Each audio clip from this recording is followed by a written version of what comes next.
Chapter 186. The man who hadn't left the room pulled the door open and saw the two students he thought had escaped standing against the wall. With a furious expression, he raised his hand and slapped Yi Qian without hesitation. "Fuck you." Gao Yang saw this and didn't have time to be afraid of the gun in the man's hand. He instinctively raised his hand to block the slap aimed at Yi Qian's face. Bang! A familiar gunshot suddenly rang out. The man who had raised his hand to hit Yi Qian suddenly froze and fell to the ground with a loud thud. Only 30 seconds had passed. When a man at the door heard this, his expression changed. He quickly dodged outside and fired randomly into the room. Gao Yang was so shocked that he felt like his soul had left his body. He heard the gunshot and saw someone fall to the ground. Large amounts of blood began to flow out of his chest. The Western man who had wanted to kill Yi Qian a moment ago had become a bloody man. His fingers were still trembling and his eyes hadn't even closed. Blood flowed out of his mouth and flowed down his neck, wetting the man's thick beard. Multiple bullets were fired into the room. Gao Yang's eyes were wide open as he forcefully pulled his gaze away from the bloody man and forced himself to look at the bullet hole on the floor. His hands were tightly clenched into fists. He used so much strength that he couldn't stop his body from trembling. Yi Qian didn't have time to pay attention to his expression. There were only 15 bullets in the gun. Her gaze fell on the dead man's hand. He still had a gun in his hand. She needed this gun. After the random gunshot stopped, Yi Qian turned her head to look at Gao Yang, who was so shocked that his pupils were dilated. "I'm going to shoot outside now. Pick up the gun and give it to me." Gao Yang didn't know how many more times he was going to be scared tonight. He slowly shifted his gaze and looked at Yi Qian. Just now, he saw with his own eyes Yi Qian shoot one of the kidnappers without even blinking. She was so calm and practiced. It was as if she had done this countless times before. Her movements were swift and fierce, and her eyes were ice cold. Her entire body was emitting an aura that made his heart tremble. Even if she ordered him to pick up the gun, he couldn't refuse. "Okay." She nodded lightly and answered dryly. She trusted Yi Qian quite a bit. Yi Qian calculated the trajectory of the bullets in his mind, then looked at the closed door and said, "You've learned Taekwondo before. Show some dexterity. When I count to 3, roll over and pick up the gun." "All right." Gao Yang swallowed his saliva.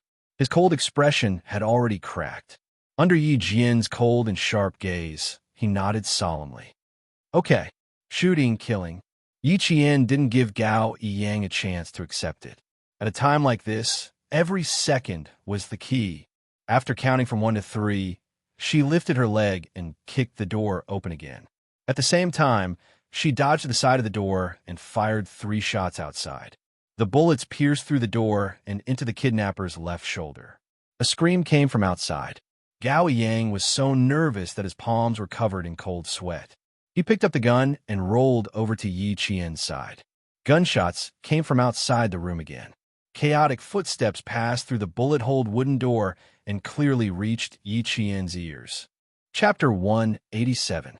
At the same time, Xia Jinyuan's voice could be heard from the earpiece. "Yi Qian, calm yourself down. Don't panic. You're still the same as how you usually shoot. Okay, I still have someone ambushing me outside. Let's get my classmate to leave first."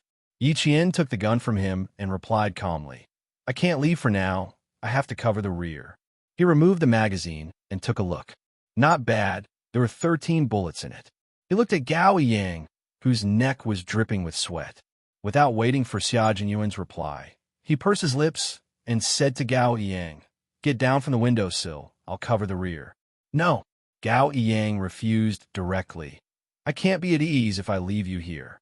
Yi Qian raised his eyebrows and said in amusement, "Did you see me scared when I was killing people just now? Also, when I counterattacked, you should have heard someone screaming outside when you picked up the gun. The bullet I shot hit his left shoulder. After careful calculation, I shot to make sure there was no mistake. So, Gao Yang, you have to leave. I can't take care of you anymore." Xia Jinyuan and the others were still in the bar. She could roughly tell from the public channel that the international police did not care about the lives of the Chinese soldiers and directly took action. There was no movement outside, but they couldn't stay put and not leave. Under Yi Qian's urging, the pale-faced Gao Yang retreated step by step to the window. He heard Yi Qian's cold voice and shouted again, "Leave now." Gao Yang supported himself with both hands on the windowsill. His actions seemed to be instinctive as he propped himself up and left the room. Even when the glass pierced his palms and the sharp pain stimulated his nerves, he did not wake up from his daze. From holding the hose down to sliding to the ground to being rescued by the police in the car, it was as if his entire being had been emptied. Upstairs, Yi Qian held 2 pistols and forcefully pulled open the door. After shooting randomly, she saw the bullet holes on the ground increase. After seeing the bullet specifications, Yi Qian gently curved the corners of her mouth. The USM-9 pistol produced by the Meberetta Company had 9 by 19 mm ammunition and 15 plus 1 rounds loaded. Now that the bullet holes on the ground increased to 12 rounds, there was a short pause. This is the moment. While the other party was reloading, Yi Qian rolled on the ground a few times. Lying on her back on the floor of the corridor, she fired her gun at an extremely fast speed. She fired 2 shots consecutively with both hands, destroying the lights in the corridor. Following the trajectory of the bullets, Yi Qian calmly fired a shot in the direction where the bullets came from. There was a muffled sound, followed by a plop sound. Someone had already fallen to the ground. She was on the 4th floor, while Xia Jinyuan was on the 2nd floor. Yi Qian did not know how many targets there were on the 4th floor. After taking care of 2 burly men with guns, Yi Qian spoke to Xia Jinyuan. 2 targets eliminated on the 4th floor. The exact number of targets is unknown. On the 2nd floor, Xia Jinyuan heard the gunshots through his earpiece and knew that she had taken action. It would be a lie to say that he was not worried. The target is on the 6th floor. "Girl, you must remember to hide on the ceiling above the corridor. I'll come and find you." No matter how worried Xia Jinyuan was, he did not show it in his words. He also did not tell Yi Qian that he and Su Yu were the only ones who entered the KTV. He also did not tell Yi Qian that their combat style was actually assassination and shooting. Chapter 188. Su Yu was in charge of shooting and clearing, while Xia Jinyuan was in charge of the assassination. The 2 of them cooperated seamlessly and went straight up to the 4th floor to rescue Yi Qian. But now that she was out, her comrades outside could hide on the 6th floor. Soon, Yi Qian heard Xia Jinyuan say in a low voice in the public channel, "G3, Operation Coiling Snake, the 3rd step of Operation Stone Crushing.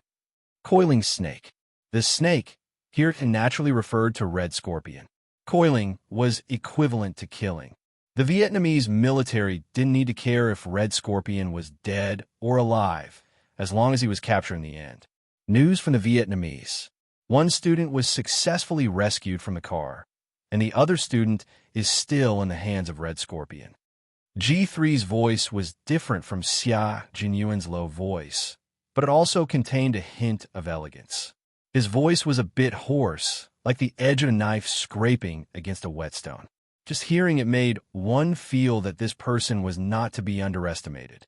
Hearing this unfamiliar voice for the first time, Yi Qian, who had already turned around to hide on the ceiling, held his breath. She was holding a gun like this. It was actually illegal. She didn't know if it would affect Xia Jinyuan.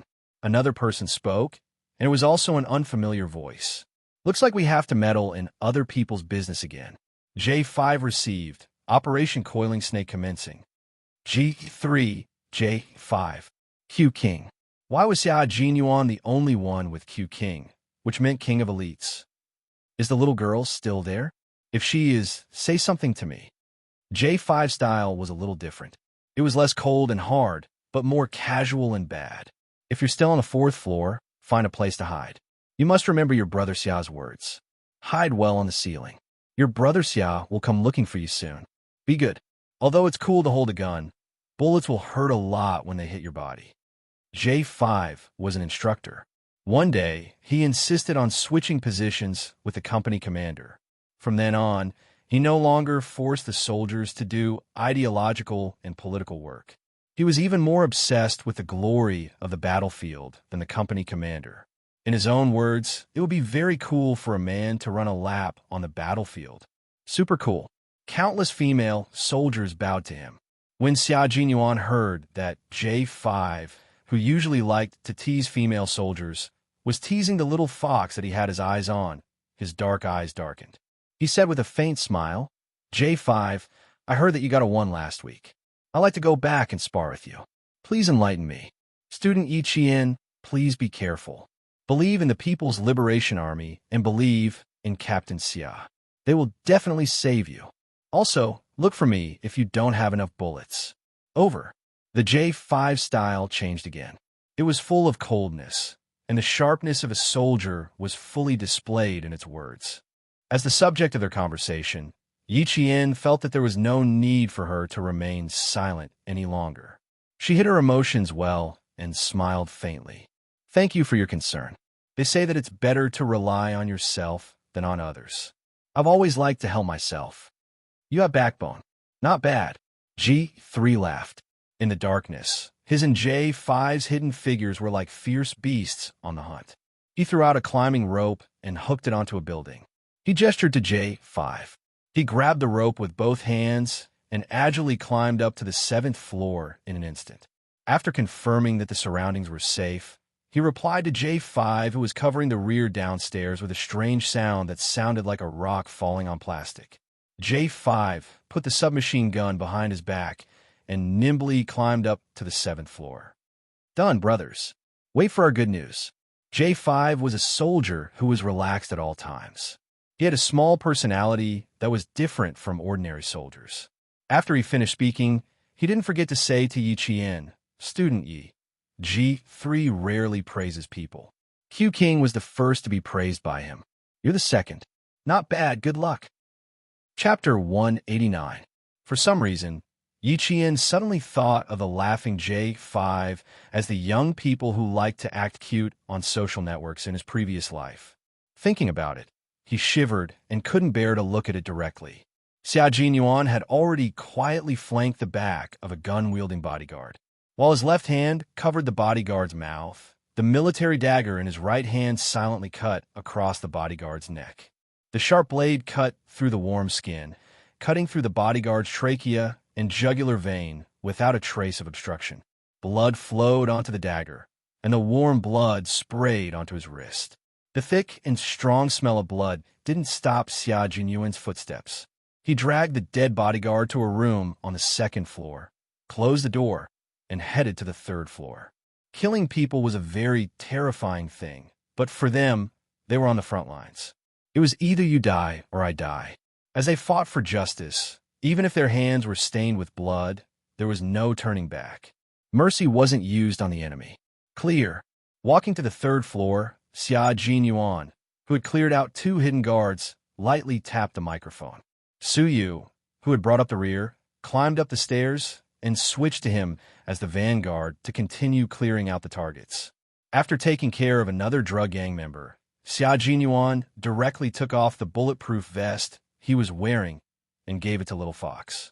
The elevator to the 6th floor had already stopped moving. Nick, who had gotten up, tugged at his t-shirt. Looking at Red Scorpion, who had rushed out of the door and was now closing in on him amidst the shrill sirens, he smiled fearlessly. Buddy, if you rush out now, I can guarantee that you won't leave here alive. His brown eyes coldly swept over the black bag in Red Scorpion's hand. Give me the goods, I'll give you the money, and we'll leave together. How about it? Why should I believe you? Red Scorpion's face didn't show much panic. He glanced at the students standing at the door, already frightened to tears by the sirens, and coldly snorted. You said that the transaction was 100% safe. What about now? We're already surrounded. Why should I believe you? Red Scorpion was about the same as the majority of Vietnamese. He had a medium build, and his forelimbs were thick and short. However, his explosive power was extremely strong. His 2 arms looked short and small, but the muscles hidden under his shirt were filled with power. He stared at the calm and composed Nick, and his purplish-black lips curled into a cruel smile. I'm willing to bet that not only are there international police officers outside, but there are also people inside the KTV. Maybe someone has already sneaked into this building and is ready to take your life at any time. Yes, buddy, you're right. Someone has already infiltrated this building. Nick shrugged his shoulders, maintaining the venomous smile on his face. But I'm not afraid at all. Come, let me show you what I'm capable of. As he spoke, he clapped his hands, and the wardrobe door on the right wall suddenly opened. A Western man with brown hair and brown eyes, wearing black sweatpants and a tank top, walked out with his back bent. Everything is ready. I'm waiting for your orders. Come, buddy. Nick took the lead and bent down, walking into the wardrobe. After that, Red Scorpion also walked in. Seeing the scenery in front of him, he laughed out loud. Working with you is indeed very reassuring. I always thought I think everyone, including those stupid international police, had been deceived by you, brother. This was a computer room, and at the same time, an armory. Chapter 190.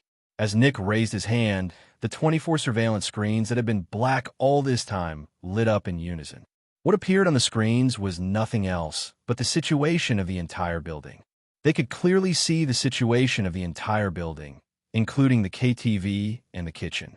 Hidden at the end of the corridor on the 4th floor, Xianxia, who was on the ceiling, suddenly felt like he was being watched. His hair stood on end. He lowered his head and looked at the fire emergency light with a weak green light. He saw a small red light flashing. That was an infrared sensor and an infrared night camera. Xianxia's heart suddenly sank. He suddenly understood why the killing of the 2 people and the shooting didn't attract the attention of other drug gangs. The people she killed were clearly the top target of the European investigation. They were pawns that could be abandoned at any time. They were even pawns that could be used at critical moments. Girl, there's a bit of trouble outside. Hide on the ceiling and don't move around. Xia Jinyuan said to her calmly. Hide well. Before I say you can move, you must hide well. Okay, I know. Xianxia said softly. He told the Chinese soldiers who were all watching the public channel what he had discovered. If I'm not wrong, the entire building is filled with infrared cameras, infrared sensors. Xia Jinyuan was sitting on Su Yu's shoulder. He was biting a delicate but extremely sharp knife in his mouth.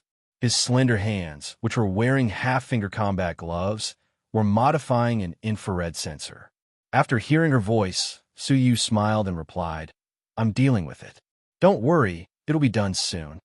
This little girl's sensitivity was really amazing. He turned off his microphone and said to Xia Jinyuan, You can even find out like this. You're really good. Of course. Don't you know who wanted you? Xia Jinyuan raised his eyebrows and smiled. Under the helmet, his handsome face was calm and gentle. Hide well. I'm dealing with a small matter on the 3rd floor. This was Nick's base camp.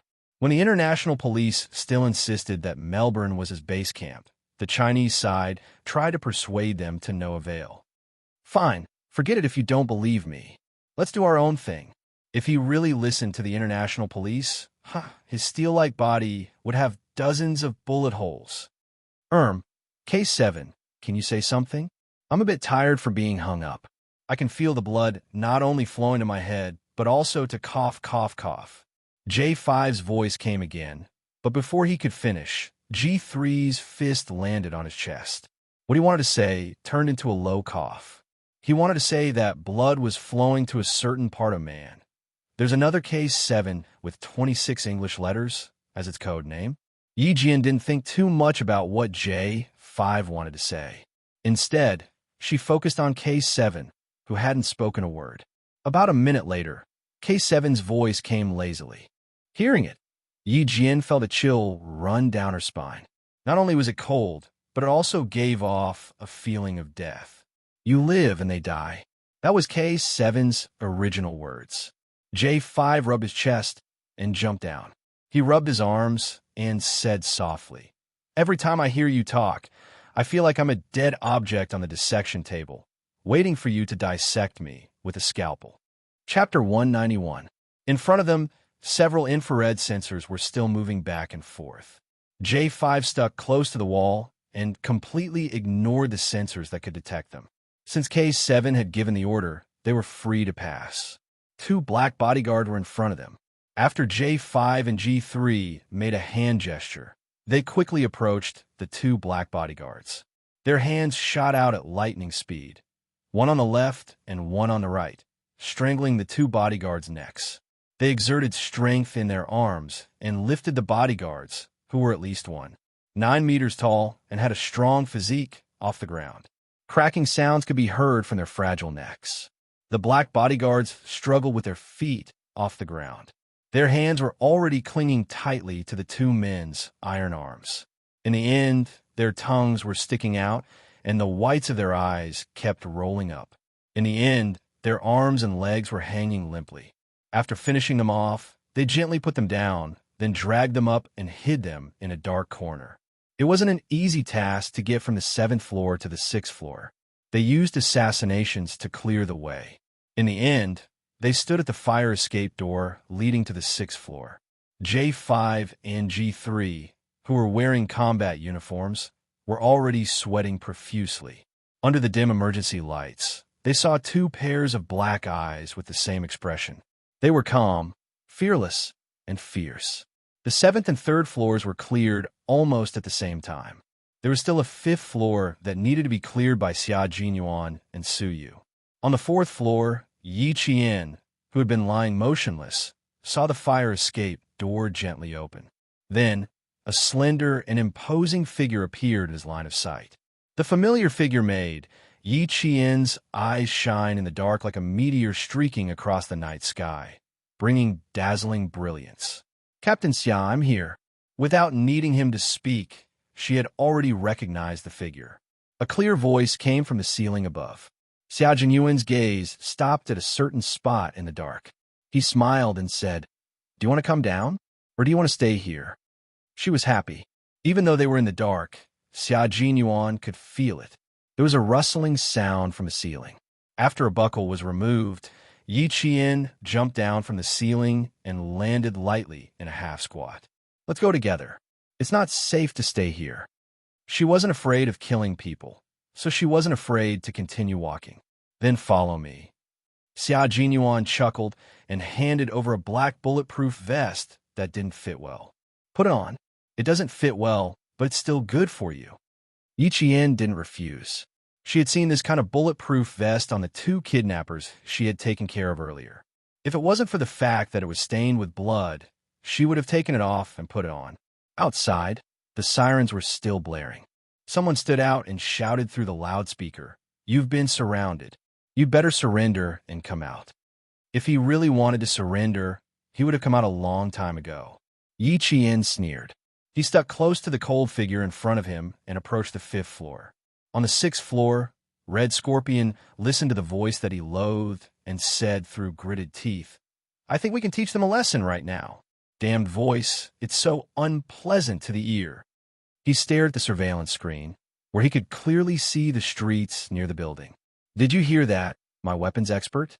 Our partner. I hope you can teach those rats outside a lesson."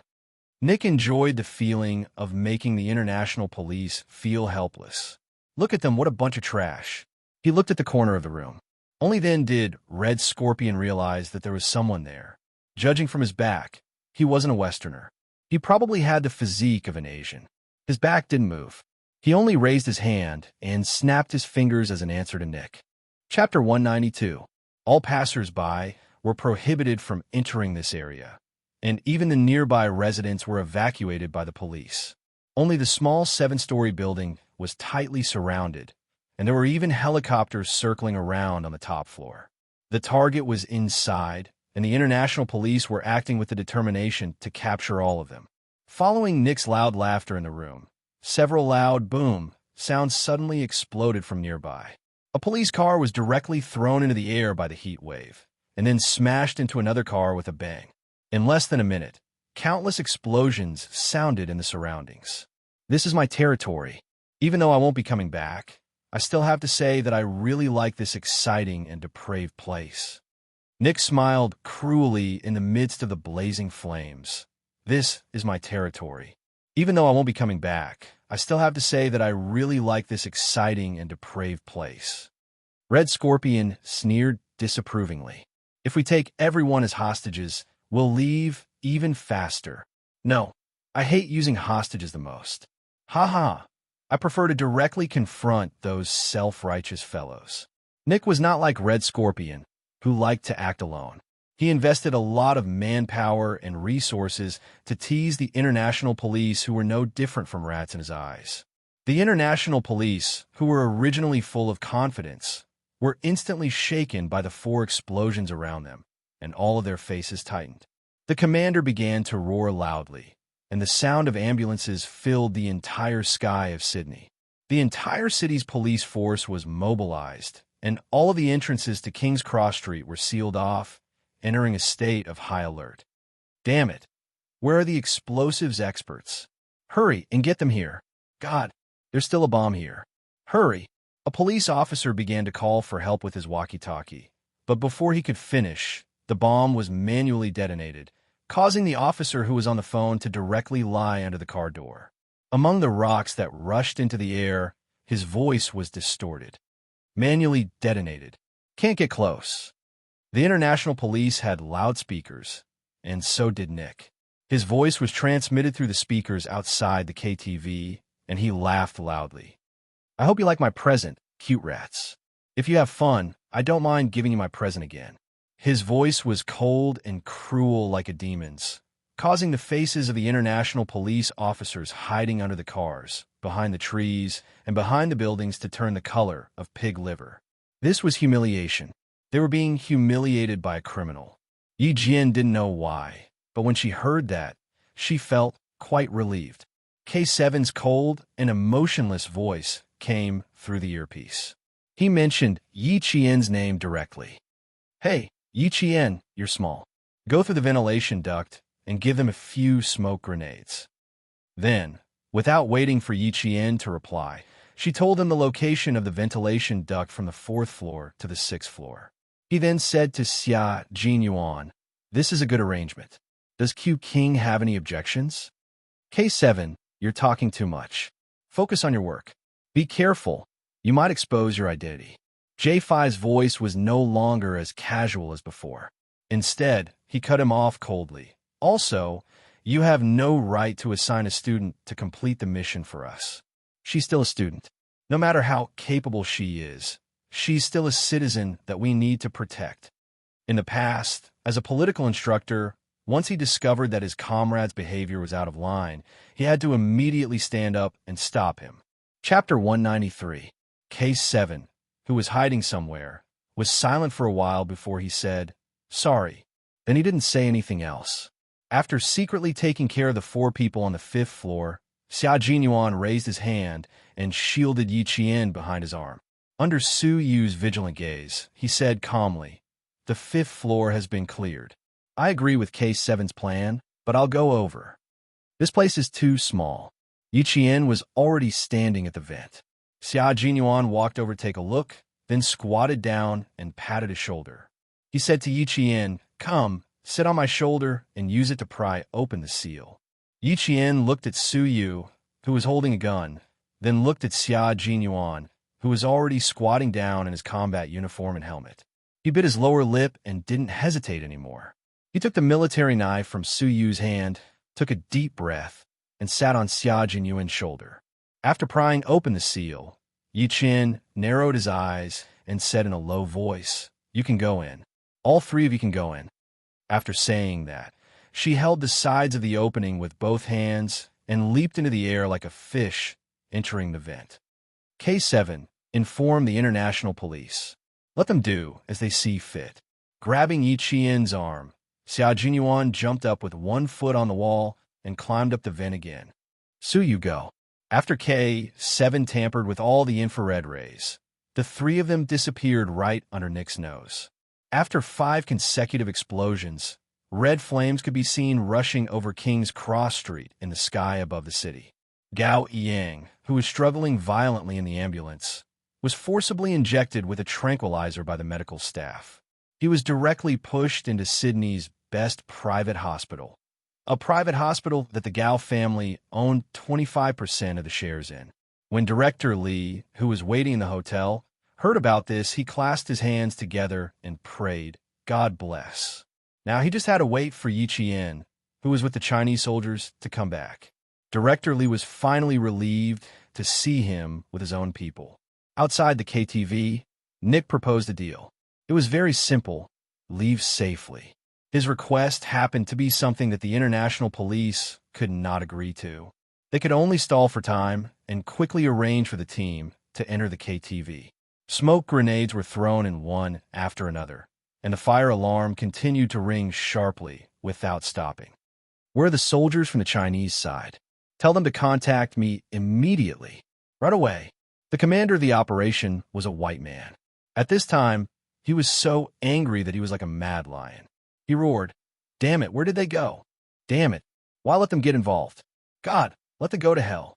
As the commander-in-chief of this operation, he had an undeniable responsibility for the 5 consecutive explosions.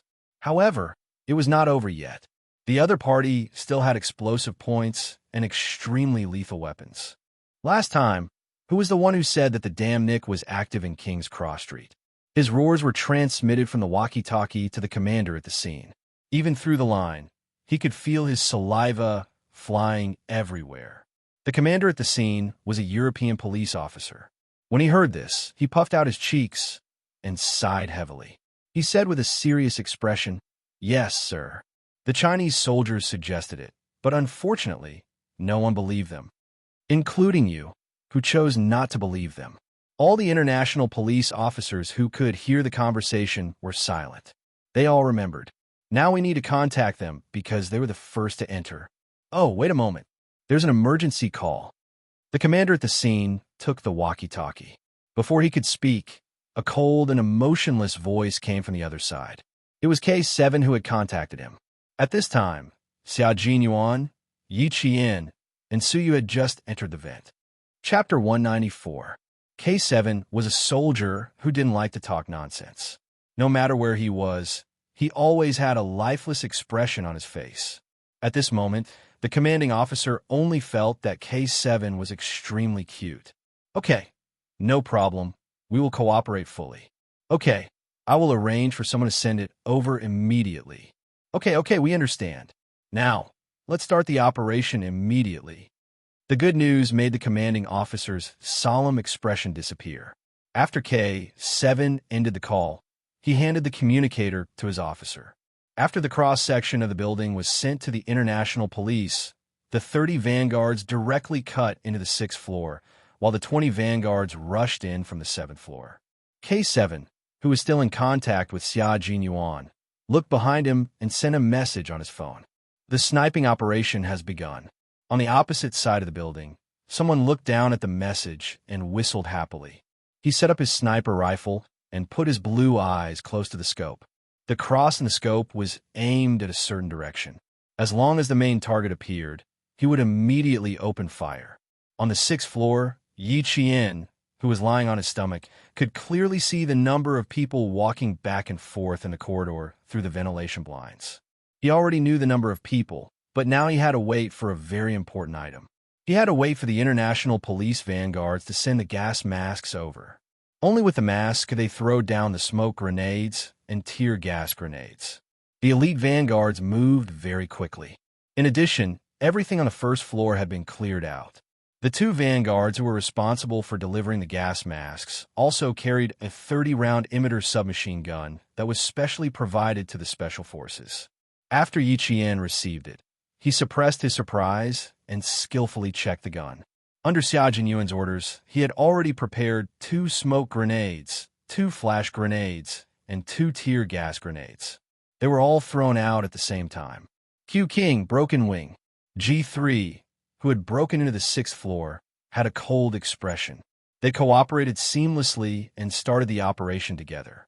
The international police vanguards broke into the door from the right and fired directly. G3 and J5 broke into the door from the left and fired directly. The entire 6th floor was plunged into an intense gunfight. In the room, Nick, who was still feeling pleased with himself, heard the gunshots outside. He looked at the surveillance screen that didn't show any abnormalities at all. His face instantly contorted. He slapped the face of the staff operating the surveillance system and roared, "Motherfucker, give me the rocket launcher." Red Scorpion's reaction was even faster. They snatched the drugs from Nick's hands in an instant and threw back the box containing US dollars that they had traded for. He firmly believed that the goods were the safest in his hands. Pulling his student over, he picked up a machine gun and started shooting at the escape window. "Damn it, what are you doing?" When Nick saw this, he immediately waved his hand to signal his bodyguards to stop Red Scorpion's foolish actions. "You want to run? Suit yourself. Don't drag me into this, you idiot. Blow them all up. Motherfucker, you're playing with me." As Nick roared furiously, 2 tear gas grenades and 2 smoke grenades appeared out of thin air in the bulletproof and explosion-proof room.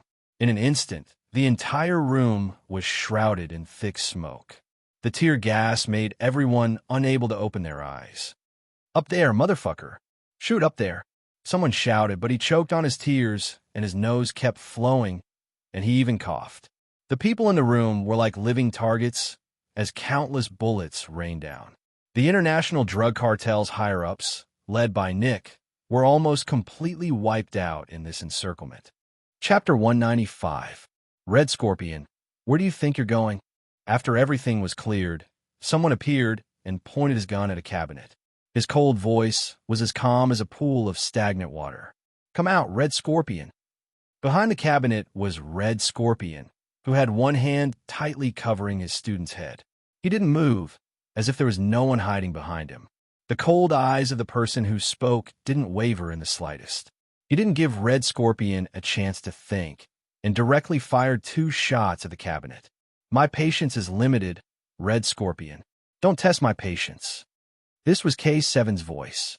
His face was thin, and his skin was sickly pale, as if it had never been exposed to sunlight. His eyes, which were staring at the metal cabinet, were black, sharp, and filled with cold, killing intent.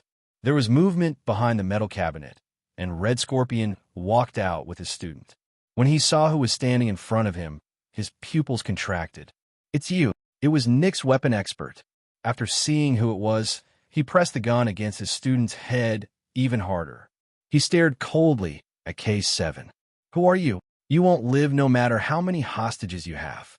K7 directly ignored his question. He pulled the trigger lightly, and his thin lips moved slightly.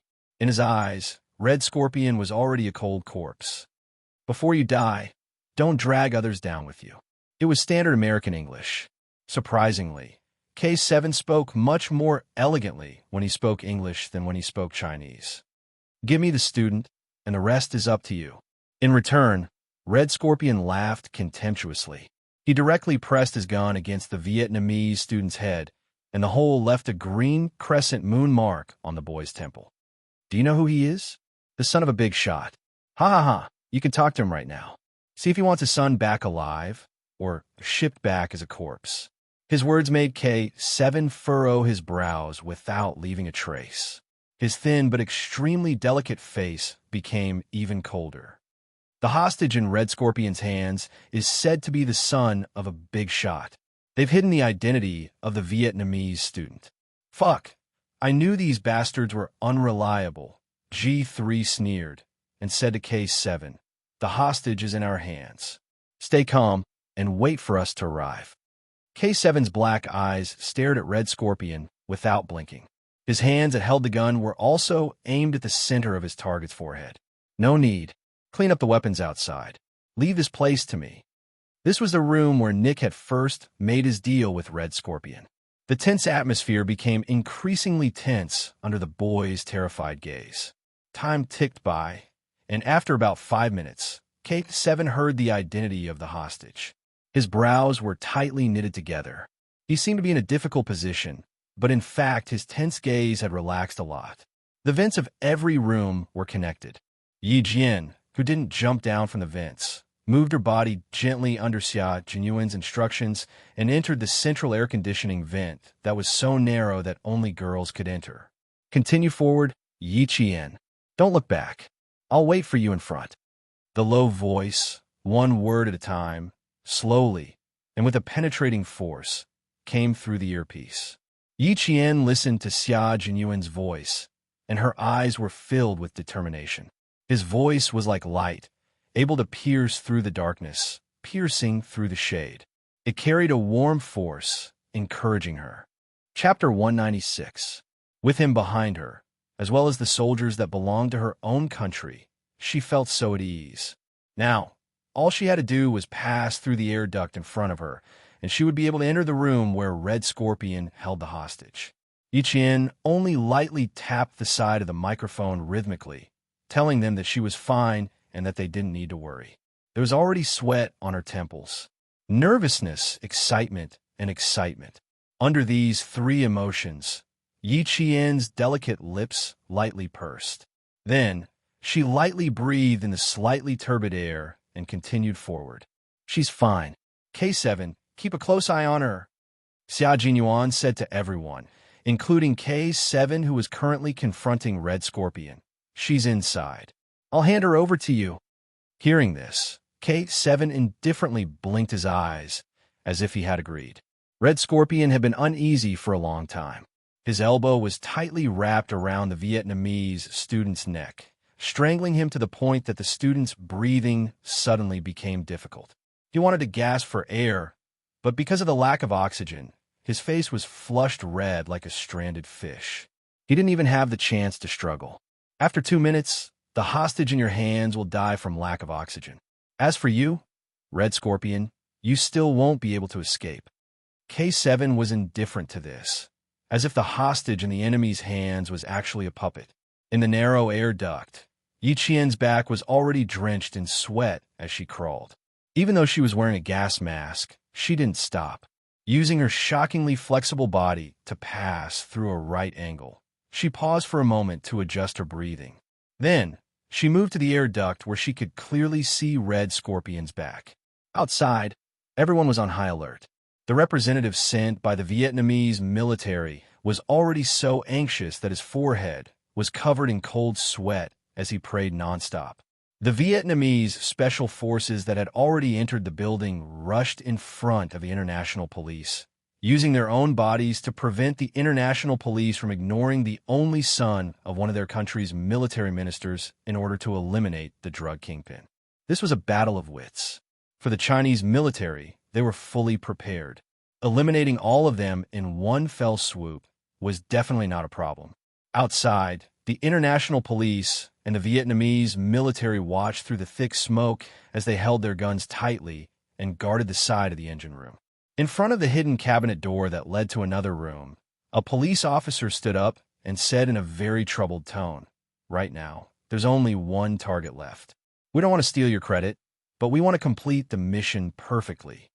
Chinese military, the only son of our country's minister. If anything happens, can you take responsibility?" The Vietnamese soldiers were extremely nervous. They were currently riding on a tiger's back, so they had to be extremely careful. The confrontation between the two sides, Xia Jinyuan's eyes, and their gazes became colder and colder. J5 laughed coldly. "What's credit? Sorry, I don't understand. And you, all of you, if you want to rush in, sure. Come, take a look at the situation inside the house." J5 walked to the only surveillance screen that hadn't been destroyed. His 10 fingers tapped on the keyboard for a while, and the originally still surveillance screen flickered a few times before it instantly cut into the next room. "Used to us," he said to the two to the red to look. "Of course, you'll have to deal with the consequences yourself." J5's smile was like a spring breeze, but the meaning behind his words was as cold as ice, suffocating the people around him. Xia Jinyuan had already put away his gun and said indifferently, "I think, with the strength of the international police and the Vietnamese military, and with so many people charging in together, it shouldn't be impossible to save a hostage. G3, inform our people to retreat." Chapter 197. This was a good move, allowing them to clearly see the situation in the room across the surveillance screen. Xia Jinyuan calmly ordered the Chinese people to retreat in English. However, the first to panic were the Vietnamese soldiers. "Wait, please wait." Afraid that the Chinese soldiers confronting Red Scorpion would retreat, the Vietnamese soldiers quickly apologized. "Sorry, I apologize for our recklessness." When the international police also apologized and pleaded with Xia Jinyuan for help from the Chinese soldiers, Yiqian, who was holding his breath, smiled. He had said before that he would make those who looked down on the Chinese side beg the Chinese soldiers to help them. Tonight, he really did it. That's right.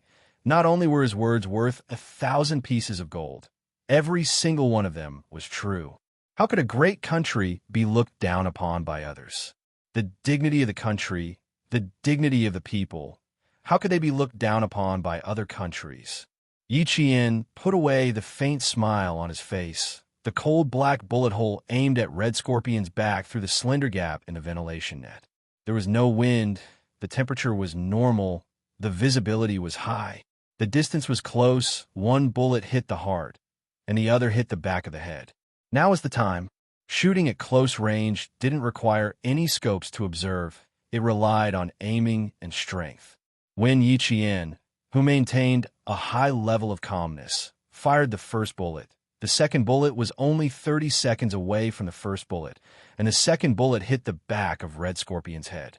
Blood, like a mist, exploded with a boom.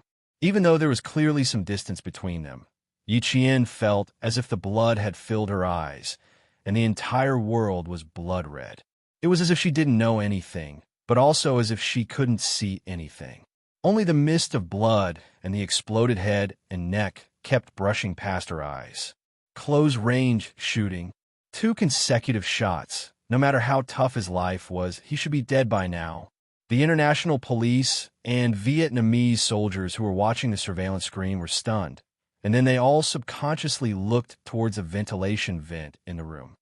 Judging from the position where Red Scorpion was shot, there was another soldier on the Chinese side hiding in the central air conditioning vent. How could he crawl through such a narrow space? Outside, the sound of sirens could be heard. Inside, it seemed to be exceptionally quiet. Yi Qian blinked and looked at the handsome face that had suddenly appeared before his eyes. He blinked again and then chuckled softly. Sweat flowed into his eyes, but with the mask on, it was not convenient for him to wipe it off. Looking at him, Yi Qian was breathing heavily, as if he could not catch his breath. Red Scorpion's miserable state was still lingering in his mind, as if it was branded in his mind. Even though she knew that she had made the right choice, just like how she had shot the 2 of them earlier when she saw the huge, bloody hole on the back of his neck, it hit her heart and made it difficult for her to breathe. What a bold little girl. She was scared. Don't look, girl. Xia Jinyuan, who was standing on the table and using violence to remove the ventilation blades, looked at her palm-sized face that was completely drained of blood. He stretched out his slender hands and said in a voice as calm as the morning bell, "Come, give me your hands. I'll carry you down. Don't look, close your eyes." 2 consecutive shots, especially the gunshot wound on the back of his neck. It was especially terrifying and bloody. This child was scared. Xia Jinyuan, who was suppressing his heartache, grabbed Yi Qian's hands and coaxed her gently, as if he was coaxing a baby. "Come, a little closer, I'll hold you. Be good, just a little closer." Chapter 198. He didn't say it out loud for fear of hurting her, so he spoke carefully, as if he was protecting the apple of his eye. Xia Jinyuan's voice not only had the power to penetrate the darkness, but it also had the effect of calming people's hearts. Yi Qian thought to himself as he blinked his eyes. He exhaled a mouthful of foul air that seemed to be stained with blood. When he saw Junia's worried eyes, he smiled slightly. "I'm fine. It's just my first experience, so I'm still in the process of adjusting." She had shot 2 people in a row previously because she knew that if she was discovered, both she and Gao Yang would die. She had no choice but to deal with the enemy and save her own life. This time, she was fully prepared, but she still overestimated herself. Yi Qian reached out and grabbed his hand tightly. He smiled bitterly. "Captain Xia, I want to take off my mask and take a breather. There's sweat in my eyes, and it's uncomfortable." It wasn't as if she didn't sweat during training, but she couldn't help it this time. There was no smoke in the room, so it was fine for her to take a breather. Her soft voice made Xia Jinyuan's heart ache. This girl was too strong, so strong that it made his heart ache. "Okay, take it off and take a breather," he replied gently. He put down his hand and gestured for his comrades below to open the windows and let in some fresh night air. Su Yu and the others heard her words and could hear the slight tremor in her voice. A 14-year-old girl should be wearing a beautiful floral dress with her black hair tied up high. She should be the apple of her parents' eye. This girl, even if she was afraid, she still knew how to comfort the men first. K7 turned around and opened the tightly shut windows to let the night breeze in and disperse the stench of blood in the room. Perhaps this would make this 14-year-old girl, who was as brave as a soldier, feel a little better. When she took off her mask, Xia Jinyuan saw her pale face and pale lips. His heart felt like it was being pricked by needles. Come, let's sit aside and take a breather.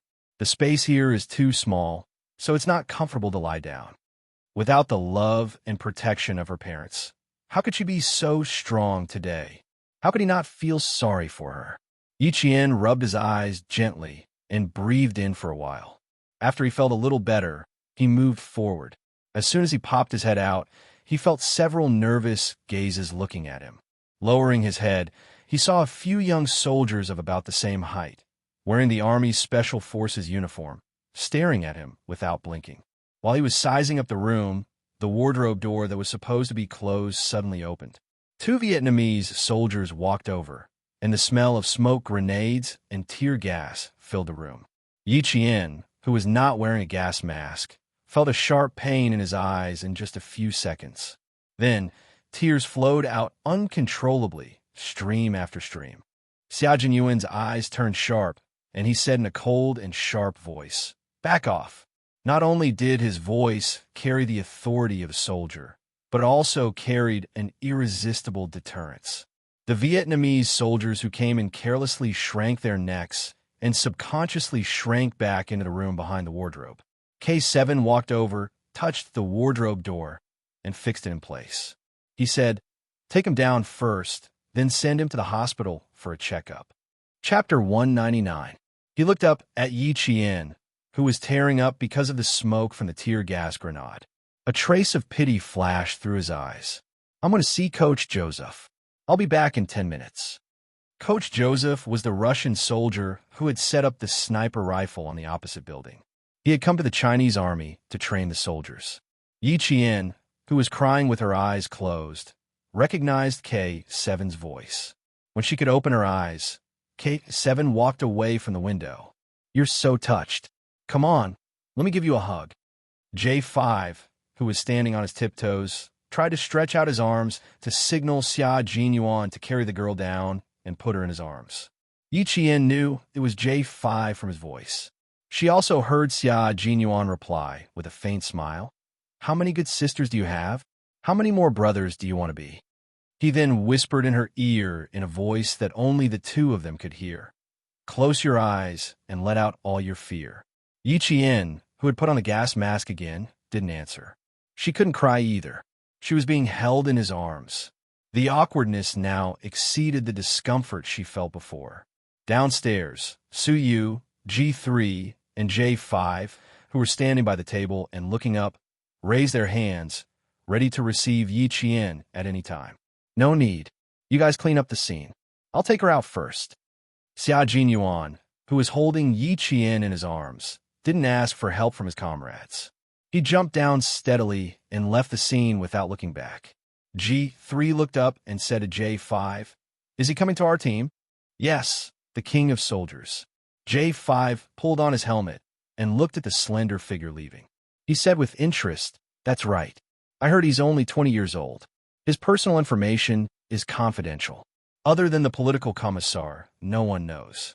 His background is not simple." He clicked his tongue. Under the gas mask, his peach blossom eyes were shining. "Q King is not bad, but I think that little girl is better. His IQ is high, and his courage is unique." So he didn't know any of these people. He was sent from the Yun Province's Armed Police Border Defense Force. Standing next to these soldiers, who were of the same height, he was secretly surprised and said in a deep voice, "I'm afraid the other target has heard the news and didn't appear in this transaction. This time, I'll have to trouble you all. On behalf of the Yun Province's Border Defense Police, I would like to express my gratitude to all of you." This was a matter of Yun Province. Xia Jinyuan and the others were actually providing support. "We won't be separated. We won't be separated. We're all one family. What's there to think? J5 laughed heartily as he spoke, pointing at Red Scorpion's corpse. Let the Vietnamese army take care of this themselves. Let them bring the student back as well. Our final mission. Let's go, my comrades. Let's go meet the insufferably arrogant white commander. After waiting for a few minutes, the Vietnamese army and international police came in. All they saw was a Chinese soldier, a hostage rescued by the Chinese soldier, and Red Scorpion's corpse. After watching the two special forces soldiers leave the window, Siyu turned around and began to talk to the Vietnamese army. The international police ran to the open window and looked down. They found nothing. The Chinese soldiers who appeared on the surveillance screen had suddenly appeared and mysteriously retreated. It was as if they had never appeared. Chapter 200. The night breeze with the smell of gunpowder blew in through the open window. Outside, the sirens were still ringing through the night sky. The international police officers standing by the window leaned their whole bodies out of the window, but they did not see the other Chinese soldiers who were confronting them, nor did they see the Chinese soldiers hiding in the ventilation vent. "Sir, they have left," someone on the intercom said softly. He was telling the commanding officer at the scene, "I'm sorry, we're still a step too late." He disappeared into thin air, leaving not even a trace behind. During the confrontation just now, the Chinese soldiers were all wearing gas masks, so it was impossible to see their faces clearly. Now, there was no way to know where they had gone. This feeling caused them to feel a chill in their hearts. There was an uncomfortable feeling pressing down on their hearts, but they had no one to complain to. Were the Chinese soldiers weak? Were they really weak? No one could answer.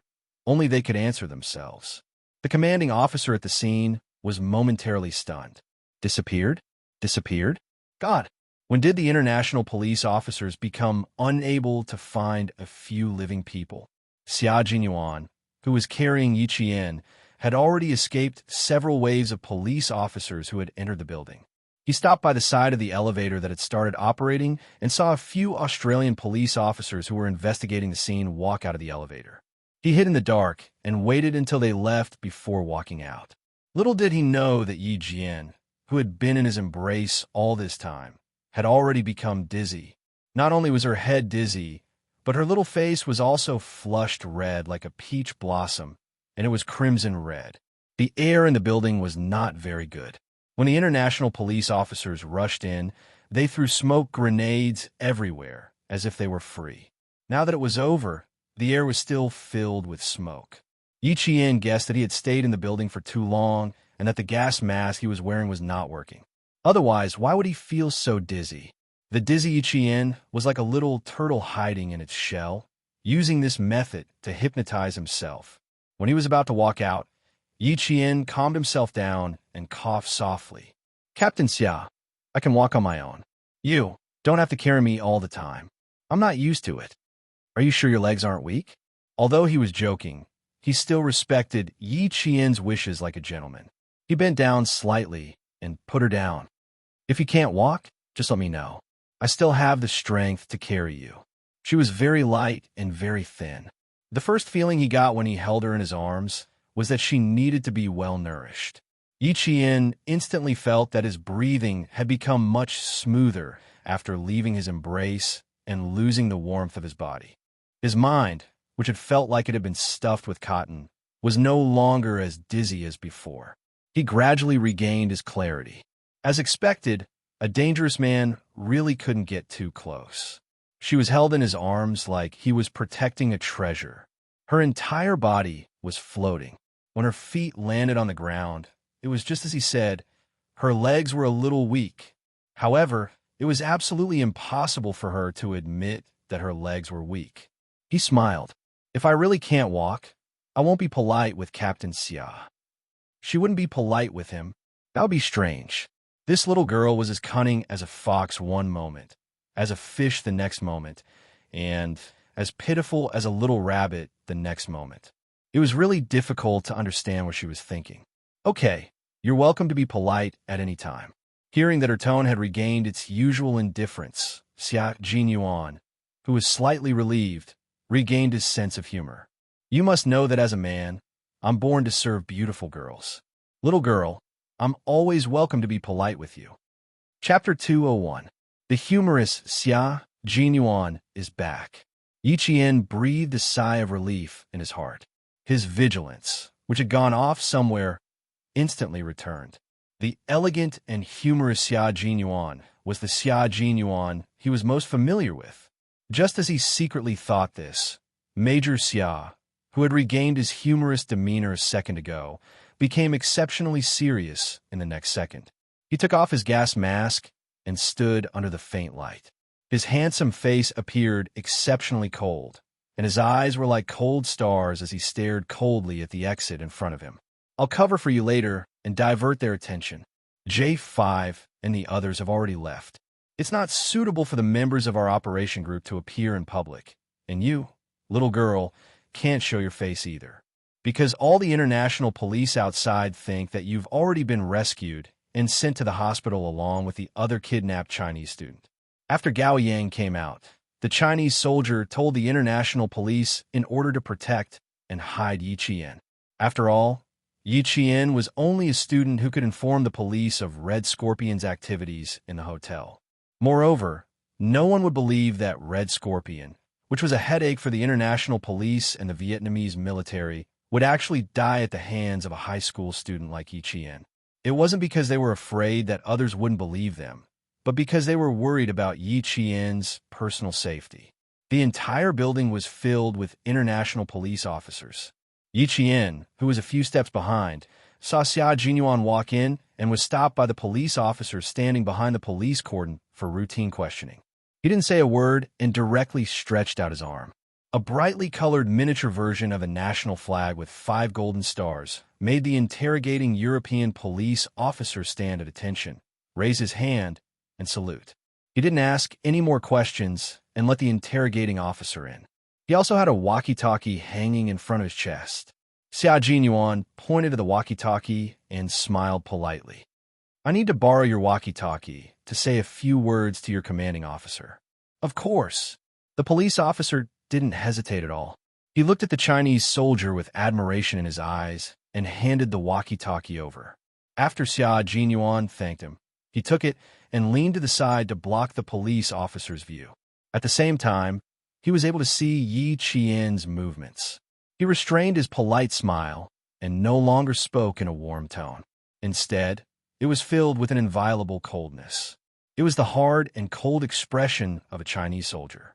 He said to the international police commander on the scene, "Please tell your commander-in-chief that the thing he wants is in the hands of our soldiers. If he wants to get it, please apologize to our soldiers first." His voice was piercingly cold and resounding, striking the hearts of everyone present. He spoke in standard American English, and anyone with a walkie-talkie could hear him. At the same time, his words made the European police officers who had once thought that the Chinese soldiers were incompetent feel ashamed. If he dared to say such words, he definitely needed to have a certain level of confidence. Xia Jinyuan returned the walkie-talkie to the European police officer who was already embarrassed. He smiled again and did not forget to maintain his politeness and said, "Goodbye." His voice wasn't loud, but it was enough to attract the attention of the police officers on duty. They saw Yi Qian stick close to the wall and nimbly hide behind a tree. She didn't immediately come out. She was like a little fox that came out of its cave. After looking around vigilantly, she lightly jumped across the warning line parallel to the green ribbon and successfully avoided the sight of the police officers. Watching her leave, Xia Jinyuan's lips curled up slightly. She's strong and agile. No wonder she's a reserve soldier trained by a first-class sergeant and the world's best sniper. Chapter 202. After setting up the cordon, Xia Jinyuan walked out and saw Yi Qian hiding behind a tall wall from the corner of his eye. He walked over with a gentle smile in his eyes. The ambulance arranged by the Chinese side drove over under his instructions. The doctors and nurses in the ambulance were all from the embassy. After Yi Qian got into the ambulance, they immediately gave her a simple checkup. After they were done, they gave Xia Jinyuan an OK hand sign to indicate that everything was normal. The two of them sat in front of the ambulance and pulled down a layer of cloth. Xia Jinyuan casually placed the gas mask to the side. He looked at the little face in front of him that had regained some color. His thin lips curved into a perfect smile. Your heart rate is correct. It looks like you're really not afraid anymore. Major Xiao's smile was very lethal. Just now, she had been dizzy from his minty scent, and now she saw his warm smile. What a dangerous man. Yi Qian lowered her head silently. She rubbed her wrists and smiled. Yes, I'm not afraid anymore if I don't think about it. Little girl, congratulations. You're one big step closer to becoming a qualified soldier. He smiled faintly. He raised his hand and gently rubbed her head. His voice became more serious. Also, even though I can't reward you for this operation, your achievements will be forever recorded in the military files. Everyone will be proud of you. Yi Qian was only 14 years old. She had gone through a kidnapping, sacrificed herself to save others, participated in an operation, and fearlessly killed the top target. At 14 years old, she had done things that no one else her age could surpass. Yi Qian felt that this was good. She nodded and said calmly, "This is good enough. I don't need to be rewarded, and I don't need too many people to know about it. This is very good. The glory that belongs to you will always belong to you. Accepting everything calmly will make it easier for you. Little girl, you have a very good attitude." Yi Qian was indeed very suitable to join the military and become a soldier. At the hospital, when the 4 guards sent by the embassy saw the ambulance arrive, they immediately went out to greet it. Inside the ambulance, Xia Jinyuan confirmed that no one was following them before he removed the gas mask from Yi Qian's face. He said in a low voice, "Don't show your face. The embassy guards will escort you back to the hotel. When you go back, don't tell anyone about what happened tonight. I still have things to deal with here. I'll come back tomorrow afternoon." He patted Yi Qian's head gently. "Have a good rest, and think about tomorrow's exam." Yi Qian didn't know whether to laugh or cry. "I thought you would ask me to rest and not take my exam tomorrow's exam. Little girl, the exam is the most important thing for a student. Don't think too much." When Xia Jinyuan heard this, his handsome face smiled deeply. He saluted the 4 guards and returned to the ambulance without looking back. When Yi Qian came out of the ophthalmology department, he saw Director Li pacing back and forth in the white corridor. A middle-aged man with a cold expression was sitting in a chair. It was Gao Yang's father. He had specially come to thank Yi Qian. He was shocked that a young girl could remain calm in such a situation and give the opportunity to leave to a boy. This was a hospital that the Gao family had a large stake in. When Gao Yang's father asked the doctor about Yi Qian's condition with a serious expression, Director Li's eyes were already filled with tears. "It's good that you're fine. If you didn't come back, I would have been lying in the hospital." Chapter 203. It's fine. We're all with our own people. Let's go, Director Li. It's too late, and we still have exams tomorrow. Yi Qian smiled. At this moment, even though the hospital was filled with the smell of disinfectant, she still felt refreshed. After Father Gao understood the situation from the doctor, he turned his head and saw the teacher and student preparing to leave. He quickly caught up to them. "Director Li, this female student, it's too late. I'll get the driver to take you back."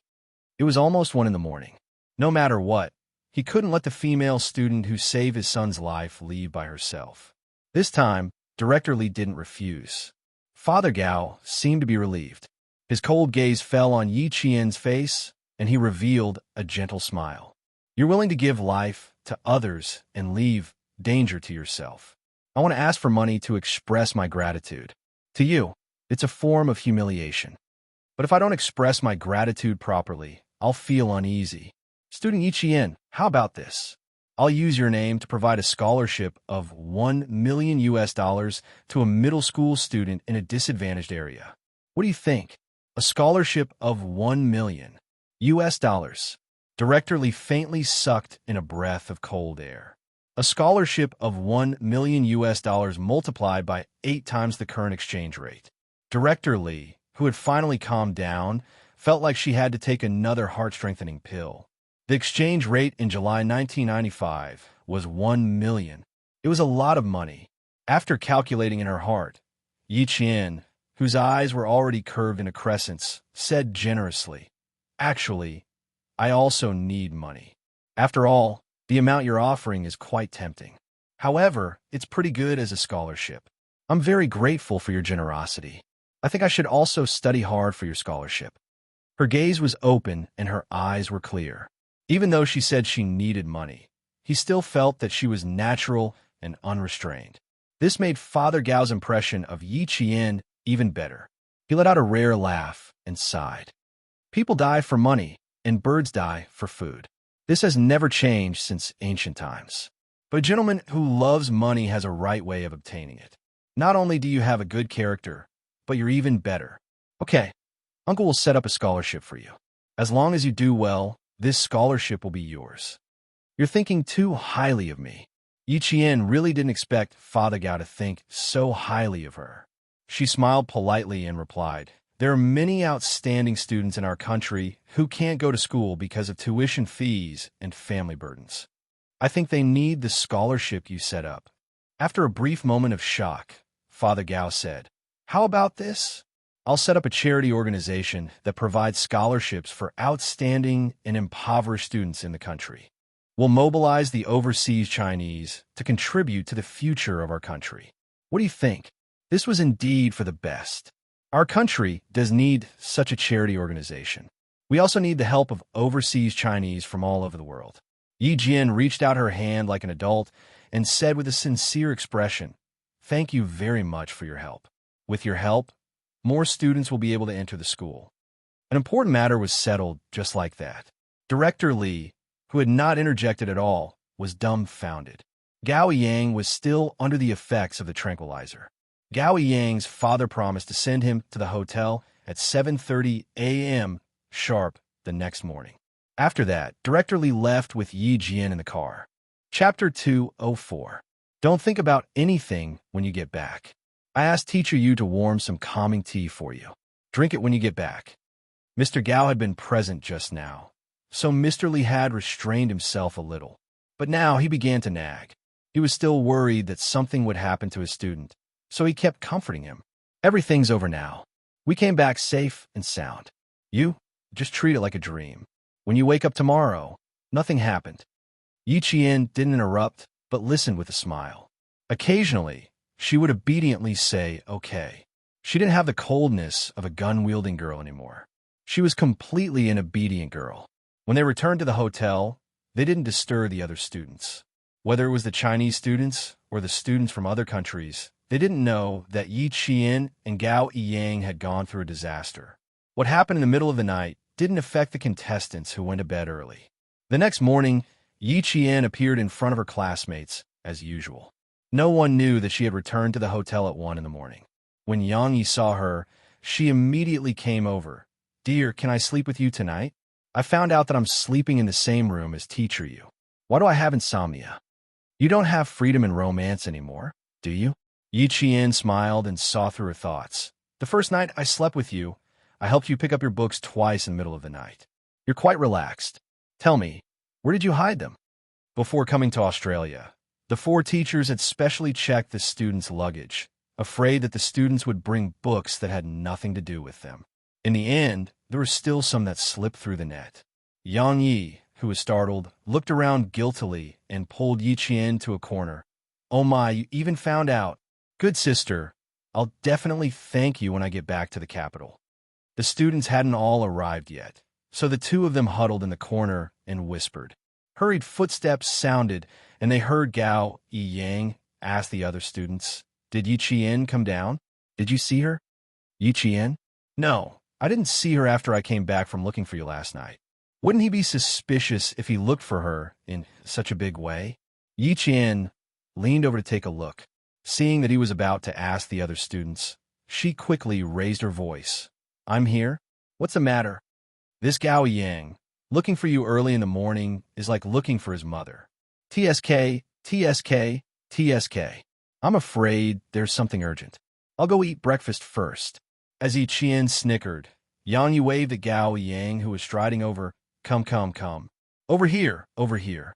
I'll abdicate my position, and you can talk." On the other hand, Gao Yang, who was supposed to arrive at 7:30, was only staring at Yi Qian.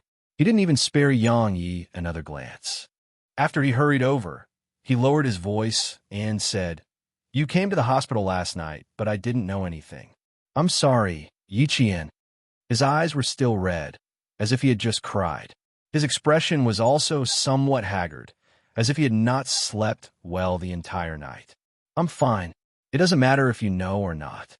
Yiqian saw that more and more students were coming and going. He pointed downstairs and said, "Let's talk outside. We can't let anyone know about this." It could be considered a secret between her and Gao Yang. They didn't leave the hotel. They were right in front of the fountain. With the sound of the fountain as a cover, and with the volume lowered, it was a very good place to talk. I'm fine here. You don't have to worry. But why do you look like you didn't sleep well last night?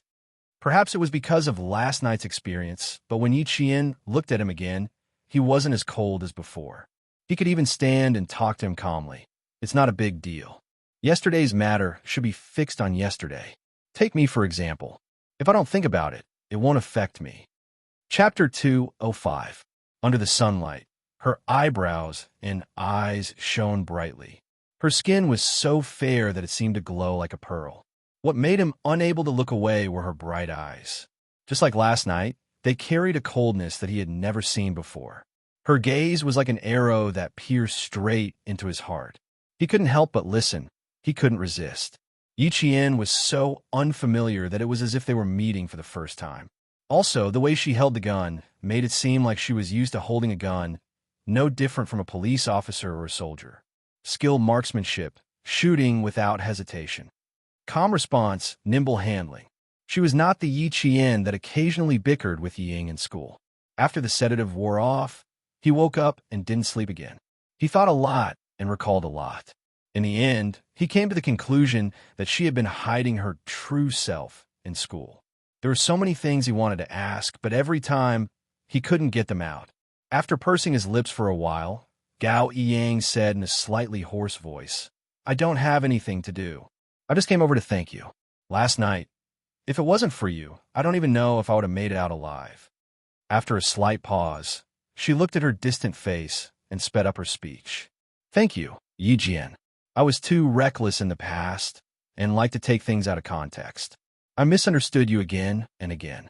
Fortunately, you're a great person who doesn't mind my mistakes and didn't hold it against me." He laughed self-deprecatingly, revealing the innocence that a boy should have. "Now I know how ridiculous I was in school. I jumped around in front of you like a clown and didn't even realize it. If you want to talk about this, then there was no need." Yiqian smiled faintly and interrupted, "It's not a big deal. I'm not that magnanimous, but I won't fight over the usual disputes and misunderstandings to the point where it's a matter of life and death. As for Ying, I'll say the same thing again.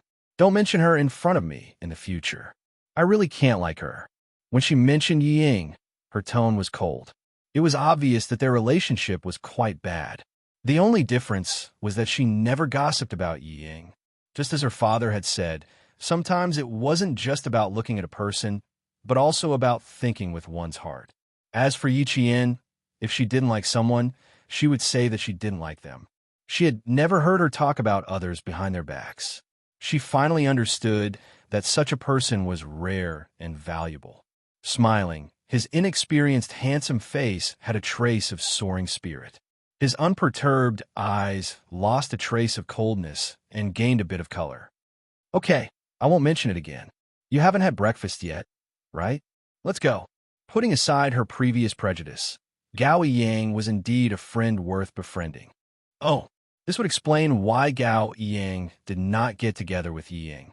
She probably left without hesitation after seeing Yi Ying's true face. When they reached the cafeteria, they bumped into another Vietnamese student, as well as the only son of the high official who was kidnapped by Red Scorpion last night. When he saw Yiqian, his eyes clearly shrank. He pursed his lips and silently took a step back. This step back made the other two Vietnamese students who had appeared in the Red Scorpion room together involuntarily take a step back, allowing Yiqian and Gao Yang to pass. When they passed by, Yiqian suddenly stopped. Her gaze fell on the boy who was hiding at the back, trying to minimize his presence. He was the boy who caused her and Gao Yang to be kidnapped. Chapter 206. Her pause immediately made the three boys nervous. They didn't even dare to raise their heads, much less pass Yi Qian and leave. In reality, Yi Qian had only stopped for a moment and left without even saying a word. However, it was precisely because of this that the three of them didn't even dare to breathe loudly. She seemed to be looking at the boy at the back, but in reality, she was sizing up the only son of a high official from the corner of her eye. The only son of a high official. He kept appearing in Red Scorpion's room. In her previous life, she had also seen on the news that high officials were involved in these drug-producing countries.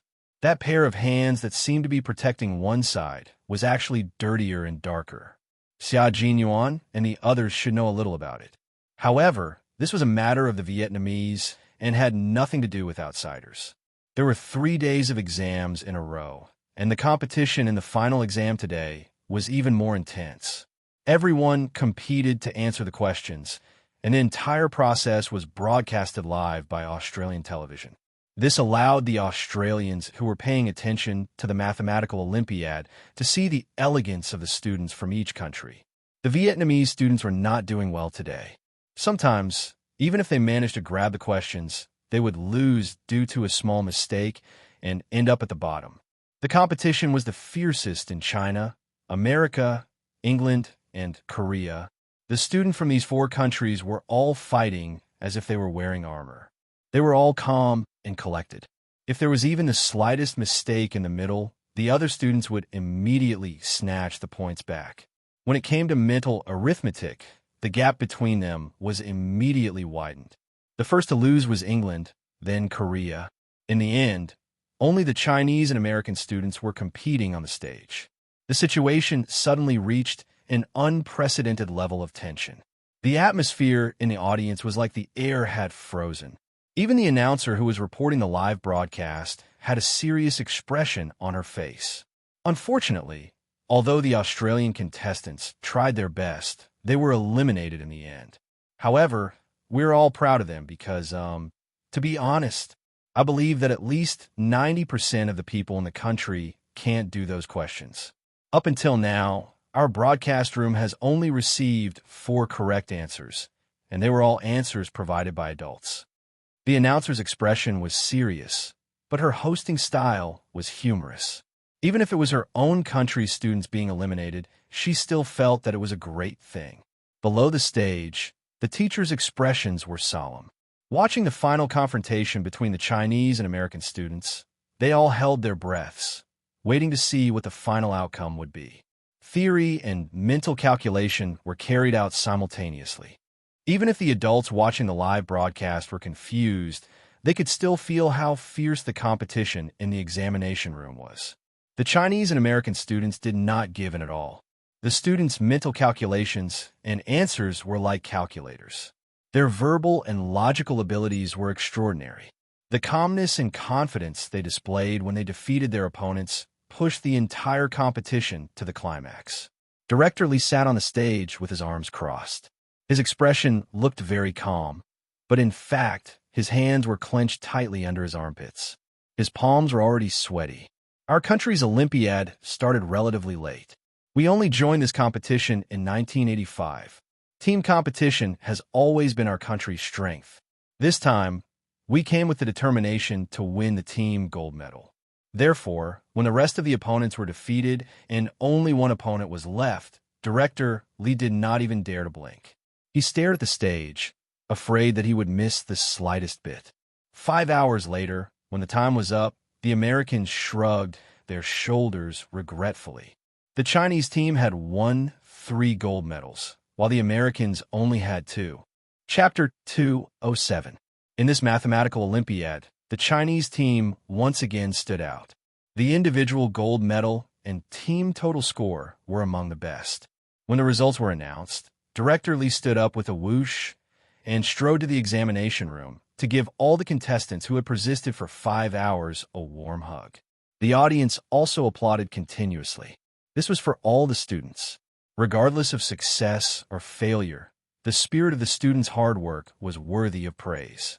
Father Gao, who had never attended his son's parent-teacher conference and had never even been to his son's school, had tears in his eyes. As a middle-aged man, There was a trace of gentleness in his love for family compared to when he was young. He really didn't know that his son was so outstanding that he was so proud of him. A fierce competition ended with the contestants shaking hands with each other and a gentle smile on their faces. The mathematical Olympiad ended. Yiqian received the gold medal that she had obtained in 2 lifetimes. She, who had always been calm and composed, was also slightly red-eyed. In her previous life, she had gone through hardships but still could not escape from Yi Ying's persecution. In this life, she finally did not need to look at Sun Dongqing and Yi Ying's faces and live carefully. She could stand upright and no longer suffer from that cowardice. The continuous applause was like flowers that appeared on the roadside when you walk through a thorny road.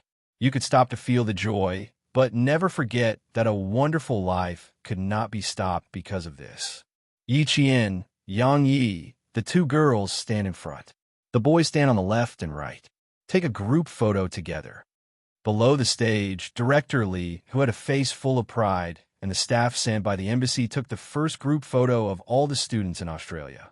When the 12 contestants began to visit the scenery of the University of Sydney, this photo had already been sent back to China by the embassy staff. Yi Qian and the others had not yet returned from Australia. In China, the news that the Chinese team won the most gold medals in the mathematical Olympiad team and the individual gold medals swept across the country like a spring breeze. Even the People's Daily, which had the largest circulation, reported it and accompanied the contestants' performance on the stage. Yi Zhifan was the deputy mayor, and the People's Daily was the paper he had to read every time. When he saw the photo that occupied the most important section of the People's Daily, his gaze suddenly froze. Then he looked at the name attached.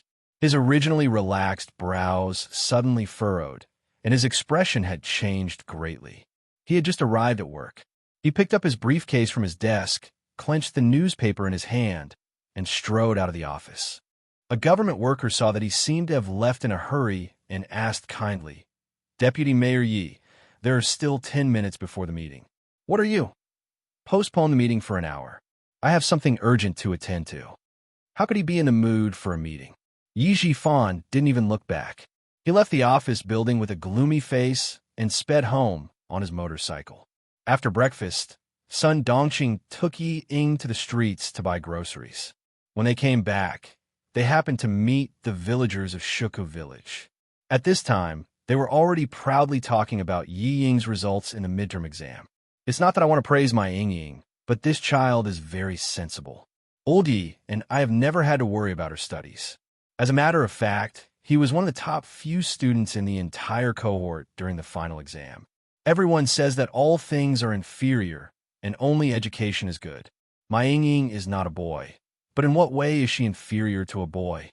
During this period of time, Sun Dongqing was a little arrogant again. It was said that Yi Zhifan was very likely to become the mayor, and her daughter was very capable. Wherever she went, she held her chin high. Yi Zhifan, who was riding his motorcycle all the way, happened to see his wife chatting with the villagers. His gloomy face was almost squeezed out of water. Chapter 208.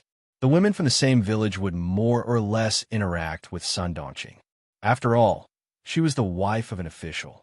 Sometimes, if they wanted to do something, it was difficult to find Yi Zhifan, but it was definitely not a problem to find Sun Dongqing. Sun Dongqing was greedy and liked to listen to flattery. Sun Dongqing was both. My old Yi always says that even though my Ying is not a man, she will definitely not be bad in the future. Next year, she will definitely be able to get into the provincial experimental high school in the middle school exams. She will definitely be able to get into Hua University and Shi University. She became more and more enthusiastic as she spoke, her saliva flying everywhere. Even though she was very plump, she really did not match Yi Zhifan in terms of temperament. When the women from the same village heard this, they clicked their tongues and exclaimed, "Isn't that so? Who doesn't know that your Yi family is full of talents? And this talent is from your family. Ying is born with good looks and good grades. When she becomes a university student, she will be a golden phoenix flying out of our poor village." Ying liked to hear these words. When she heard this, she pursed her lips and smiled sweetly. Annie Tao, I know that little brother Little Dong also got into town high school.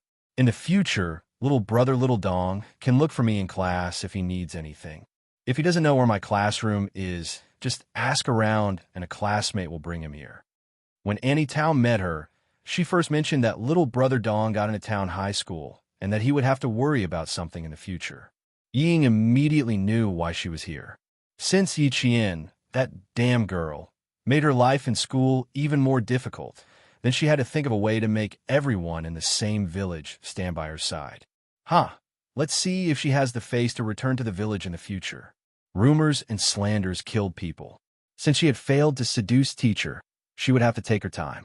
Yi Ying's smile became even sweeter as a gloomy look flashed across her eyes. She didn't believe that she couldn't win against an orphan.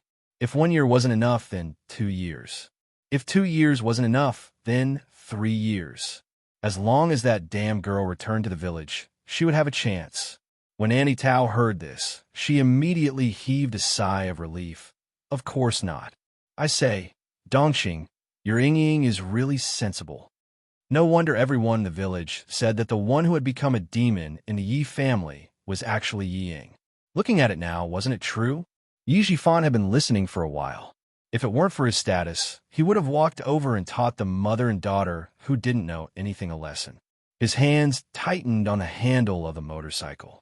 Just as he was about to leave, he heard the sound of a car horn behind him. A black Santana stopped next to him. Someone greeted him with a smile. Deputy Mayor Yi, Deputy Mayor Yi. A Santana stopped, and the person sitting in the back seat came over with a smile. Long time no see, Deputy Mayor Yi. Isn't this Secretary Wu? Aya, are you going to school? When Yi Zhifan saw who it was, the gloominess on his face disappeared. He walked over with a smile and held Secretary Wu's hand. He said politely, "It's so hot today. Do you have something urgent?" Secretary Wu was the leader of the city's education bureau.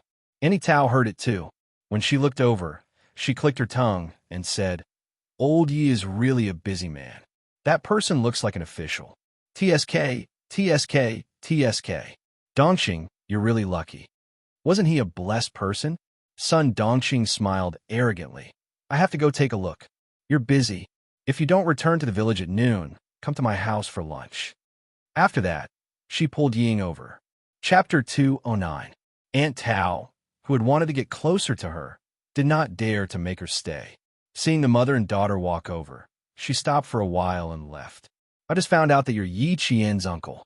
This is really. When son Dongxing heard Yi Qian's name, she was like a cat whose tail had been stepped on. She immediately exploded. "Yi Qian? Old Yi? What trouble did that wretched girl get into again? Let me tell you, whether she lives or dies has nothing to do with my family. Wretched girl, ungrateful wretch. If it weren't for my family raising her, she would have been a beggar begging for rice." He spoke quickly and hurriedly, without any pause or buffer. He finished speaking with a crackling sound like firecrackers, but he didn't notice that Yi Ying was already sweating from anxiety. "Mom, what are you saying?" Yi Ying was afraid that she would say something unpleasant, so she quickly pulled her back and whispered, "Mom, Dad's expression has changed, and you're still talking. Why don't you see who the important guest is? You can't say anything nice the moment you open your mouth." Yi Ying was also an expert at reading people's expressions, even though she also liked to let others know more about Yi Qian's scandals. But now, who was the guest? What was he doing here? Why was he looking for Yi Qian? She had no idea. Son Dongxing was still a little unhappy. How long has it been since that wretched girl showed up? When I asked you, you said you didn't know. When I asked your dad, you wouldn't tell me. Who knows if she got into trouble outside? This wretched girl, she just doesn't. Mom, can you stop talking? Yi Ying's little face was now pale, because Yi Zhifan's gaze just now was so sharp that it made her shiver involuntarily. Secretary Wu was talking happily.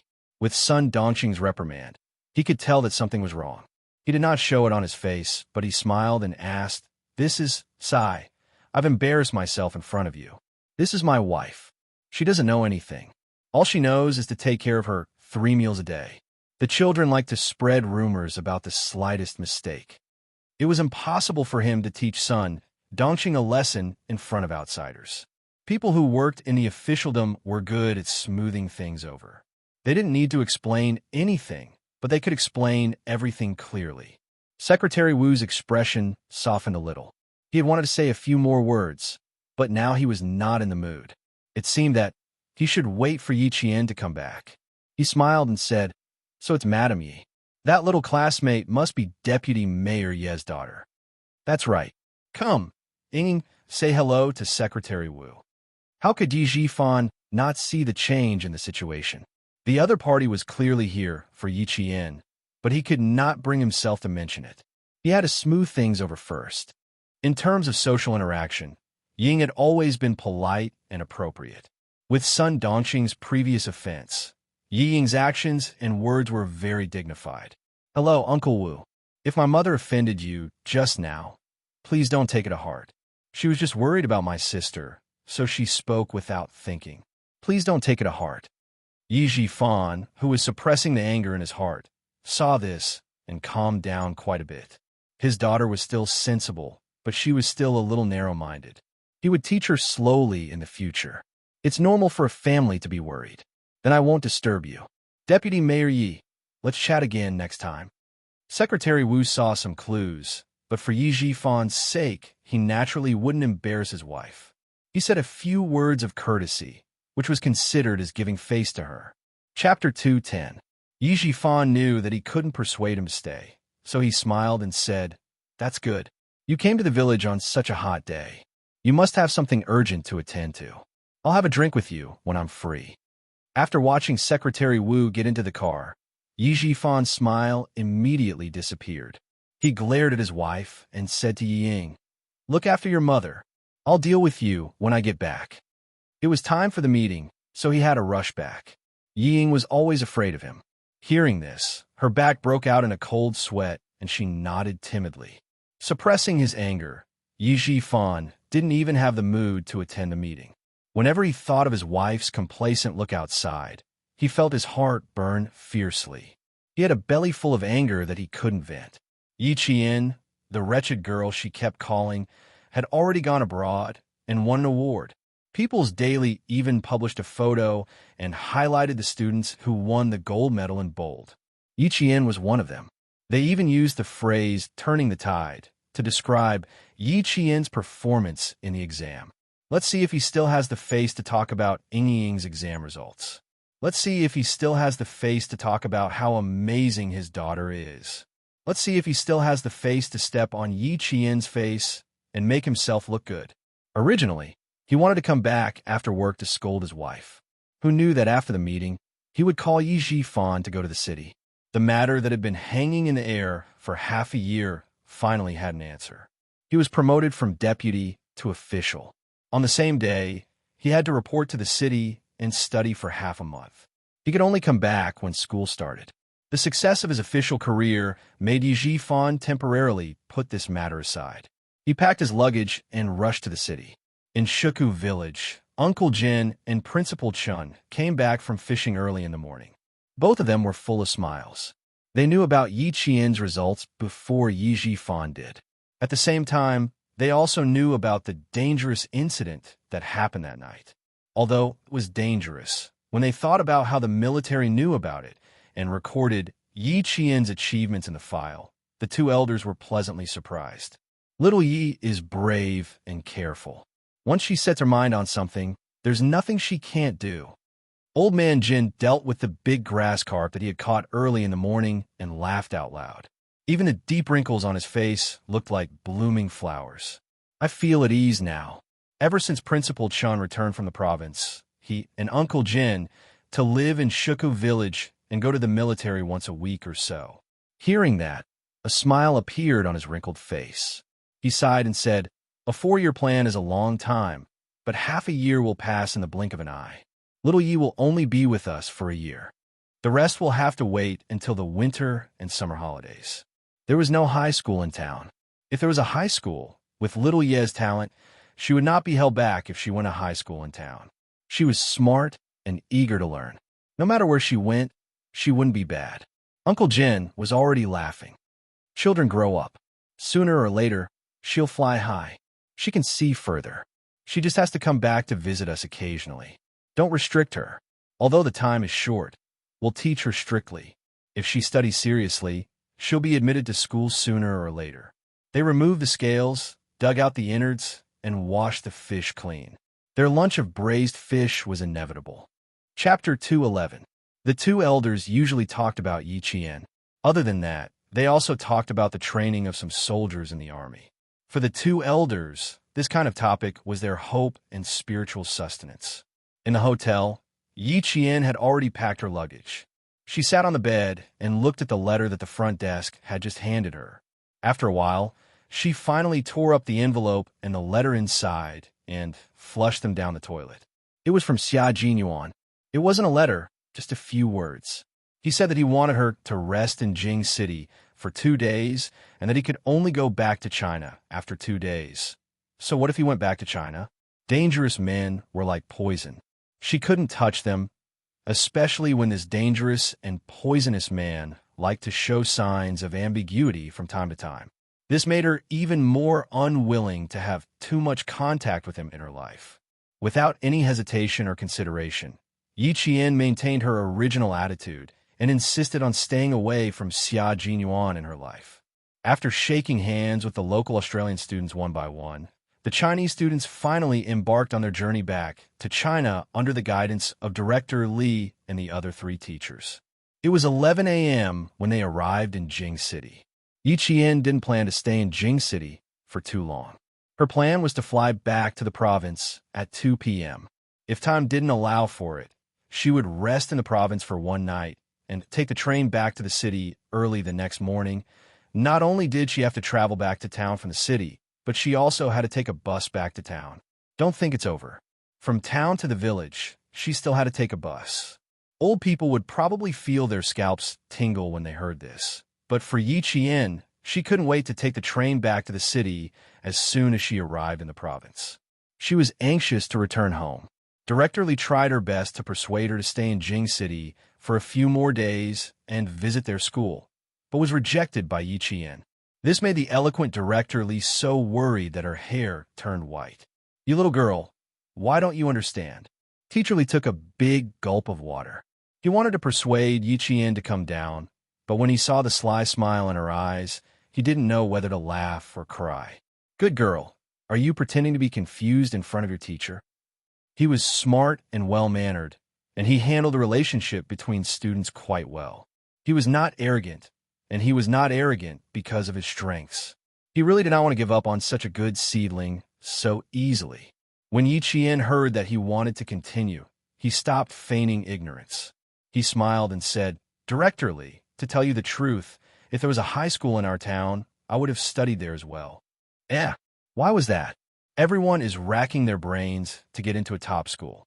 Why is it so weird when it's your turn? I can tell you that in the whole of Beijing, our school has the strongest teaching staff. Not to mention Hawaii University and Xi University, most of the students who study abroad have a bonus. In response to Director Li's well-meaning advice, Yiqian smiled faintly and replied, "You're honey, you're arsenic." He didn't say anything else. This was something that was completely impossible. He could only thank Director Li for his kindness. "You little girl, you really do have a lot of ideas." Director Li didn't try to persuade her anymore. He sighed heavily and said to the 2 boys, Gao Yiyang and Wang Mo, "Take care of the girls on the road. When you arrive in the province, remember to call me to let me know you're safe." Chapter 212. Wang Mo chuckled. "Don't worry, I'll definitely call you." Since the 3 of them were traveling together, Director Li wasn't too worried. However, he still called Teacher Zhu from the provincial high school, who was responsible for bringing the 3 of them to school. He told them what time the students would be arriving at the provincial high school and personally escorted them to the departure lounge before leaving. "After I get off the plane, I'll go directly to the train station to see if there are any train tickets back to the city tonight." As soon as they boarded the plane, Yiqian told Gao Yiyang her plan. "I can go back alone and want to go back earlier." She hadn't trained in a long time, so she was very anxious to go back. Gao Yiyang glanced at her and frowned slightly. He pursed his lips and said, "There are tickets. Let's go back together." He didn't hear her mention that if she hadn't been able to get the tickets, she would have gone back alone. That's fine too. Yi Qian nodded slightly. Although there was no misunderstanding like before, she wasn't very interested in closing the distance between them. It was enough to maintain a casual friendship. Although she wasn't as cold to him as before, she didn't want to be friends either. Gao Yiyang, who realized this, felt a little bitter. He didn't say anything more and closed his eyes to pretend to rest. After Wang Mo and Yi Qian chatted for a while, Wang Mo also yawned and closed his eyes to sleep. Only Yi Qian, although she also closed her eyes, her mind was clear. She didn't feel sleepy at all when she thought about how she would soon be able to immerse herself in the intense training. As she wished, when they arrived at the provincial capital at 5:30 p.m., Gao Yiyang immediately called to book the train tickets for 7:45 p.m. The two of them didn't even meet Mr. Zhu and rushed to the train station without stopping. From Australia to Beijing, then to the province, the city, the town, and the village. Yi Qian spent a total of 2.5 days on the road. At noon, the sun was so hot that even the cicadas were resting. The entire village was extremely quiet. Even the dogs were lying under the shade of the trees, panting heavily. When Yi Qian walked into the peach forest with her luggage, Xia Jinyuan stood at the hotel where he and Yi Qian had agreed to meet. No one contacted you? Are you sure? Xia Jinyuan frowned and looked at Han Zheng in disbelief. He pressed his lips together and asked, "Are you sure no one called you when you were at the nightclub?" Han Zheng was on the verge of tears. He patted his chest and swore, "Absolutely not. They were watching him 24 hours a day. That little girl of yours definitely didn't contact me. I guarantee it." What was this? Could it be that his brother's words were false? The aggrieved Han Zheng pretended to cry and said sadly, "Why would I lie to you? Let me tell you, that little girl is not interested in you at all. The great young Master Xia also has a time when he is despised by others. My heart is really, really fucking happy." Amidst his childhood friends' gloating laughter, Xia Jinyuan's face gradually tensed up. The little girl didn't come, so the next time they met would be difficult. It might be a few months or a few years. Xia Jinyuan was originally supposed to join the team at the end of the year. Now, because of Operation Pebble, the transfer order was sent to his original unit the day before yesterday, and he would be transferred to the new unit the next day. Each unit was responsible for special missions, such as war zone operations, overseas pursuits, foreign assassinations, intelligence spying, and so on, which were classified as Red Level 1 Snowfield Brigade. Since she didn't come, Xia Jinyuan could only leave Beijing with regret and go to the Snowfield Brigade.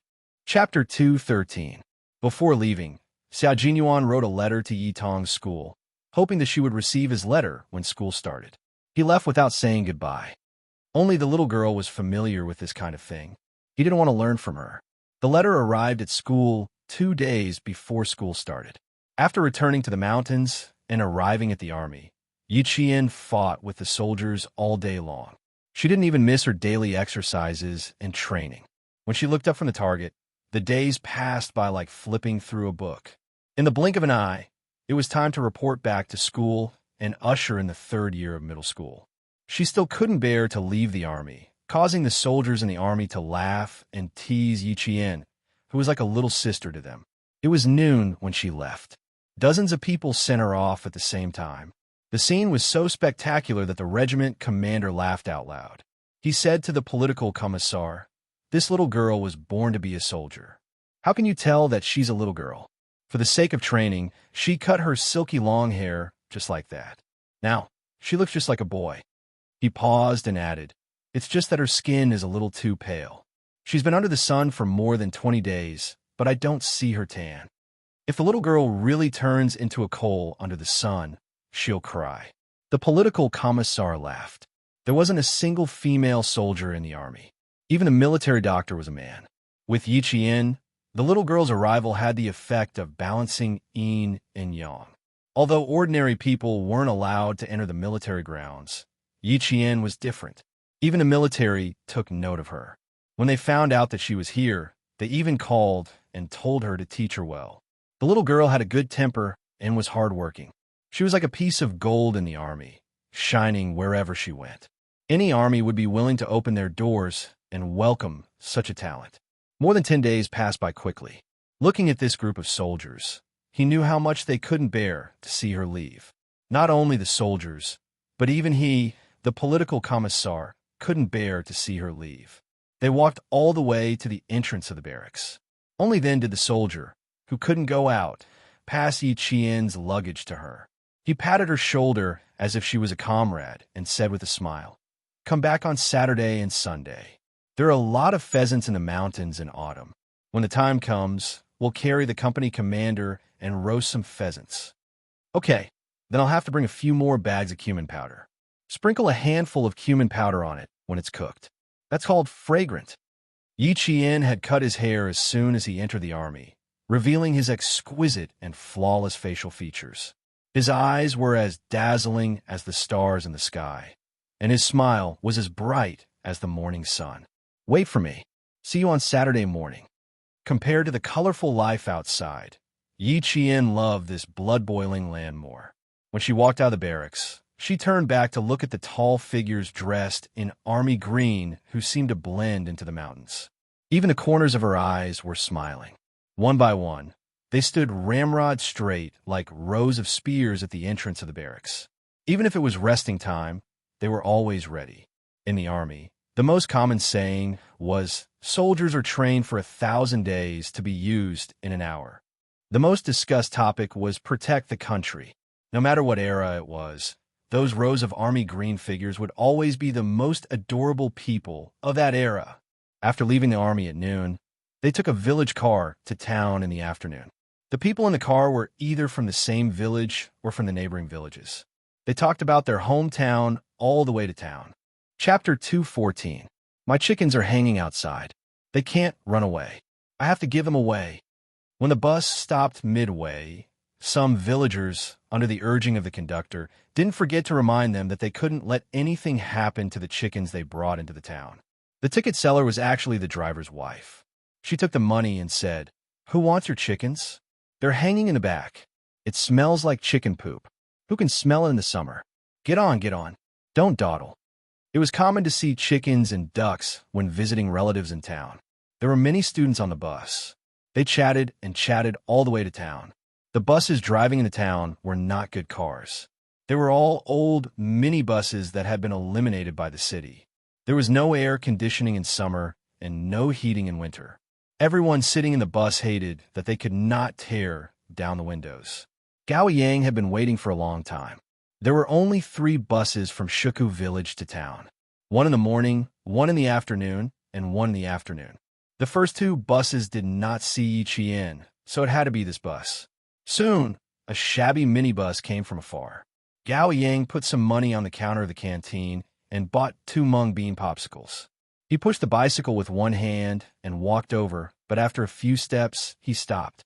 He saw Yi Ying and the mayor's wife, who had been in the limelight for the past 10 days. Yi Qian, who was sitting by the window, got off the bus. He felt that today was not a good day to go out. He saw the fashionably dressed mother and daughter, Sun Dongqing and Yi Ying, getting on the bus.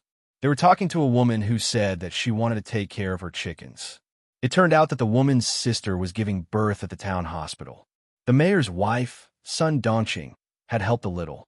She was here to thank them personally. Yi Qian did not plan to avoid them. So what if he bumped into them? When they got to school, she and Yi Ying would be in the same classroom. They would not see each other all day. How could she avoid them? Although the sun was setting in the west in the afternoon, it was still hot. Yi Jian glanced at Yi Ying, who was obviously impatient but still had a fake smile on her face. She took her luggage and left the car. Yi Ying had lost her patience. Her father had just taken office and needed the support of the villagers. Would she come out for a few chickens and ducks? Being close to the people, she had no choice. Over the phone, her father had specifically said that she had to make the mother and daughter appear close to the people. Yi Ying, who was waving a paper fan in her hand, said a few words with a fake smile. She looked up slightly and saw a face that she hated for a long time. His gaze suddenly became exceptionally sharp and fiercely swept over as if he were looking at an enemy. Every time she thought about the humiliation at the farm in the suburbs of the capital, she hated that she couldn't tear this face apart in her dreams. Yi Qian. She gritted her teeth and shouted in a low voice. Her cold voice was filled with coldness, but she didn't walk over. She just stared fiercely at him. Even on a hot day, the coldness in her eyes would cause goosebumps. She was still the same. A leopard could not change its spots. Yi Qian curled his lips. Facing Yi Ying's coldness, he returned a cold smile. His smile was as clear as water, filled with indifference and disdain. Sun Dongqing already had a conditioned reflex when she heard the name Yi Qian. She immediately shouted, "Where are you? Where is the wretched girl?" She looked up and saw Yi Qian grabbing his luggage and leaving the bus. She was furious. Like a weed on fire, it instantly started a prairie fire. "Wretched girl, stop right there. Do you still have any respect for your elders? Hey, where did all the reading go? You don't even have any respect for your elders." Chapter 215. After not seeing Yi Qian for a few months and hearing her daughter say that she was bullied by Yi Qian at school today, Sun Dongqing was so pleased with herself that she wanted to teach Yi Qian a lesson. Yi Qian turned a deaf ear. She wanted to make a fool of herself in front of everyone, but she didn't want to. Of course, if she really wanted to make a fool of herself, she wasn't afraid to play along. He ignored her and didn't even look back. He was clearly ignoring her. Sun Dongqing thought about it. Which one of them didn't greet her with a smile in the past 10 days? Only this wretched girl dared to disobey her. She was so angry that she swung her arms and chased after him. Her reaction was so big that it made Yi Ying's heart sink. She thought to herself, "This is bad." She hurriedly chased after her and stopped her. She whispered, "Mom, we're on the streets. There's so many people coming and going. Don't embarrass Dad. Don't forget, Dad specifically told you not to." The mention of her husband made Sun Dongqing slam on the brakes. Her chubby body trembled a few times under her skirt before she managed to calm down. She glared at Yi Qian's back, her chest still heaving up and down violently. "Wretched girl, she's lucky." She cursed in a low voice before she stopped. Yi Jian, who had walked far away, could still hear her bad-mouthing her to the women in the neighboring village. She said that she didn't come back for the whole summer vacation, that she didn't come back at night, and that she didn't know where she went to fool around. She walked quickly and didn't see Gao Yang, who was pushing his bicycle, walk coldly behind Yang.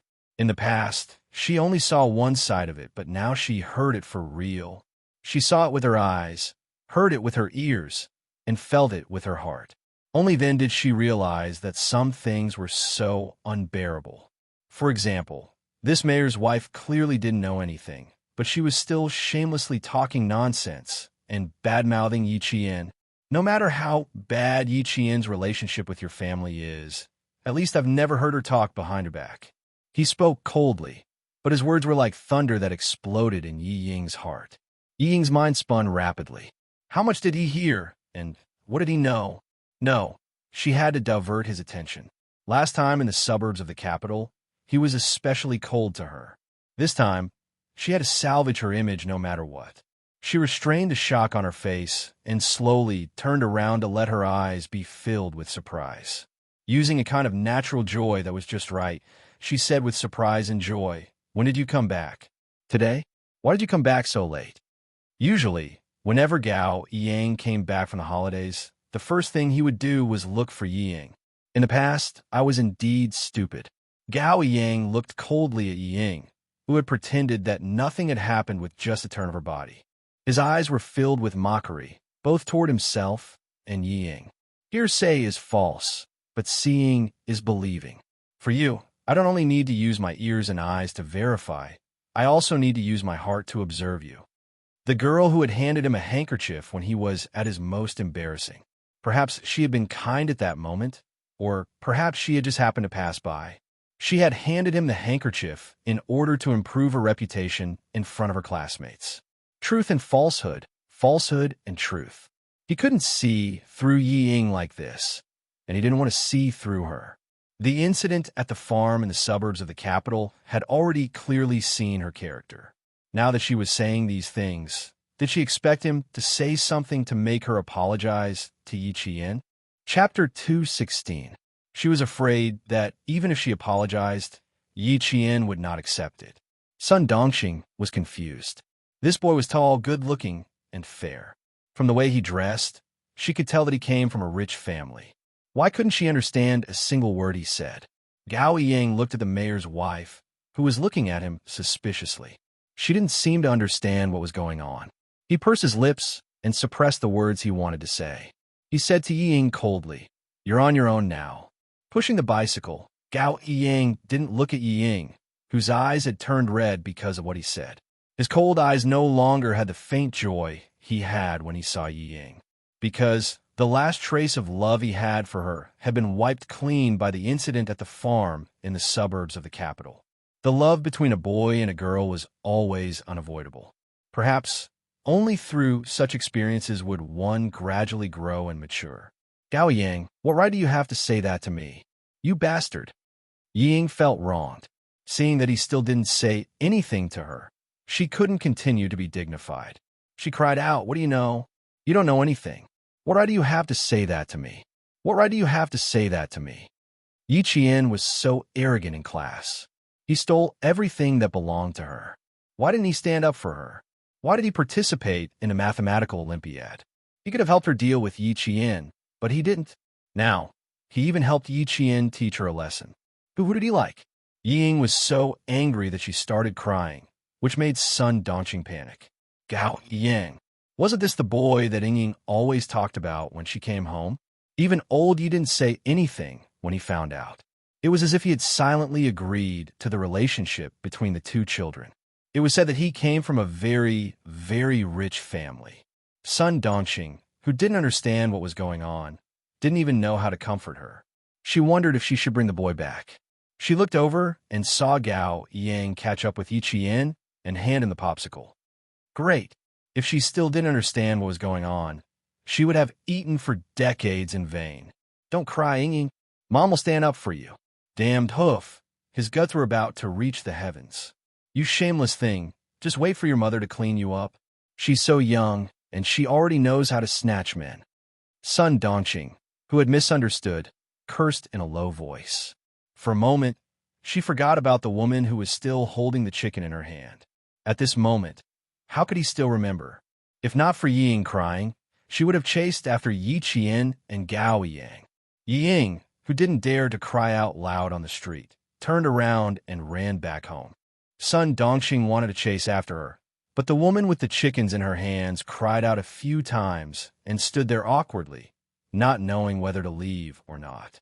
Just like that, she listened to the whole story. "Yo, you haven't left yet. I have to go home. When children quarrel, adults have to worry." Sun Dongxing, whose face had darkened, forced a smile. She said a few words, took the chicken, and hurried home. Ying locked herself in her room the moment she got home. She didn't even come out for dinner. The next morning, she didn't even have breakfast. She went to school with a pair of red and swollen eyes. Sun Dongxing, who hadn't slept the whole night, was afraid that Yi Ying would be late. When she heard the noise, she immediately got out of bed. Ying was just about to go to school when she slammed the door. Damned hoof. Ying was so angry that she didn't even eat breakfast. "If I don't tidy up, she really thinks she's going to heaven." She muttered as she tidied up her clothes and hurried out. When the phone rang, she had just finished changing because she was in a hurry to go to school. She ignored it and went straight to school. Chapter 217. At 6 o'clock in the morning, Yi Qian was the first to run to the school. However, Principal Chun was even earlier than her. He held a letter in his hand and stood at the school gate, leisurely waiting for Yi Qian to come over. Not long after, he saw a figure in the school's summer uniform running over. Bathed in the morning sun, the figure was like a young eagle fluttering its wings. Although its wings were still tender, it could already fly freely under the blue sky and white clouds. He took out the letter and read it. When she was about to run past, he hid behind his back with his hands behind his back. His gaze was kind and encouraging as he waited for the young eagle to fly over. Yi Qian, who was drenched in sweat from running, had already seen the elders standing at the school gate. She ran a little faster. "You're here so early. Are you here to welcome our new students? The admission of new students has always been handled by Dean Ku. I've been waiting for you. Principal Chun sized up the little girl whom he hadn't seen for a few days. He smiled and said, "The army is really good at raising people. You've grown up again." As he spoke, he handed the letter over. Sender, Xia Jinyuan. Recipient, Yi Qian.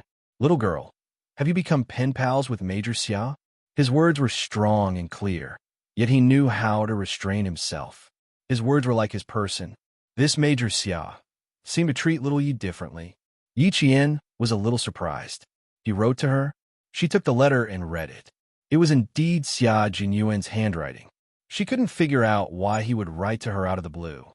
She pretended to tear the letter and read it, but Principal Chun hurriedly stopped her. "Read it later. I have something else to talk to you about first. Come, let's go to my office." At 6 o'clock in the morning, the school was still quiet. Registration was in the morning, the freshman assembly in the afternoon, and classes started the next day.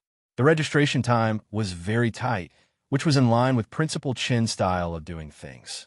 When they reached his office, he smiled and said, "Secretary Wu from the city's education bureau is coming over today. He came over a while ago, but he didn't see you or me. He rushed back to the city for nothing. Make some preparations later and have a good chat with Secretary Wu." This girl had a mature personality and always kept a low profile in everything she did. Even though she had won the grand prize this time, she still acted as if nothing had happened and did what she had to do. Ying, on the other hand, had made it into the top 10 of her grade in the final exam and made it known to the whole town.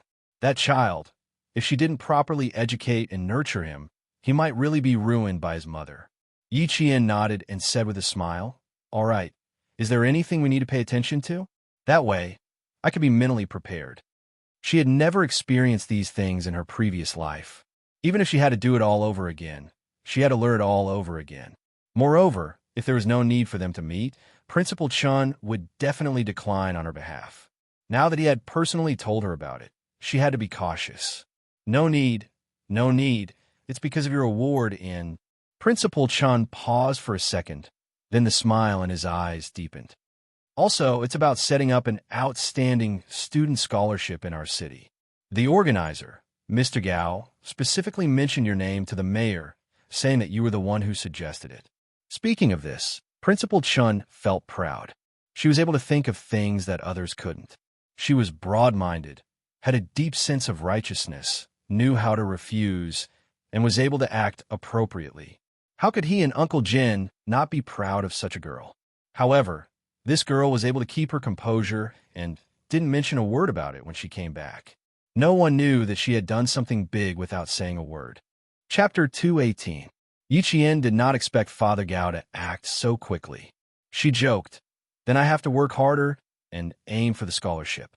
Who knows, maybe I won't have to worry about tuition fees when I go to university." "Huh, little girl, that depends on what university you go to. If it's a military school, not only will they not charge you a single cent, they'll even give you an allowance." Principal Chin laughed. The little girl could be quite childish at times, and it was very interesting to watch. "Don't worry. As long as you get into a military school, you'll be waiting for a monthly allowance as your living expenses." After laughing, there was some bitterness. A child without parents even had to worry about tuition fees. Fortunately, the little girl was the orphan of a martyr and had no tuition fees for the 3 years of junior high school. Otherwise, Sun Dongqing, the mayor's wife, would probably have to make the little girl quit school and go out to work. It was already past 7 o'clock in the morning, and there were more and more students in the school. The freshmen who came in for the first year of junior high still looked childish. They laughed and played with each other as they entered the campus. Yi Jin came out of the office and walked around the campus for a while. She didn't go back until the classroom door opened. After not seeing her for a summer break, her classmate seemed to have grown taller. And Jiasin pounced on Yi Qian from behind like a tiger pouncing on its prey. She laughed and said, "What kind of food did you eat? You grew so fast." The little girl was getting further and further away from Yi Qian. Yi Qian, who had grown up a week ago, had also started the normal process of a girl's development. Over the summer break, She had indeed grown quite quickly. You want to eat? Don't eat it for breakfast tomorrow. I'll send some over tomorrow. I promise you'll grow taller. Yi Qian turned around and looked at her friend with a smile. After a glance, she laughed even louder. Did you go to work as a child laborer? You're so tanned. Your face really makes your teeth look so white. And Jiasin, who had gone out with her father for the whole summer break, waved her hand and said boldly, My father said that it's better to travel 10,000 miles than to read 10,000 books. I followed his expedition team for the whole summer break and was exposed to the elements. How can I not be tanned? And Jiasin's father was a geologist. Not long after, Zhang Na, Zhang Bin, and the other students who had a good relationship with Yi Qian entered the classroom. Zhou Yao, who was a math enthusiast, was also added in. The few of them sat together to discuss Yi Qian's Olympiad questions. Lagrange's mean value theorem and Cauchy's mean value theorem. These are things that can only be learned in advanced mathematics. This written exam also covers them. Not only that, there's also a higher-order derivative formula. Leibniz also has it. It can be said that the mathematical Olympiad is not just a middle school level. The difficulty of the questions is quite wide. Yi Qian's expression was a little serious. She had seen a lot and knew why Director Li said that there was still a big gap between their country's theoretical knowledge and the international knowledge. The foreign students may not know how to do it, but they have all understood it.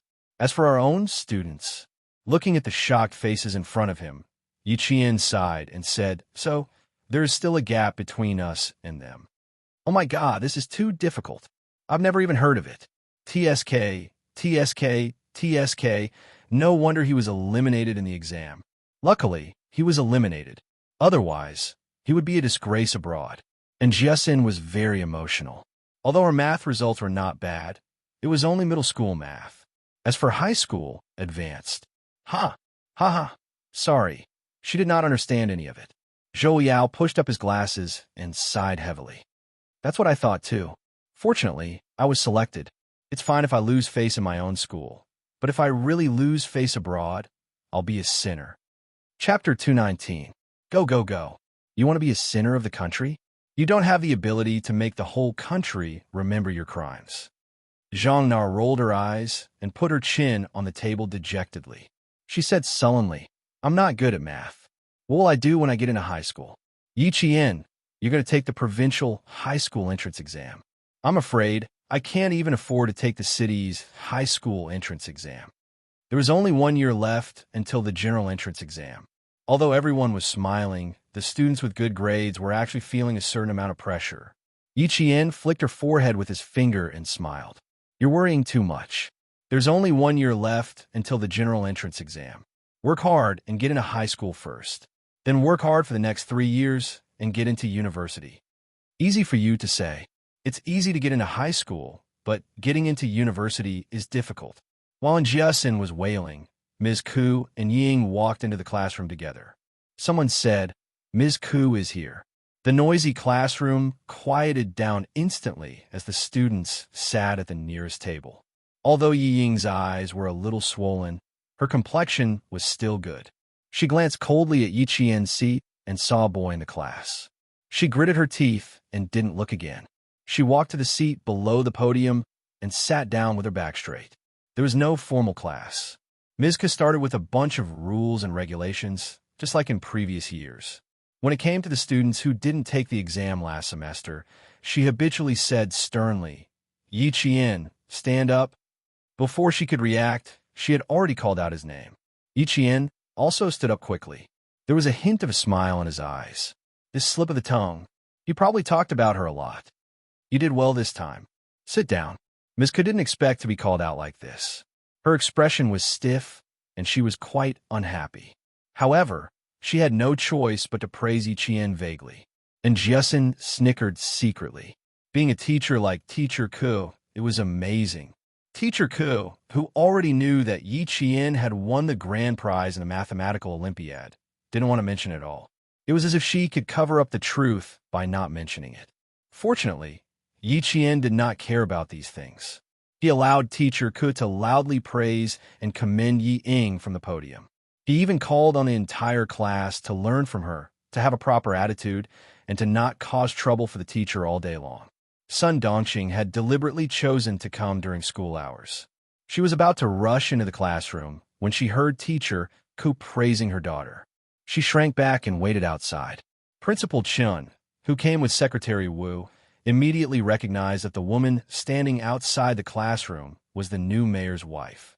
His eyes narrowed, and a trace of coldness flashed through his sharp eyes. This is Class 1. In front of us is Class 2. There's no distinction between experimental classes and ordinary classes in the middle school in town. As he spoke, he intentionally guided Secretary Wu into Class 1. Although Fujian Town was only a town middle school, and its teachers were slightly weaker than the ones in the city, there was a military unit here. The children of the military's family members were also studying here. Therefore, the teachers here were quite capable. Secretary Wu laughed. "You're too humble. Many of the top students in our city graduated from your school. This year, 4 students from number 1 middle school were admitted to Tsinghua University. One of them graduated from Fujian Town Middle School. This time, it seemed that there were 2 more capable students who could get into Tsinghua University and West University. One was Yi Qian, and the other was Gao Yang from Class 3. Chapter 220. Secretary Wu and the others were not the only ones who thought so. Yi Zhifan, who came back with them, also thought so. During the days when he was studying in the city, he lived in fear and trepidation. The municipal director told him in private that he was not supposed to be the mayor. He did not know why, but the day before the letter was released, the municipal committee suddenly appointed him as the mayor of Fujian Town. He said that someone wanted to make him the mayor. After the meeting, the municipal committee secretary asked him to stay behind to show his concern. Before he left, he patted him on the shoulder and said meaningfully, "Xiao Yi, you are still young. You are already the mayor of a town at 35 years old. Work hard, and you will have a bright future." It sounded mysterious, but it made his heart skip a beat. This was because he remembered the phone call from a few years ago in the middle of the night. For the past few days, he had been thinking about who was secretly helping him, so he forgot about Yi Qian going abroad to win an award. Who would have thought that he would be shocked by the sudden news yesterday morning? His mind was still in a daze. Yi Qian, she actually persuaded the famous Chinese Mr. Gao Qiliang to set up a scholarship for outstanding students charity program in the province. She won an award and helped solve a big problem in the province. Yi Zhifan rushed back to town with Secretary Wu. He did not see Sun Dongqing at home. He asked downstairs and found out that she had gone to school. His heart skipped a beat, and he sped to school on his motorcycle. Unfortunately, he was still a little late. In front of Principal Chun and Secretary Wu, Sun Dongqing complained bitterly about Yi Qian. "I am worried. I am so worried that my hair is turning white. I didn't go home for the whole summer vacation. No one knows where I went. He clearly saw me on the street yesterday, but he didn't even greet me. This child, Teacher Ku, Principal Chun, I really can't control him anymore." In the classroom, Yi Ying, whose face was pale, looked at her mother scolding Yi Qian in front of the whole class. She said anxiously and angrily, "Mom, stop it. Stop it." He wanted to drag her out, but Principal Chin's sharp gaze stopped him in his tracks. Yi Ying, who couldn't move even half a step, was so anxious that she sat in her seat with tears in her eyes. She watched her mother make a fool of herself, and also, she made a fool of herself. Sun Dongqing wasn't stupid, but she had a very fatal flaw. She didn't want to verify anything, and only wanted to feel comfortable in her heart. In the past, she had been more cautious. However, as Yi Zhifan's position in the government increased, she became more and more unbridled. Who in this town could be more important than her husband? No. Since there wasn't, then everyone in the town had to follow the mayor's orders. Naturally, they had to listen to her, the mayor's wife. If she said that Yi Qian wasn't good, then everyone had to say that Yi Qian wasn't good. "You're too worried. I wouldn't be this tired even if I taught 10 children. My Ying has never made me worry much since she was young. It's just her. My white hair is all because of her. Her parents died early, so I have to take care of her. However, I can't control her. I really can't control her. She left early, didn't go to school, fell in love, and was whispering sweet nothings to a boy named Gao Yang on the street yesterday. This time, I didn't misunderstand. Yesterday, I saw the two of them side by side. They even shared a popsicle. Teacher Ku, you're a teacher. You have to control them. You have to. Chapter 2:21. Sun Dongqing's behavior had aroused the disgust of the rebellious students from the moment she barged into the classroom and appeared in a high and mighty manner. When they heard her talk about Yi Jian's achievements, she didn't forget to praise Ying as if she was a goddess who had descended to the mortal world. This made more and more students dislike her. Now, she even dared to talk nonsense about Yi Qian and Gao Yang as a couple. It was as if someone had poked a hornet's nest. The entire class was filled with shouts of anger. Zhang Bin was the first to speak. He shouted, "Auntie, you've got the wrong person. Yi Ying and Gao Yang are in a relationship. It has nothing to do with Yi Qian. You're too good at making things up. You're confusing right and wrong. Auntie, you've given us an interesting lesson. Yi Ying, your mother is so amazing. She has a glib tongue. She even scared our principal and teachers so much that they don't dare to interrupt your mother." Their mocking and disdainful gazes made Yi Ying, who was so embarrassed that she wanted to disappear, burst into tears. She lay on the table and didn't dare to raise her head. Sun Dongqing couldn't stand her precious daughter's crying. She felt that the entire class was bullying Yi Ying. She slammed the table and pointed at the boy who spoke first. She said angrily, "What's your name? Who are your parents? Do you have any manners? Don't interrupt when adults are talking." She then said to Yi Ying, "Ying, what are you afraid of? Tell Mom, which of your classmates bullied you? Tell them all." Her reaction made Secretary Wu, who had remained silent, shake his head in secret. Mayor Yi was a capable person. It was a pity that he had such an insensible wife. What a pity, what a pity. Zhang Bin stood up when his name was mentioned. He wasn't afraid of angering her. He said happily, "Auntie, I'm Zhang Bin. My dad went to the city and my mom went to a meeting. If you want to find them, you'll probably have to wait until the day after tomorrow." Principal Chen knew him. He had a father who was a policeman and had a strong sense of justice. Principal Chen, who had remained silent the entire time, finally spoke up. "Parent, after hearing what you said, I also want to know if Yi Qian is as you say. How about this? Can I trouble you to sit in the classroom for a while? I need to make some arrangements first." She then turned to Teacher Ku and said, "Teacher Ku, you're the form teacher, and the podium is also where the teacher stands. Please ask this parent to go down and sit down." Miss Ku looked like she was about to faint. She regretted not stopping Sun Dongqing from entering the classroom. She had hoped that Sun Dongqing would stand up for her. Now, she had to clean up the mess. Hearing this, she shuddered and hurriedly said to the furious Sun Dongqing, "Madam Mayor, you can leave first. Isn't Yi Ying crying? Sit down beside her and comfort her. Principal Chen needs to arrange something." Teacher Ku, who vaguely felt that the situation was not very good, was afraid that she would not cooperate, so she quietly pulled her. "Does he care about this or not? Is there anything wrong with what I said? A mere principal dares to put on airs in front of me. I want to see what he has arranged. If I'm not satisfied, I'll go to the city and ask the leaders to remove him from his position." For more than 10 days, she had heard too many flattering words. Sun Dongqing did not think of herself as the mayor's wife, but as the governor's wife. Perhaps even the governor's wife was not as arrogant as her. Principal Chen, who pretended not to hear her, smiled slightly and said to Zhang Bin, who had not yet sat down, "Go and find a few PE teachers to bring the TV and video camera in the meeting room into the classroom." Chapter 2:22. Zhang Bin was a member of the sports committee, so he was familiar with all the teachers. Hearing this, he, who was still in the middle of puberty, let out a hoarse "ah" and jogged out of the classroom. "How about I go to your office and sit for a while?" Seeing this, Secretary Wu whispered, "The mayor's wife has a bad temper. I'm afraid you'll have to put in some effort."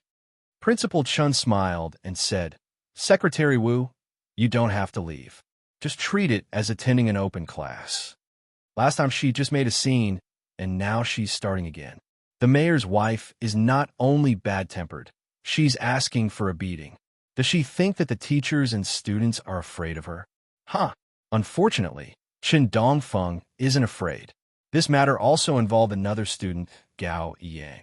He then instructed the student sitting next to him, go to the third-year class 1 and ask Gao Yang to come over. If the teacher asks, tell him that I'm looking for him. Oh, right, tell him to go to my office and get the videotape on the table. After everything was arranged, Principal Chun gave Yi Qian a calm-down look and asked Secretary Wu to sit at the back of the classroom. It really was like an open class. Principal Chun asked Fu Dong to go out. I'm guessing he asked Gao Yang to come down. And Jessen's face was livid. She gritted her teeth and said to Yi Qian, just you wait. With how much Principal Chun cares about you, he won't let her have it easy. Zhou Liao, who usually didn't care much about class matters, also had a heavy expression. He whispered to Yi Qian, like mother, like daughter. Yi Qian, it's a miracle that you're still alive. Ha, just you wait. There's going to be a good show. Zhang Na sneered. She glanced at Ying, who was sitting on pins and needles. Her heart was laughing even harder. She also didn't like Ying. Yi Qian knew that Principal Chen wouldn't give up so easily this time. The corners of his mouth curled up slightly. He didn't expect Sun Dongxing to be so arrogant. How could Yi Zhifan, who had a mind of his own, tolerate her ignorance and arrogance? When she heard them talking behind her and feeling indignant for her, she said disapprovingly, "This is nothing compared to what happened in the past. You guys can also learn something from her." Did you vomit? Imitate her? Am I tired of living? Don't disgust us. I'd rather learn from Liao Jian's father than her. Yi Qian, whose expression remained indifferent despite the profanities, smiled faintly and said, "Learn from her how to be a person who doesn't make others hate you. Learn from her how not to be a person who doesn't want to live a long life. This is what she taught you." And Jiasin turned her head and quickly glanced at Yi Qian. She sighed and said, "Classmate Yi, your psychological endurance is really extraordinary. I really admire you. Even the Buddha would be so angry that he would jump up and down after hearing such words, but you are still able to sit still. You even know how to remind us how to be a person who doesn't make others hate us. Student Yi, if I want to study medicine in the future, the first subject of my research will definitely be you. Why is your brain structure so different from ours?" The more she didn't care, the more impatient Sun Dongxing was on stage. If this continued, the one who would be at a disadvantage would definitely be Sun Dongxing. Yi Qian, who understood, smiled but didn't say anything.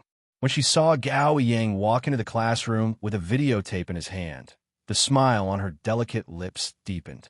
TSK, TSK, TSK. No matter how smart Ying was, having an arrogant mother was a tragedy. Chapter 223. Ying was almost out of breath from crying. At this moment, she finally understood why her father reminded her to keep an eye on her mother. She didn't come to school to stand up for her. She was clearly here to make a fool of herself. Listening to the students' mockery, Principal Chen glanced at Ying, who hadn't stood up to speak to protect herself. It would be a lie to say that he didn't feel sorry for her. She was also a smart child, but she had raised such a selfish and narrow-minded person. However, with such a mother, it wasn't strange. Principal Chun, who was determined to dampen Sun Dongxing's spirit, signaled for the students to be quiet. He then asked Gao Yang in a deep voice. Ying's mother said that she saw you and Yi Qian kissing on the streets yesterday. Is that true? Tell me about your relationship with Yi Qian first. Gao Yang, who was unprepared, frowned. He glanced coldly at Sun Dongxing, who had her chin raised. He pursed his lips and said in a deep voice, "I don't know how she saw Yi Qian and I having that kind of relationship. When Yi Qian came back yesterday, I did buy a popsicle for her. As for what happened, it was because I brought back a set of mathematical Olympiad questions from Australia. There was one question that I didn't know how to solve, so I wanted to discuss it with Yi Qian. He had specifically asked his father to find the most difficult set of mathematical Olympiad questions so that he could have more topics to talk about with Yi Qian. He wanted to clear up all the misunderstandings so that she wouldn't have any prejudice against him. But before the plan could even begin, there was already news of him kissing Yi Qian. Sun Dongxing didn't even bother to comfort her daughter. Good boy, he's still so stubborn. She aggressively questioned, "You're so dishonest. I saw it with my own eyes, and you're still trying to deny it. What mathematical Olympiad questions from Australia? You're just a wretched girl. You can't even get into the grade. How can you do Australian questions? Tui, that's clearly an excuse." She pointed her spear at Yi Qian, who didn't respond at all. She shouted, "Yi Qian, stand up and explain yourself. Don't make me clean up your mess all day long. Damn, girl, you've been fooling around every day and didn't come back for the whole summer vacation. Could it be that you went out with this guy?" Being unreasonable was also one of her abilities. Yi Qian looked at Sun Dongqing, who was still oblivious to the fact that she had stirred up public outrage. His eyes were full of smiles. If that was the case, it wouldn't matter if he said a few words now. Annie has always liked to think too much. Even if I said I didn't, you wouldn't believe me. You love to pour basin after basin of dirty water on me. What can I explain? My explanation is that I don't understand what you're talking about. Why didn't she see that Sun Dongqing was so stupid in her previous life? Things had already come to this point. Did she really think that Yi Qian would be the one making a fool of herself? What do you mean you don't understand? Just admit that you're in a relationship with this guy. You didn't go home for the entire summer vacation and fooled around everywhere. In Sun Dongqing's eyes, Yi Qian would never be able to escape from her grasp. Moreover, she was now the mayor's wife. Who would dare to offend her for the sake of a wretched girl without parents? In town, there were indeed people who wouldn't stand up for Yi Qian. However, in school, the first person who wasn't afraid of her was Principal Chun, and the second was Gao Yang. Before Yi Qian could speak, Gao Yang's eyes were filled with obvious disgust. He coldly said, "Auntie, yesterday you said behind Yi Qian's back that she didn't go home for the entire summer vacation. You said that she didn't come home every night. You also said that she's a girl who plays truant, doesn't make progress, lies, and is dishonest. May I ask how honest you are?" Chapter 224. She spread unfavorable rumors about Yi Qian everywhere. Didn't she know that rumors were the most fragile? She targeted Yi Qian so much. No wonder Yi Qian hated him in the past. He used to be just like Yi Ying's mother. Guilt gnawed at Gao Yang's heart like a giant ant. He suppressed his anger and said forcefully, "Moreover, Yi Qian didn't live with you. How do you know that she didn't come home every night? Lying? Dishonest? Auntie, are you sure you're talking about Yi Qian and not Ying? Ying, stand up and say it yourself. Who's the dishonest one? When we went to the capital, how did you frame Yi Qian? And how did you frame Yi Qian? Do you dare to say it in front of the whole class?" Just then, a few PE teachers came in with televisions and video recorders. When they heard his words, they all stood at the door of the classroom. What happened? They looked to the back of the classroom to ask for instructions from Principal Chun. Principal Chun waved his hand to indicate that they were busy and let Gao Yang continue the confrontation. Yi Ying, who was lying on the desk, wished that she could faint. Hearing Gao Yang's continuous questioning, her heart was pounding. Panic hit her brain like a tidal wave. How could she stop it? Yi Ying, who was so flustered that she couldn't think at all. No, she had to think of something. She had to think of something. Sun Dongqing, who had always picked up soft persimmons, was shocked by Gao Yang's imposing manner. She heard her eyelids twitching. She secretly pulled the corner of Yi Ying's clothes and asked in a low voice, "Aren't you going to say something? Do you still want to live in class?" "Mom, if I can't live in class, it'll be all because of you." Yi Ying didn't have time to cry. As she spoke, she gritted her teeth. Her mind was spinning fast. She had to think of a way to get out of this quagmire as soon as possible. Hearing this, Sun Dongqing was so angry that she almost fainted. "Ying, can't you see that Mom is here to help you vent your anger?" She lowered her voice and said sternly, "Why are you so weak? Let others ride on your neck. I'm here to support you. What are you afraid of? Who told you to come here?" Ying lost her composure. She raised her head and glared fiercely at her mother. "Don't you know that you're just causing trouble by coming here?" His usual cheerful and kind face was nowhere to be seen. His face was gloomy and cold, and even his facial features revealed a hint of ruthlessness. The students sitting around her, especially the students on her right, were frightened by the ferocity on her face. They turned their necks and stared at the podium, not daring to look at her. Ying was so terrifying, and Jiasin was listening with great interest. Suddenly, she saw Ying raise her head. She seemed to have thought of something and stood up. Ying, don't you have heart disease? You have to hold on. Otherwise, if you have a heart attack, you'll be in big trouble. But you don't look like you're sick. Why don't you explain what happened in the suburbs of the capital? Are you trying to frame Yi Qian again? Huh. If you really did it, I wouldn't be surprised. This is the real Ying. The children were arguing, but Secretary Wu's focus was not on this. He was concerned about another issue. Heart disease? Mayor Ye's daughter had heart disease? Secretary Wu's eyes narrowed. Having a heart disease was not a good thing. The school had to bear a great risk. He leaned to the side and asked Principal Chun, "Is it confirmed?" Chapter 225. According to Mayor Yi, it should have been confirmed. You know that the school won't ask the parents to prove anything for this kind of thing. Principal Chun said casually. From his tone, one could tell that he didn't really believe that Ying had heart disease. Could it be that this kind of thing was faked? What could it do? Secretary Wu, who was shocked, looked thoughtfully at the mayor's wife who only knew how to protect her own child while trampling on other students. His gaze flickered slightly before he looked away. It seemed that he had to remind number 1 middle school that regardless of whether Mayor Ye's daughter had heart disease, it would be better for her to study at another school. If she didn't study in the city, that would be even better. No school would accept such a troublesome parent. Moreover, if she really did have heart disease and something went wrong, the entire school would be so disturbed that classes couldn't be held normally. At this moment, Sun Dongqing had never thought that she would almost ruin Yi Ying's future with her actions. When Yi Ying, who wanted to pretend that she had a heart attack, saw that her plan was blocked, her shoulders trembled even harder.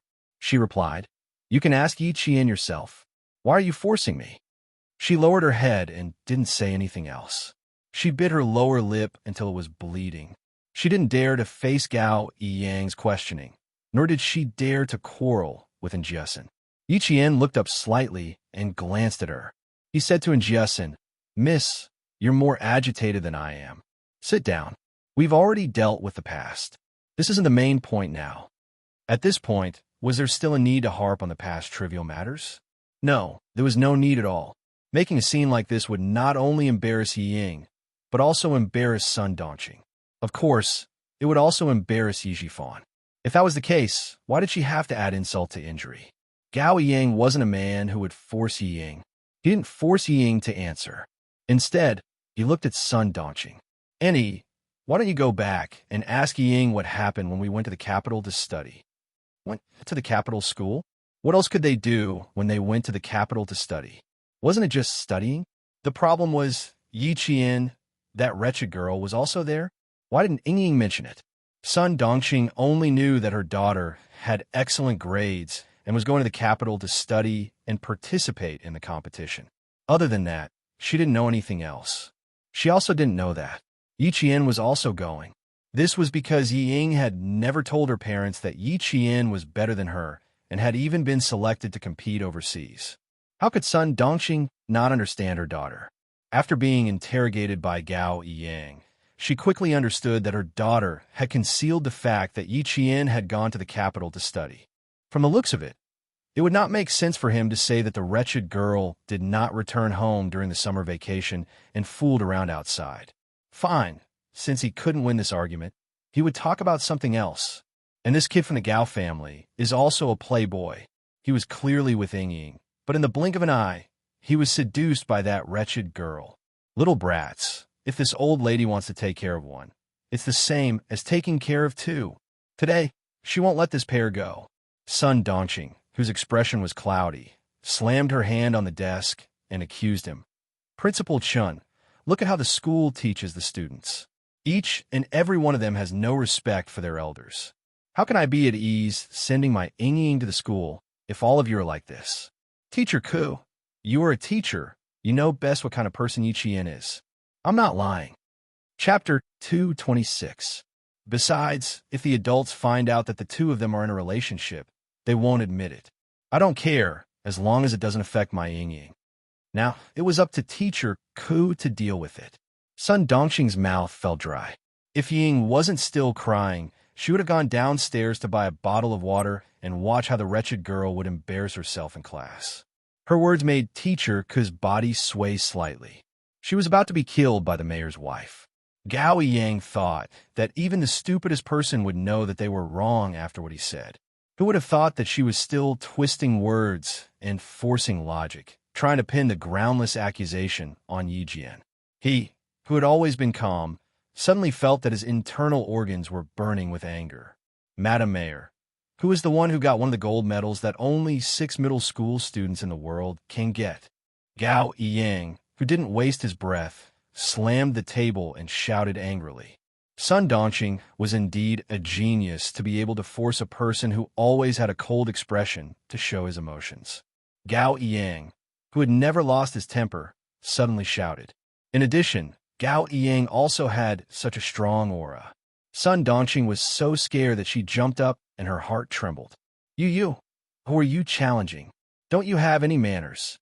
Principal Chun stood up when he saw that she was about to start throwing a tantrum again.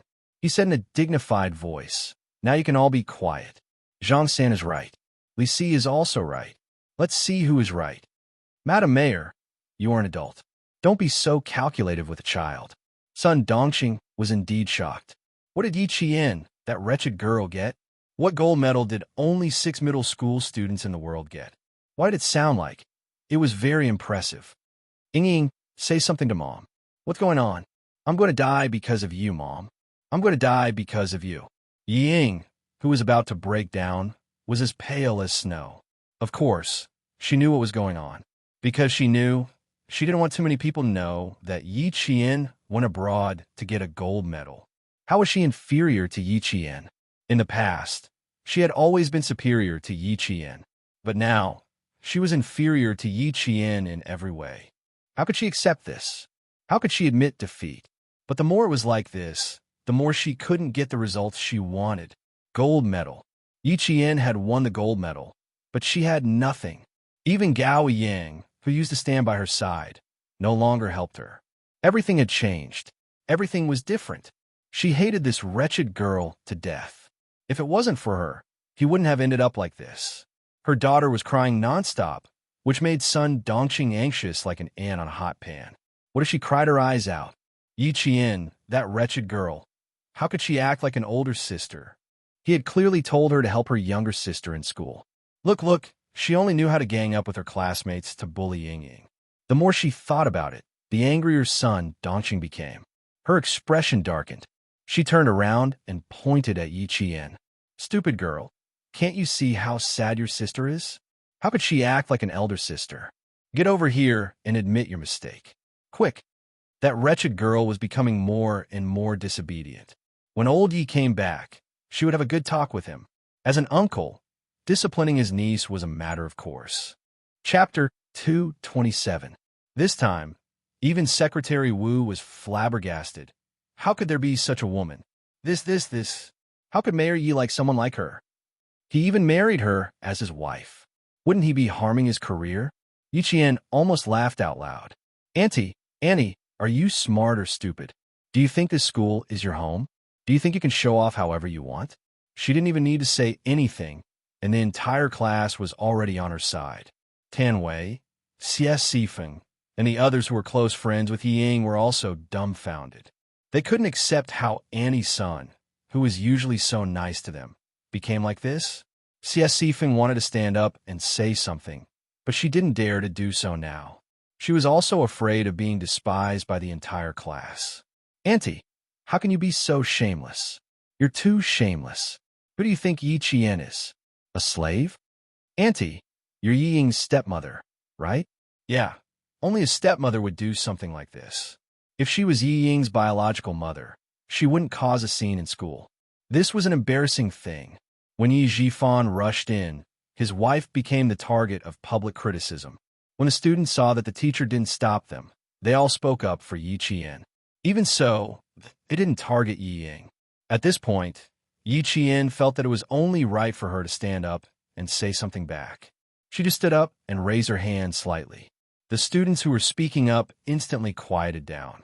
From this point, it was enough to see that Yi Qian had a certain level of influence in the class. At least, the students all respected her. Then, she slowly smiled and said, "Auntie, I still have some self-respect. You scolded me, hit me, humiliated me, wronged me, and spread rumors to slander me. It's already like this. Don't tell me I still have to treat Yi Ying as my own sister and respect you as an elder. You should just be the mayor's wife. As for me, I'm sorry, I don't have an auntie like you or a sister like Yi Ying."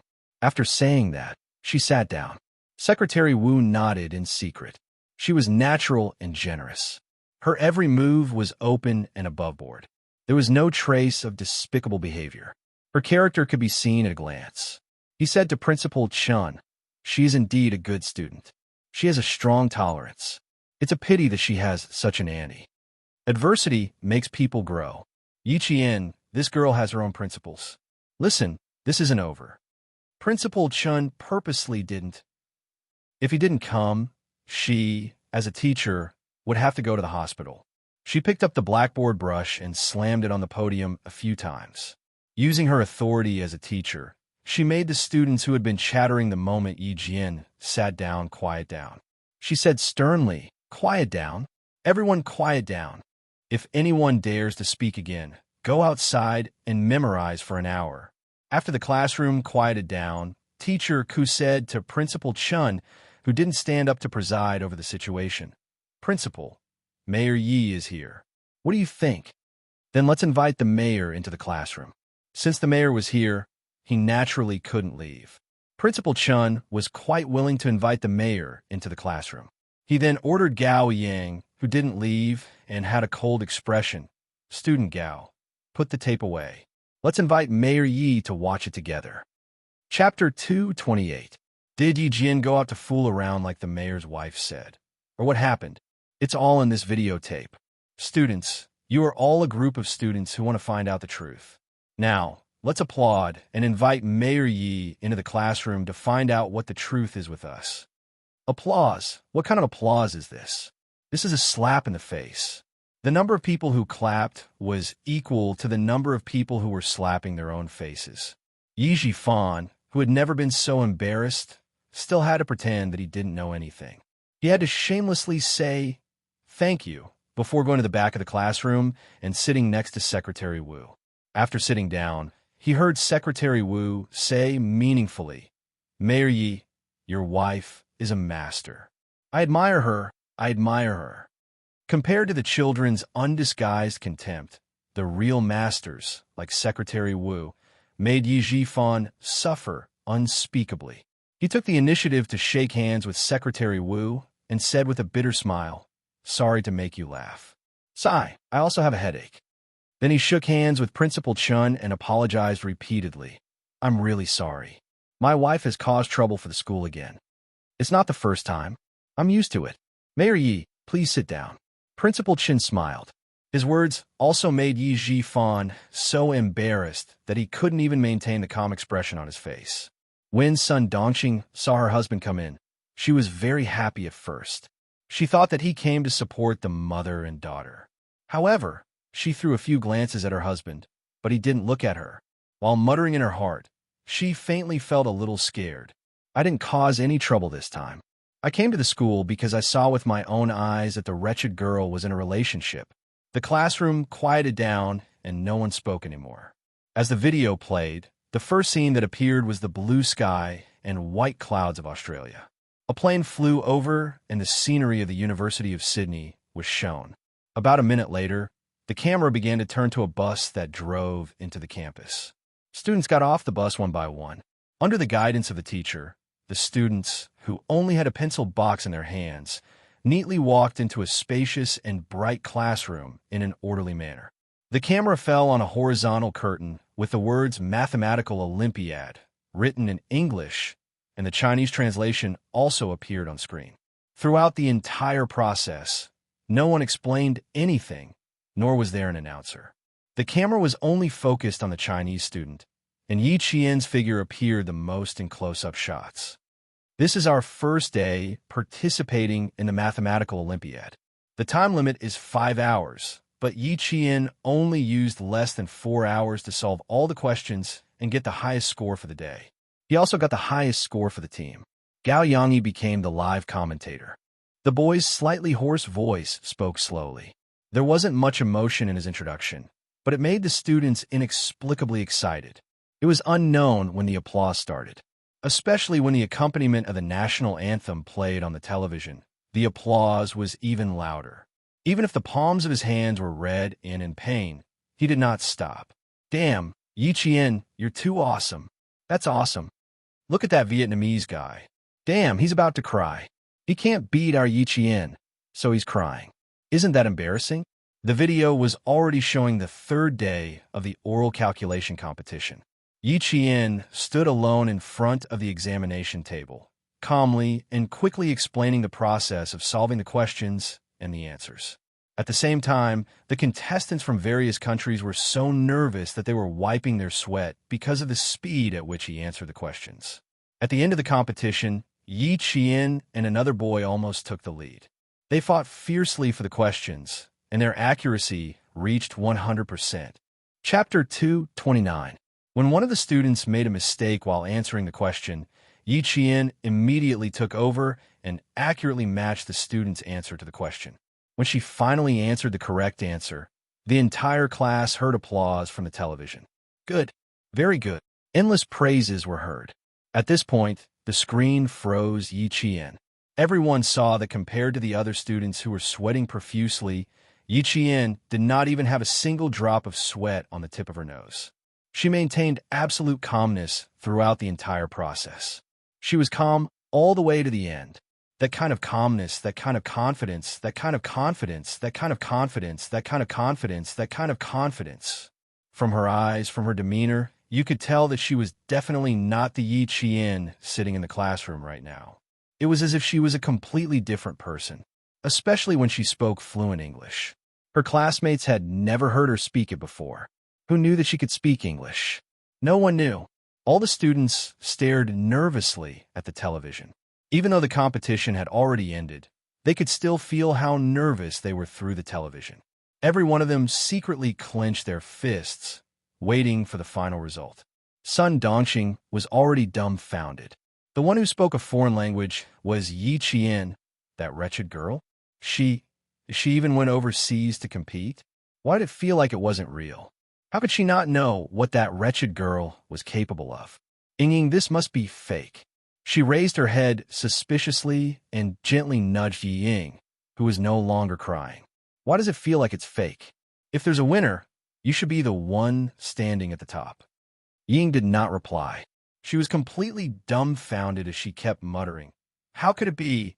How could it be? How could she? No, it's impossible.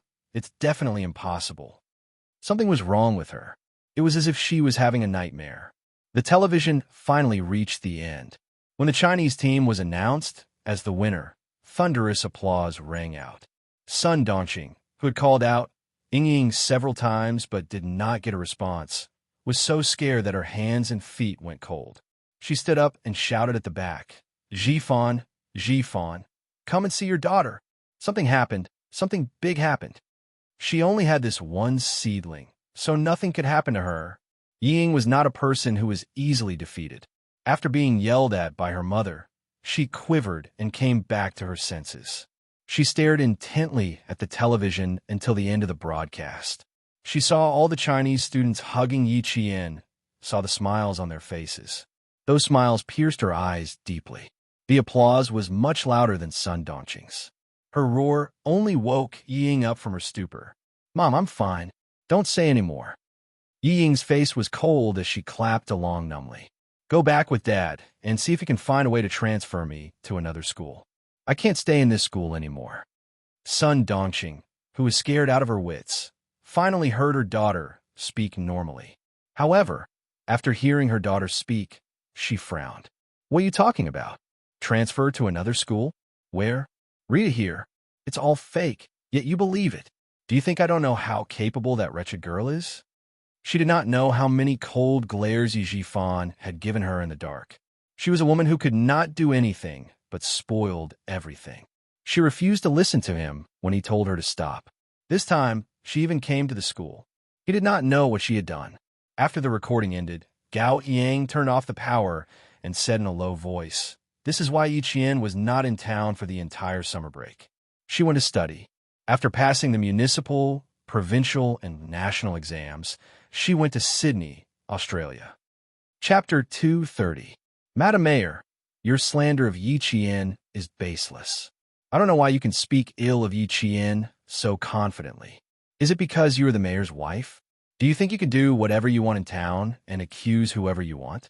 His words were like a slap to Yi Jifan's face, making the dignified mayor of a town blush in front of a group of students. Sun Dongqing was relying on her husband's presence. Now that she was being slapped in the face by a middle school student, she frowned and shouted, "Jackals of the same tribe, this kind of thing is obviously fake. Do you think I don't know Yi Qian's capabilities? Speaking in a foreign language, it's obviously fake." She then glared at Yi Qian, who did not take the initiative to speak. "Do you even act like an older sister? Why do you have to fight with your own sister for everything?" "Oh my God, Auntie, Ying doesn't have the ability to fight with Yi Qian for this kind of thing. Does she know how to do the questions on the paper? If she knew how to do it, she wouldn't have been eliminated during the national competition. A tree needs a piece of bark. A person needs a face. Auntie's son, where did you lose your face? Do you have to be so shameless? Luckily, my family moved to the city this year. Otherwise, when I think about how I have to go back to a town with a mayor's wife like this, I feel embarrassed just walking out." More and more students couldn't stand Sun Dongqing's outrageous behavior. The rebellious teenagers didn't think as much as adults. They were worried about offending the mayor's family and making life difficult for their families. They couldn't stand it, so naturally, they had to say it out loud. The sounds of mockery numbed Yi Ying's expression. She had a mother who did not know what was good for her. Was her life ruined? Right now, it was only the whole class laughing at her. Before noon, it would be the whole school. By tomorrow morning, it would be the whole town. And Yi Qian. She clearly had the chance to stand up and explain, the chance to stop all this, but she did not. She deliberately made a fool of herself to force her, Yi Ying, to leave the school. Yi Qian, even if I leave school, you won't have it easy either. I swear that I won't let you have an easy time in this lifetime."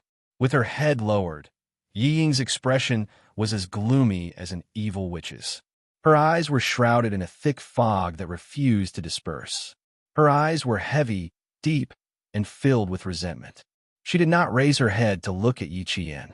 She was afraid that she would not be able to stop herself from rushing forward and tearing Yi Qian's face apart. "Well, let me get up and say a few words. Student Gao Yang must be tired after standing for so long. Why don't you sit down and listen?" How could Secretary Wu not see the anger on Yi Jifan's face? It was because he was there. After watching and listening for so long, he understood the situation. When it was his turn to say a few words, this matter became Mayor Ye's own family matter. After walking to the podium, he first introduced himself. He deliberately looked at Sun Dongqing, who was sitting down, and said with a smile, "About Yi Qian winning the gold medal in the mathematical Olympiad, I can be sure that it is not fake. No one would dare to fake something like this. Mayor Yi, you know this very well." No. It is not fake. Then it is real? That's not right. Didn't Ying say it was impossible just now?" Sun Dongqing, who actually understood in her heart, was not willing to choose to believe it. She, no matter what, did not believe that her daughter was inferior to a wretched girl. That wretched girl could not even be raised like this. How could she be satisfied? Chapter 231. She didn't forget to put on a brave front and said harshly, "So what if it's true? Our Ying can also participate. It's all because of Yi Qian, that wretched girl, who tricked me and made Ying suffer. Get out, get out." Before she could finish, Yi Jifan, who couldn't take it anymore, walked over and pointed at the classroom door. His gaze was as if he wanted to eat her alive. "How long do you want to embarrass us, father and daughter? Look at yourself. Even a middle school student looks down on you. How dare you stand here and say such things?" Ying smiled lightly. "Dad, I'm already prepared to transfer schools. After Mom's mess, I can't stay here anymore. I don't agree. If you want to leave, you'll die. Ah, a shrill scream suddenly rang out, and the most shocking thing about this scream was the mayor actually slapped his wife harshly in front of the students and teachers. The slap was quite heavy. The mayor's wife's face was clearly imprinted with a red handprint. She deserved it. One slap wasn't enough. No wonder he could become the mayor. He endured until now to come out. That's impressive. A new broom sweeps clean. The first one he did was directly on his wife. That's not bad. It wasn't that a 15-year-old child didn't know anything, but it wasn't that they didn't know much either. Therefore, these words that came out of their mouths were even more troublesome. Sun Dongqing, who was slapped, met her husband's murderous gaze. She didn't dare to jump up. She covered her face and shivered. You hit me. Sun Dongqing, look at yourself. You're shameless. Yi Zhifan even had the thought of getting a divorce. If he could get a divorce, he would have done so long ago. Such a stupid woman. If he didn't teach her a lesson, he would be dragged down by her. She slapped Sun Dongqing's arrogance and crushed her haughty expression into pieces, but made the whole class feel very satisfied. It was wrong to hit someone, but when it came to someone who deserved it, the choice was to ignore it. Even Secretary Wu chose to ignore it. He cleared his throat and continued to talk about Yi Qian. Now that we're done talking about the award, let's talk about something else. I believe that after you hear this, you'll be even more grateful to Yi Qian's students. How could they not be grateful? All the students of Fujian Middle School who got into the top 10 of their grade received scholarships. The first place received a 1,000 yuan scholarship, while the rest received a 600 yuan scholarship. The entire classroom was boiling with excitement. No, it should be said that the entire school was boiling with excitement. She had always thought that scholarships were only available in universities. Who would have thought that it was even available in junior high schools? And it was all thanks to Yi Jian from Class 2. Not only did the students receive scholarships, the scholarships were also the teachers. Gao Yang, who was still in Class 2, naturally knew about it. He knew about it before anyone else. When he saw Yi Jian, who was surrounded by applause, still able to maintain her indifferent smile, a faint smile appeared on his indifferent face. It was as if there was a trace of water on the watermark. Damn, Gao Yang is really handsome when he smiles like that. And Jiasin, whose palms were almost numb from clapping, was distracted by the boy's smile. She turned her head and leaned over to Yi Qian. She laughed mischievously. He was especially protective of you just now. Do you think he's interested in you? As she spoke, she laughed even harder. I feel so good thinking about it. Ying is going to vomit blood again. Chapter 232. Yi Qian didn't know if she was angry to the point of vomiting blood, but he was sure that Ying was in a bad mood. Yi Qian smiled and said, "You're thinking too much. As far as I know, Gao Yang will probably go to Australia after he finishes middle school. He won't be coming back in the future." That can't be. His grandmother is still here. That I don't know. Yi Qian spread his hands, indicating that his knowledge was limited. All she knew was that Gao Yang went to Australia after he graduated from middle school. This was what her father, who came to pick her up, told her when she came back to China. He wanted to see if Yi Qian could persuade Gao Yang. Since it was a family matter, she naturally wouldn't interfere. She immediately rejected it, but she knew that a person like her father wouldn't change his mind easily once he decided on something. Also, Gao Yang was supposed to take the general examination this year, but he didn't take it. Instead, he stayed in school for another year. Who knew what he was thinking?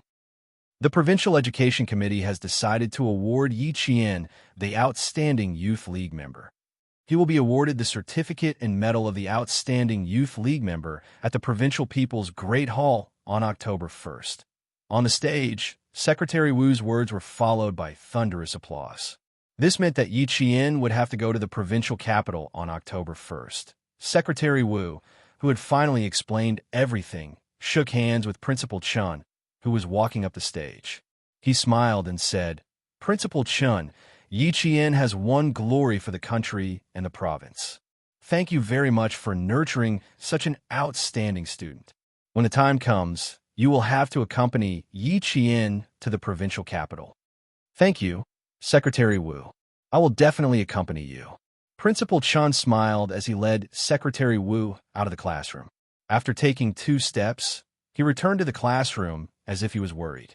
He said to Yi Jifan, who hadn't left yet, Mayor Yi, please let your wife go home first. The school is a school, after all, not Mayor Ye's home.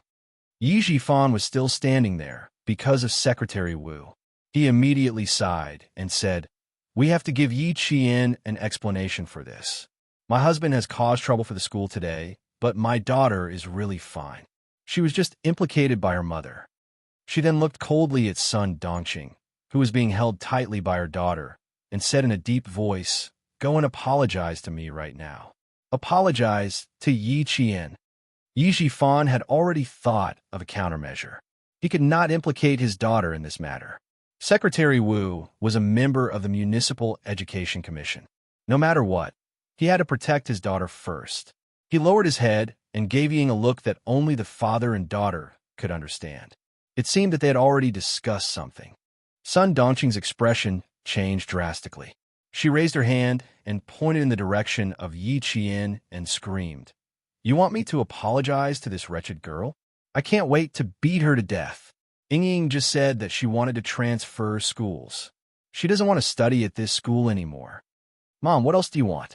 If you continue to make a scene like this, are you trying to force me to my death? Are you trying to force me to my death? Suddenly, Ying screamed hysterically. Her eyes were red with tears. Will you only be satisfied after you force me to my death? Am I right? It was as if she had gone crazy. She rushed out as she spoke, looking as if she was really being forced to commit suicide by her mother. The students didn't react to her sudden rush.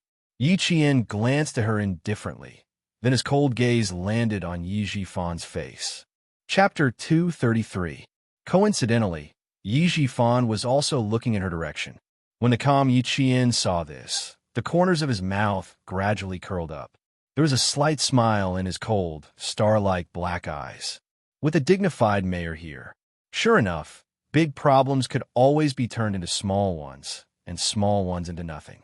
It was just a faint smile, but it made Yi Jifan's heart skip a beat. Her smile was too calm and carried a sharpness that could see through everything. In an instant, Yi Jifan knew that his niece had already seen through his secret conversation with Ying.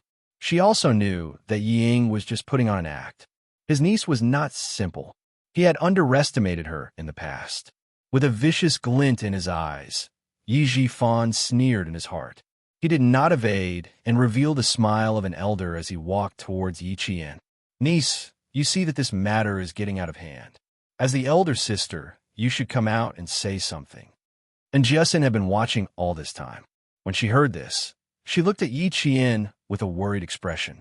After returning her a gaze that told her not to worry, Yi Qian stood up and calmly looked at his shrewd uncle. He smiled and said, this is Mayor Ye's family matter. It has nothing to do with me. Family? The mayor, who did not seem to understand what Yi Qian was talking about, slightly furrowed his brows. Then he smiled and said, Yi Qian, you are also my family. What you say is family matter is also your family matter. Since when did he need to step in a deal with a 14 or 15-year-old child? However, this Yi Qian of his was becoming more and more complicated. He had no choice but to step in. Yi Qian also slightly furrowed his brows and looked over with an even more puzzled expression. Of course, I remember that my family and Mayor Ye's family had separated. In the countryside, after separating, aren't we 2 families? Since we are 2 families, then I am definitely not family with Mayor Yi. Look, one of them is your wife and the other is your daughter. What does that have to do with me? Moreover, you're worthy of being an official. You can keep your composure. Your daughter wants to commit suicide, and your wife can't persuade her. Instead, you're making things difficult for an outsider like me. I really admire you. She was so eloquent. No wonder President Yi Ying came back and said that she was bullied again. No wonder even an adult like Sun Dongqing couldn't deal with her. Yi Jifan, who had a serious look in his eyes, didn't dare to look down on this niece of his who made him feel like a stranger. His face darkened, and he said unhappily, you can't write 2 characters with one stroke. You're my niece, and your aunt is your biological aunt. Even if we're separated from the family, we're still related by blood. You're talking too far. Of course, you can't write two Yi characters in one stroke. Everyone with the surname Yi in the world was a family 500 years ago. Unfortunately, my relationship with Mayor Ye's family is estranged. Also, don't tell Mayor Ye's wife that I'm eating your food, living in your house, and using your house. Although I was only 2 or 3 years old when I came to your house, I clearly remember that the town government sent you a sum of money to raise a martyr's orphan.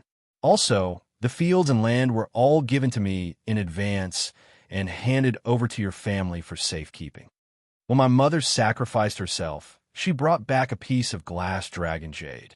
At that time, the people from the town said that this piece of jade was old jade. The price was shocking. I remember all of this. You can't fool me. Fool? She had already said it out loud and clear. So how could she fool him? Yi Jifan's heart was in turmoil. Even his breathing quickened.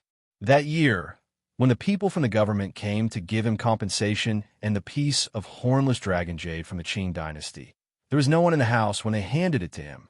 Chapter 234. No, there was someone in the house. It was his niece who didn't know anything and was still a child. You don't have to be surprised. I have a good memory since I was young. I can remember what people say and do since I was 2 years old. So, you can't scare me or trick me. Yi Qian smiled as she admired Yi Jifan's unpredictable expression. When she saw the deep shock in his eyes, her smile deepened. You can't hide these things even if you want to. I've already told Uncle General I'm just waiting for you to hand it over. She was really going to become a demon. Yi Jifan calmly sized up this niece of his who was becoming more and more frightening. At home, that stupid woman's son, Dongqing, wouldn't talk about anything else, right? If that's the case. Yi Jifan, who had a murderous intent, pulled the corner of his mouth and sneered. Niece, you're amazing. Don't worry, I'll definitely return what belongs to you. Of course, I won't take what doesn't belong to me. Yi Qian saw the murderous intent hidden deep in his eyes. After being in the army for a long time, she could also feel the murderous intent and murderous intent. Mayor Yi, why aren't you going out to persuade her? If you don't, I'm afraid Ying will really jump off the building. Good. Yi Jifan, had underestimated the enemy.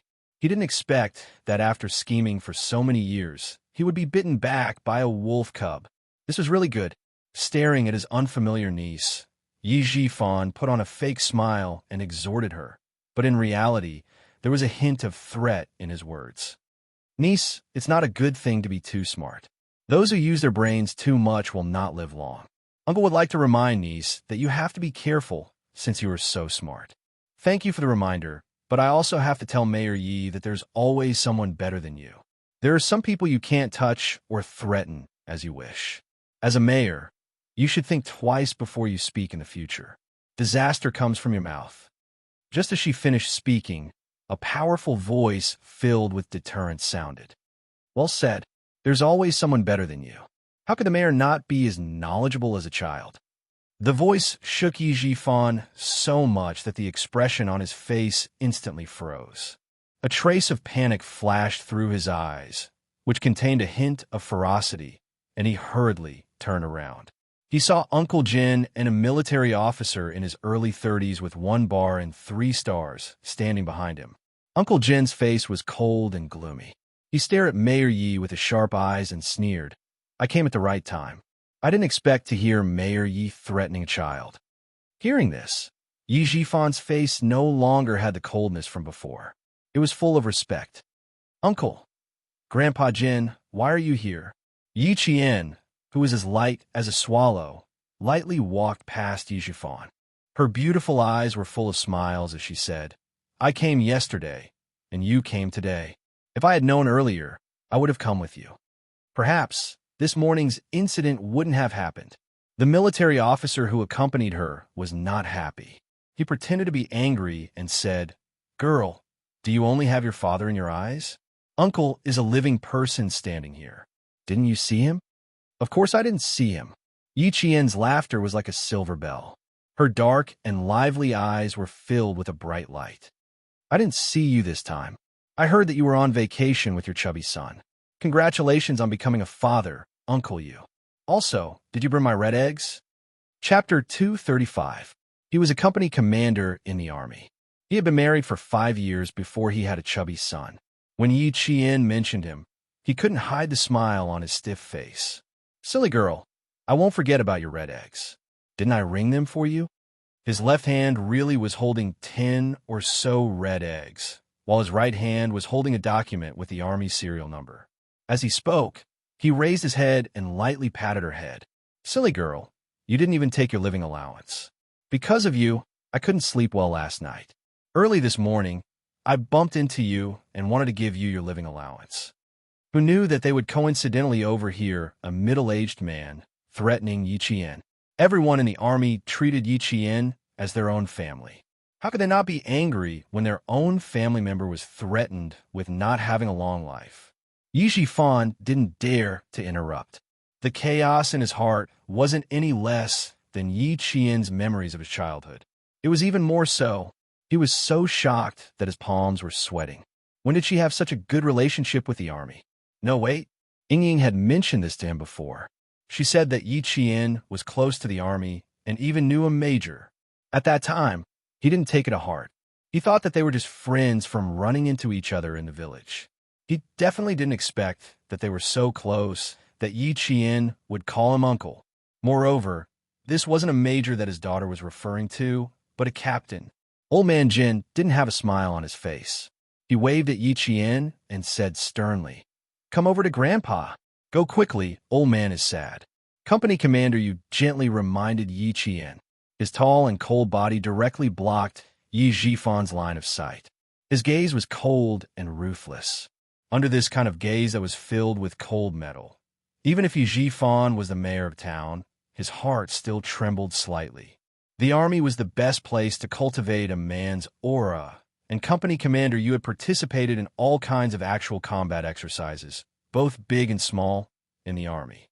Moreover, he had carried out military operations from the north to the south. His body was covered in blood, and his gaze was extremely intimidating. Seeing that Yi Zhifan had obediently retracted his gaze, Commander Yu withdrew his gaze and stopped staring at Yi Zhifan. She wanted to bully you on one? The regiment commander and the political commissar would not agree. Outside, Ying was being held in Sun Dongqing's arms. She was screaming her heart out, but ever since Uncle Jen appeared, her eyes had never left him. She could even see fear in her father's eyes when he looked at Uncle General. Of course, Yi Zhifan was afraid. Back then, why did he become a village cadre? Then, why did he become the mayor step by step? This old man was very clear in his heart. If it weren't for his sister-in-law, Yi Qian's mother, he wouldn't be where he was today. Loyalty, filial piety, etiquette, righteousness, integrity, and shame. Mayor Yi, I think you don't even know how to write these words. Old man Jen shielded Yi Qian behind him as if he was protecting his own child. This first-rank sergeant who had gone through storms and wars and survived a hail of bullets and smoke stood in front of 35-year-old Yi Zhifan. He was like an insurmountable mountain with a majestic aura that made Yi Zhifan unable to straighten his back. The old man's voice wasn't loud, but every word he said made Mayor Yi feel ashamed. Threatening a little girl, what? You can control the entire Fujian town with one hand, but you're a local tyrant? Chapter 236. What is E-Girl? The orphan of a martyr.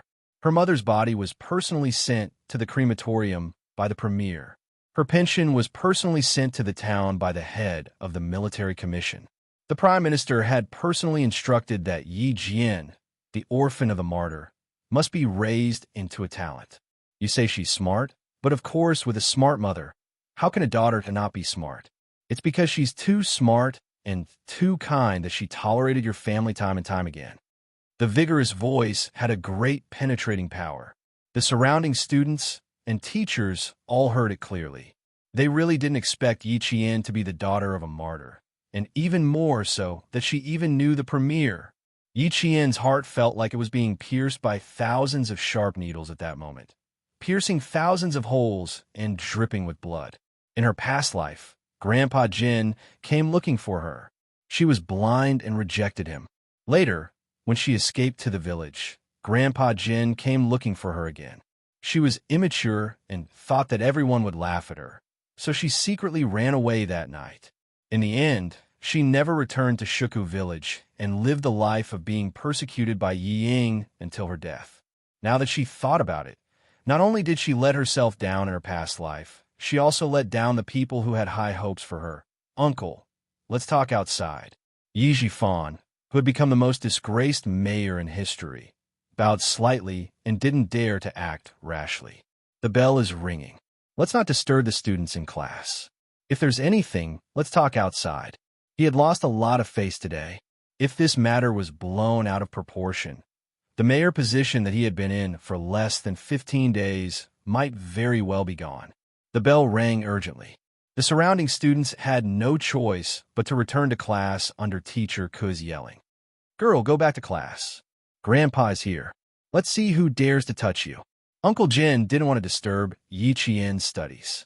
He turned around and said kindly, go back to class. Let Grandpa handle this. Things weren't that simple. If Yi Jifan dared to make a move, then he dared to make a move. Yi Qian hesitated and pursed her lips. Just as she was about to speak, she saw Commander Yu secretly give her a hand signal. After a slight pause, she pursed her lips and smiled. Okay, then I'll go back to the classroom first.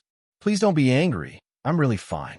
If there's a problem, she leaned closer and smiled slyly. Yi Ying is the one who's in trouble. Don't worry, I won't let anyone bully her. The girl was right. She was no longer the taciturn person who could endure being taken advantage of in the past. Go to school quickly. Grandpa knows what to do. Seeing her smiling face, Lord Jin also smiled happily. It's good that you didn't suffer any losses. It's good that you didn't suffer any losses. However, this wasn't a matter of whether they were at a disadvantage or not. They had to deal with it properly so that they wouldn't be disturbed every few days. He was right to come today. Ying did not return to the classroom. Her face was pale as she clutched her chest. However, she secretly reminded Sun Dongqing, Mom, leave quickly. Don't cause trouble for Dad. Uncle Jin is a respectable old man in the village. Dad doesn't dare to refute anything he says. Good girl. If you really leave, then it'll be even more difficult for your dad. Sun Dongqing was bad to others, but she protected her husband and daughter wholeheartedly. She was worried that if she left, Uncle Jin would take her husband's life. She wasn't smart when she should be, but now she's worried. Yi Ying, who was full of resentment, wanted to curse out loud, but in front of her was her mother. No matter how stupid she was, she had to accept it. Chapter 237. She clenched her teeth and suppressed the anger in her heart. If we don't leave now, we'll be a burden to Dad. Mom, can't you see how bad Uncle Jin's face is? Let's go. Then, she clutched her chest and started screaming in pain. She didn't give Sun Dongqing any time to prepare. She grabbed Sun Dongqing's arm tightly and gasped for air as if she would suffocate in the next second. Even if it was an act, it was too real. Even Sun Dongqing was scared and screamed. When Sun Dongqing heard Yi Ying remind her to go to the hospital, she looked up at Yi Jifan subconsciously. Then, she carried Yi Ying on her back and ran towards the town hospital under the shocked gazes of the teachers and students. She should listen to her daughter. Old Yi was smart and nothing could stop him. She should leave first. When it came to running away, the mother and daughter were surprisingly similar. When Uncle Jin appeared, the family of three was indeed shocked and didn't dare to do anything rash. I can ask the driver to send her there. Secretary Wu, who witnessed the farce, wanted to chase after them, but the imposing old man stopped him. You're Secretary Wu from the city's education bureau, right? Please stay. Principal Chen knew he didn't know him and reminded him in a low voice. First-rank sergeant major, a national treasure in the army. Secretary Wu was filled with respect when he heard that. When Yi Jifan saw that his daughter finally got rid of the woman who would only be a burden, he was secretly relieved. If his wife really apologized to Yi Qian in front of the teachers and students, he would be so embarrassed that even a beggar would step on his face. In other words, Yi Jifan didn't plan on apologizing at all. On the first day of school in Fujian Town Middle School, a huge incident happened. Mayor Ye's daughter was forced by her mother to the point where she almost jumped off a building. This incident was like a spring breeze that blew across the entire town. Even the villagers in Shuku village knew about it. There were many parents coming and going on the first day of school. Son Dongxing was good at picking the day. Once she made a fuss, the entire town knew about it. To others, this was just a small chat after dinner, but to old Jin, it was the best time to settle an important matter. It was about changing Yi Qian's guardian before she became an adult. In Principal Chin's office, Uncle Jin was there. The atmosphere in the office was heavy. Even Secretary Wu was waiting for Uncle Jin to speak.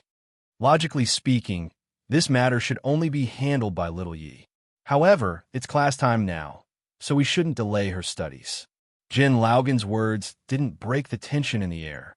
Instead, it made a certain someone's heart jump with fear. Yi Jifan smiled bitterly and said, "Uncle, it's true that my wife let Yi Qian down today, but her mouth ruined everything. She still cares a lot about Yi Qian. After all, she's her own niece. Why, you don't have to use your lies on me. Everyone in the village knows how son Dongxing treated Yi Qian. Even if you try to twist the truth, it won't help." Uncle Jin interrupted bluntly. He didn't give a new mayor any face. Even Secretary Wu knows about Yi Qian's relationship with your family. Mayor Yi, do you think there's a need to explain? Yi Jifan's expression stiffened. He could only smile bitterly and helplessly. No matter what, Yi Qian is my niece. As her uncle, how can I mistreat my own niece? Chapter 238. Time reveals a person's heart. I've given you 13 years, a few thousand days. I've seen through your heart. Uncle Jin came with a purpose. He wouldn't give him any chance to twist the truth. He wanted to remove Yi Qian's household register from Yi Jifan's household register. If Major Xia hadn't called him last night, he wouldn't have thought of this. Getting into high school was fine, but the college entrance exam was out of the question, especially when it came to military school. The household register had a lot to do with it. If Yi Jifan used his status as Yi Qian's guardian to do something, it would ruin Yi Qian's future. Secretary Wu didn't quite understand why this first-grade sergeant major wanted him to stay, so he decided to listen and observe for the time being. Before he knew the reason, he wouldn't say anything. After a while, Uncle Jin stopped Yi Jifan from saying anything and asked Secretary Wu, "I heard that Secretary Wu came here last time and found out that Mayor Yi was Yi Qian's guardian. That's why you came here personally, right?" "That's right. If it wasn't for the record, I wouldn't have known that Yi Qian's guardian was Mayor Yi." Secretary Wu, who was prepared, said calmly, "Do you have any questions?" Otherwise, he wouldn't have suddenly mentioned the guardian. At this moment, Yi Jifan seemed to have thought of something. His pupils slightly constricted, and even the corners of his mouth began to tighten. Uncle Jin nodded slightly and said, "I want to ask if the household register is changed and the guardian is changed to someone else. Can the record be changed?" Yi Jifan clenched his fists. It was just as he had guessed. Uncle Jin wanted to remove Yi Qian's household register from his family. He wanted Yi Qian to have nothing to do with his family in the future. Of course it can be changed. It's not a big deal. Secretary Wu smiled and explained in detail. But a minor can't be the head of a household. Once the household register is changed, he must have a guardian until he reaches adulthood. Why did a minor need a guardian? This is related to the regulations in the law of minors in China. Combined with Article 16 of the General Principles of Civil Law and Article 53 of the Law on the Protection of Minors, parents are the guardians of minors in the first order, unless they die, lose their guardianship, or are deprived of guardianship. Yi Qian's parents had passed away, and her mother was a martyr. Then, as an orphan, her first guardian was her immediate family. She was under the legal guardianship of a designated relative. For the legal guardianship of specific relatives, the guardianship ability was a very important factor. Yi Jifan was the best candidate for legal guardianship of this specific relative. Now, if she wanted to move Yi Qian's household register out and change the legal guardian of a specific relative, it was still a little difficult. The court still needed to see if the second designated supervisor had the ability to supervise and protect the person, property, and other legal rights and interests of minors. What Uncle Jin needed to know was whether he could change the guardian on the file. Uncle Jin, are you saying that you want to remove Yi Qian's household register? Yi Jifan knew the answer. It was not his style to sit and wait. He crossed his arms and said calmly, "The problem is, once the household register is removed, who will be her guardian? You? I'm afraid it's not suitable." Chapter 239. How could someone who was older and had one foot in the grave become his second guardian? Besides, they weren't related. Yi Qian, who had been standing outside the door for a while, knocked twice before pushing the door open. He looked at Yi Jifan and said calmly, "It's not up to Mayor Yi to decide whether we're suitable or not. Although I'm still a minor, as a middle school student who already has a certain level of judgment, I can completely decide who my guardian is based on my own opinion." No one had expected that Yi Jian would actually appear at a time like this, and it caused everyone to be slightly stunned. As Grandpa Jin said, "My relationship with Mayor Ye's family is obvious to everyone in Shuku Village. If I ask the court to change my guardian and request to move my household registration, the court doesn't even have to make a discretionary decision. They can judge me on the spot." The 14-year-old was able to talk about matters that only adults could decide in an orderly manner. No one doubted that she didn't have a specific level of judgment. Yi Jifan pretended to think for a while before saying, "This is no small matter. I still need to discuss it with your aunt. How about this? We could talk about it in a few days. What do you think?" In the next few days, he had to make arrangements with the outside world and look for connections with the court. There's no need to talk about it in a few days. There are already relevant documents regarding the whereabouts of martyrs' orphans. Mayor Yi might as well read the Revolutionary Martyrs Commendation Ordinance that was issued on June 4th, 1980. As the representative of the army, how could Commander Yu allow Yi Jifan to delay at such a critical time? He opened the document bag that he had been holding in his hand and took out a special document with the words XX Military Commission written in red and handed it to Yi Jifan. "Mayor Yi, please take a look at this document. After you've finished reading it, you can sign it here." His tone was not one for discussion. It was clear that Yi Jifan had to sign it immediately after he read it. There was no other choice. If a mayor wanted to fight with an army, it was no different from throwing an egg at a rock. It was suicidal. Since Xia Jinyuan called to remind him last night, it meant that he already had plans. When he found out that Yi Jifan's family didn't have any familial ties with his little fox, he knew that in his absence, there might be hidden problems around his little fox that hadn't erupted yet. He had to get rid of them one by one. He said that he would protect his little fox. How could he go to the Snowfield Brigade without any arrangements? Yi Qian didn't know anything about his secret arrangements. When he saw that Commander Yu even took out the document from the army, he was amazed. The army's efficiency. It was just a thin piece of paper, but Yi Jifan's hand hurt when he held it. Who would dare not to disobey the army's decision? Who would dare to openly oppose it? Even if he had connections, it would be useless. No organization or department had the right to interfere with the military's decisions. "Sign it, Mayor Yi. I still need to go to the city this afternoon to complete all the household registration procedures for little Yi." Commander Yu took out a pen from the inner pocket of his military uniform and handed it over. He smiled and said, "We can run errands for things like this. We won't cause any trouble for Mayor Yi. Don't think that they were all rough men in the army. They were all as astute as they should be." Chapter 240. Yi Jifan, who couldn't wait to swallow all the documents, raised his head and looked at Yi Jian with his shrewd eyes. He said in a deep voice, word by word, "Niece, you have to think this through. Once you move your household registration and change your guardian, I won't be able to help you if anything happens in the future." So it was premeditated. Even if his stupid wife didn't cause trouble today, moving her household registration and changing her guardian were things that would have happened sooner or later. If Mayor Yi didn't remind me, I would have forgotten.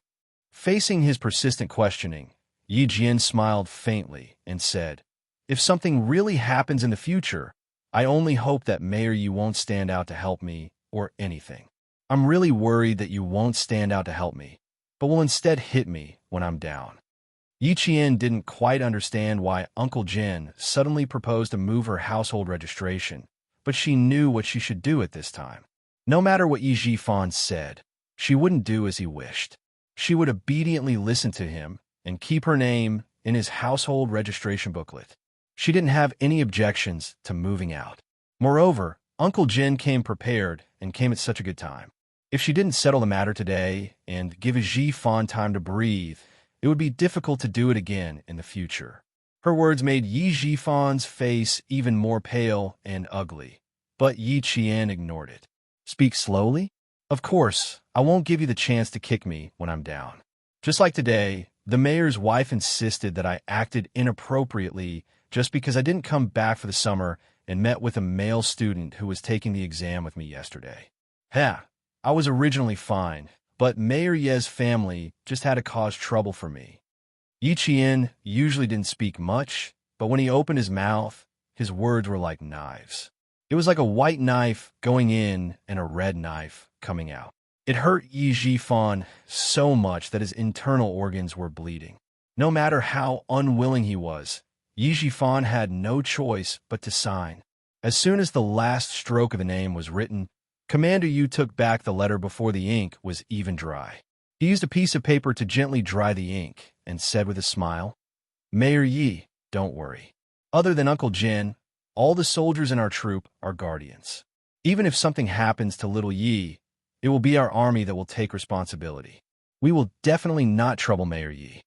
If you tried to reason with the soldiers, sometimes you were no match for them. Who would dare to reason with them when they were talking about the army?"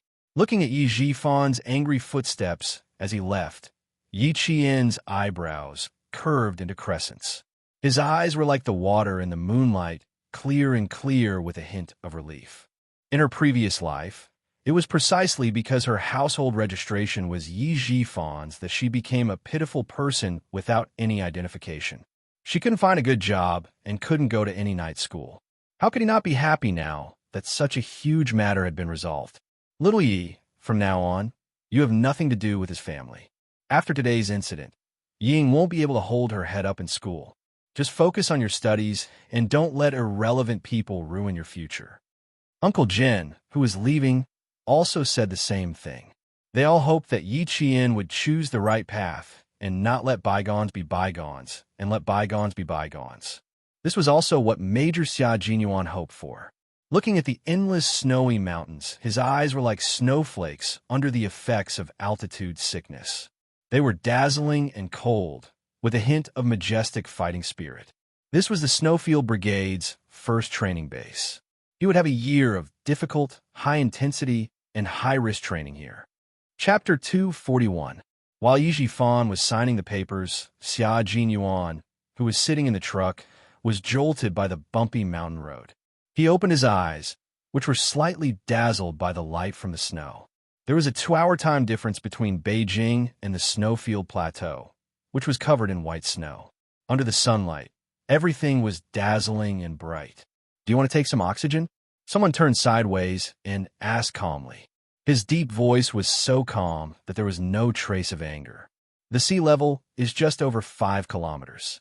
If you want to rest, let the car." In front of them, the rumbling sound of rolling rocks interrupted his words. The soldier driving the truck seemed to have predicted this and stepped on the brakes. He turned his head and smiled. "Q King, the Snow Mountain welcomes your arrival with an appetizer." Regardless of whether it was the soldier driving the truck or the soldier sitting beside Xia Jinyuan, they were all familiar with each other. The soldier driving the truck was J5, who always spoke lazily and casually with a sense of cynicism. The soldier sitting beside Xia Jinyuan was K7, a soldier with a medical background and the rank of captain. Xia Jinyuan opened the military water bottle and drank 2 mouthfuls of cold, snow-like water. He glanced at the gray, weathered rocks rolling down the mountain road and said calmly, "What an exciting way to welcome you. We are still a few hours away from the Ministry of War. We still have to repair the mountain road later. Can we pass it in half an hour? I don't know. We have to see how long the rocks will roll down. Sit tight. I have to go back a little bit first." In front of them were rolling rocks, and the mountain road behind them was steep. On the left side, they could see a rapid river, which looked like a huge dragon. The mountain road was not an asphalt road or a cement road, but a gravel road. As the engine of the military truck turned, J5 nimbly and quickly turned the steering wheel. In less than 10 seconds, the truck had reversed several meters. J5 and K7 were both soldiers from the Snowfield Brigade. They joined the Army 2 years before Xianxia. J5 graduated from the Army Academy, while K7 was a forensic doctor who joined the Army halfway through his career. After the car was reversed and there was no sign of the rocks rolling down the road, the three of them took out crowbars from the toolbox and directly pried the biggest rocks from the roadside into the river.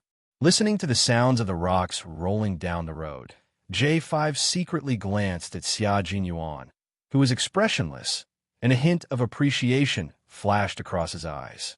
The all-round soldier king, the king who took down the trump card Q in one fell swoop, was indeed a soldier with guts. K7 picked up the lever and threw it into his toolbox. He looked at the young major, who didn't even frown, and said coldly, "Much better than you." He always spoke inexplicably. If he didn't mention names, no one would know who he was talking about.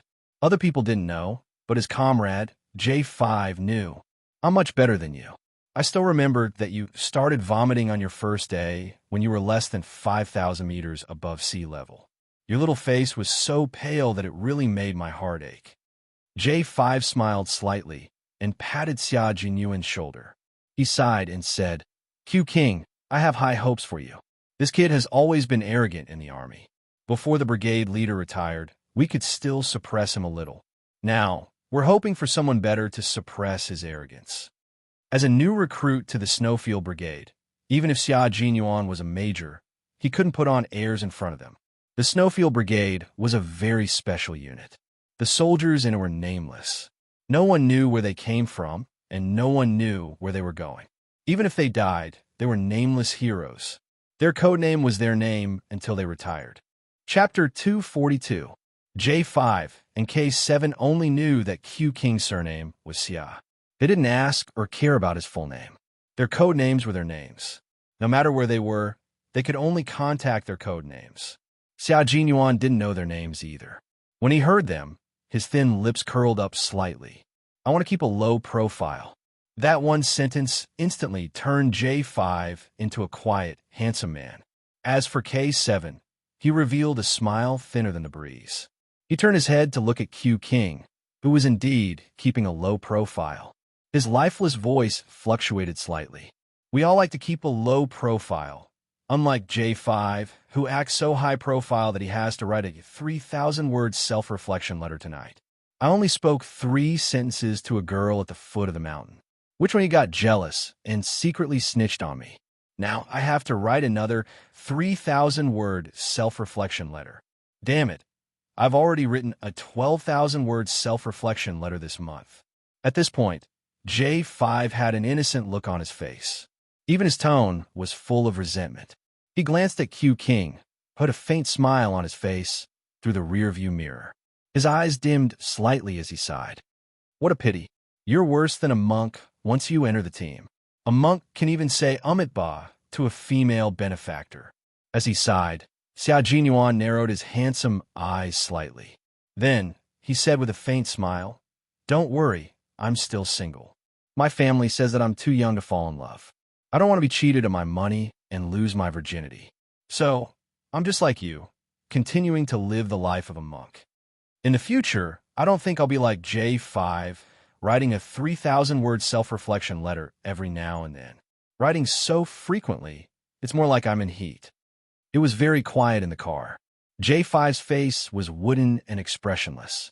About 5 seconds later, K7 suddenly burst into laughter as if his laughing acupoint had been pressed. His previous lifeless appearance was gone. His laughter was bright and clear like the morning sun. J5 said in a wooden voice, "As far as I know, only male animals go into heat. I think Q King is right. You're also in heat. Otherwise, why can't you control yourself and want to talk to the girls? Isn't it just a male animal? Once it's an estrus, it can't control itself. As a result, it has to write a self-reflection every few days." K7's laughter was short, and when he spoke again, his face was still as calm as a mirror. The only thing that remained on his thin cheeks was the trace left behind by his laughter. Xia Jinyuan sneered. It was a unique way of reminding him to keep a distance from women. From this, it could be seen that the Snowfield Brigade was indeed as mysterious as the rumors said. They were like orphans without a home, and the only companions they had were their comrades. Thankfully, he had already made the most important arrangements for Little Fox before he left. In the coming days, even if he wasn't by her side, even if he couldn't contact her, he believed that with her ability, she would be able to handle any difficult matter beautifully. The sky was blue and the clouds were white. On the ground, the snow was white. In the car, Xia Jinyuan's smile was like a blooming lotus, clear and eternal. The mountain was getting higher and higher, and the road was getting more and more rugged. J5 and K7 didn't stop talking in the car. They took turns driving carefully, not daring to slack off in the slightest, as they headed towards their first training base. Chapter 243.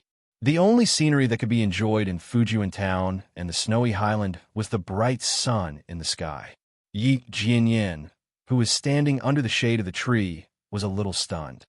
It was Xia Jinyuan who reminded Uncle Jin to relocate his household registration. Girl, when Major Xia comes back, you have to thank him properly. Luckily, he reminded me. Otherwise, no one would have thought of it.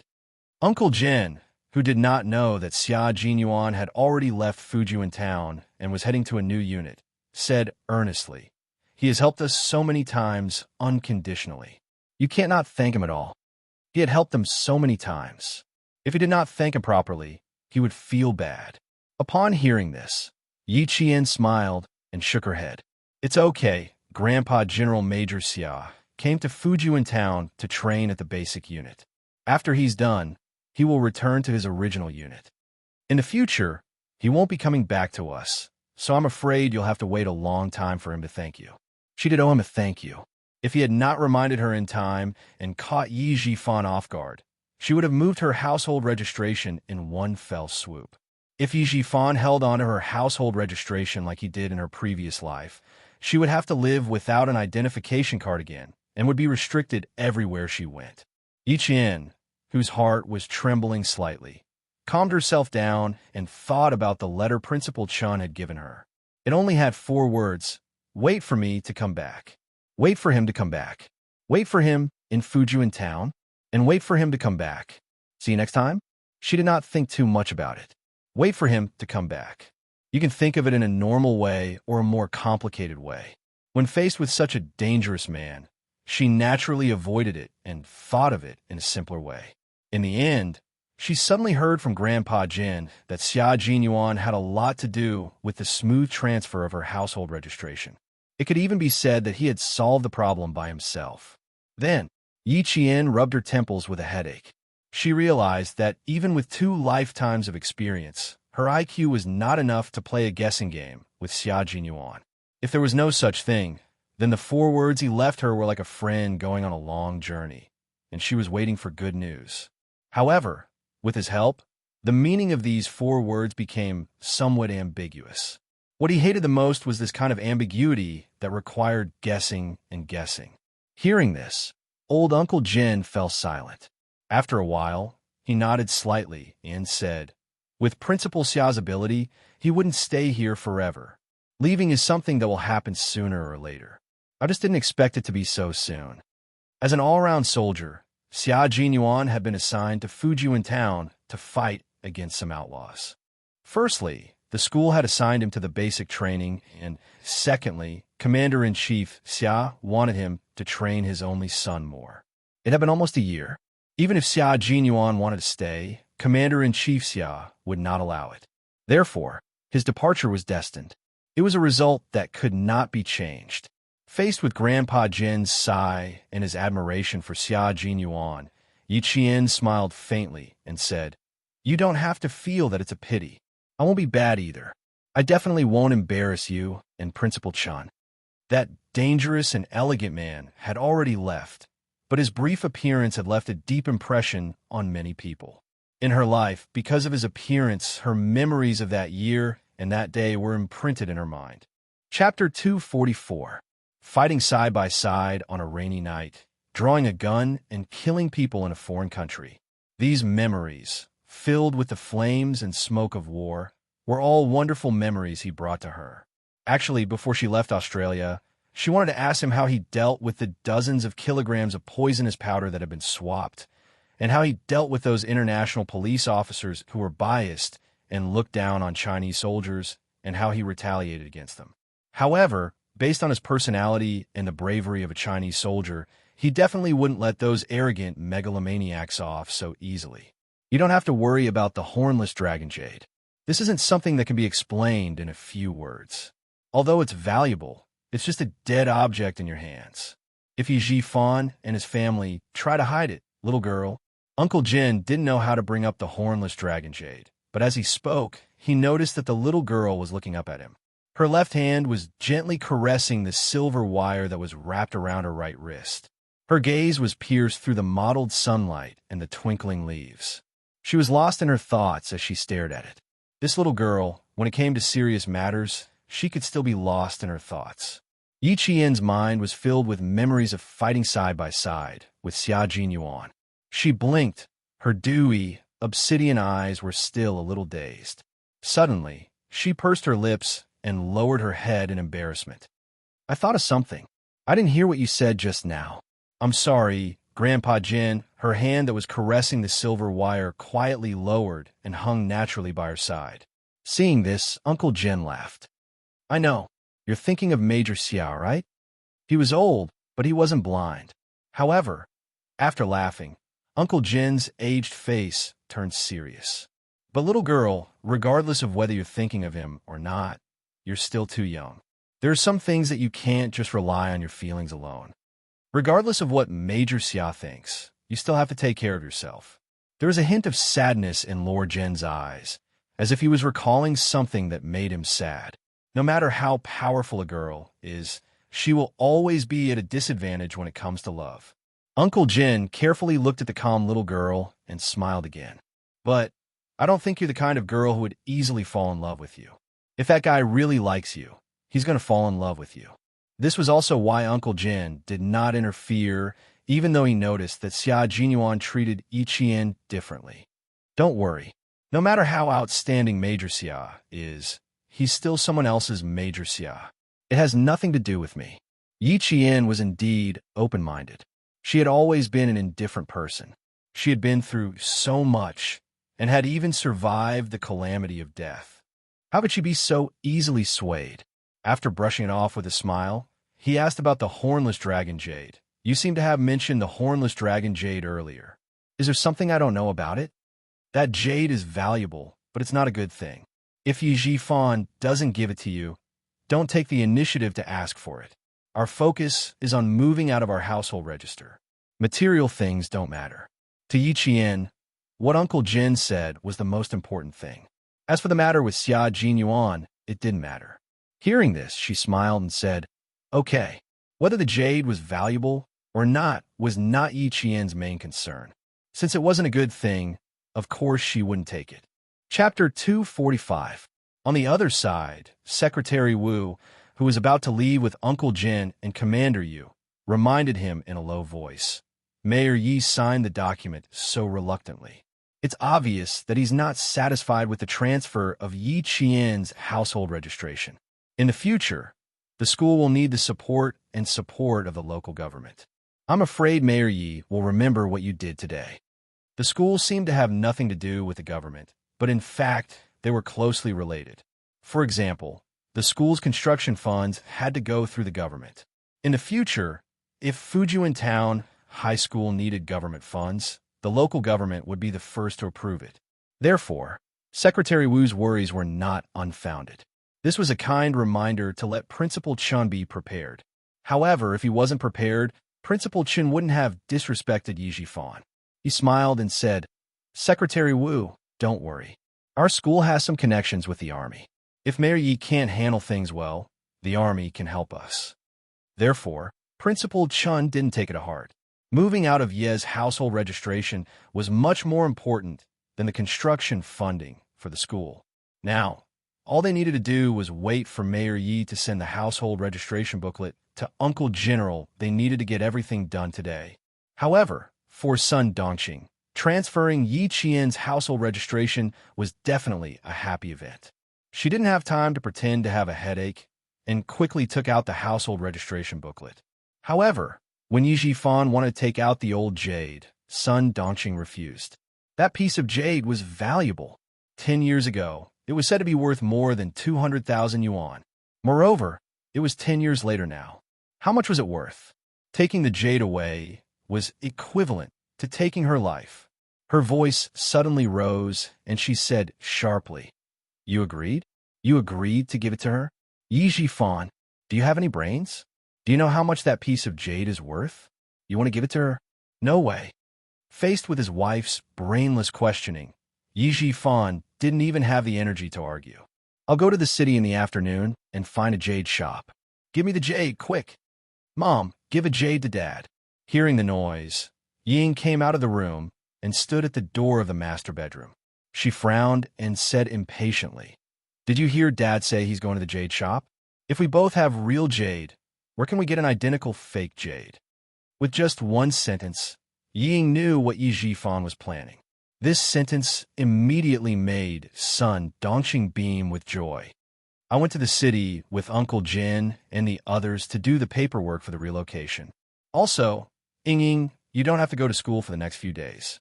Yi Qian has a strong aura, and you're not her match." Yi Jifan had never thought of transferring his daughter to a school in the city. Instead, he adopted the method of avoiding it.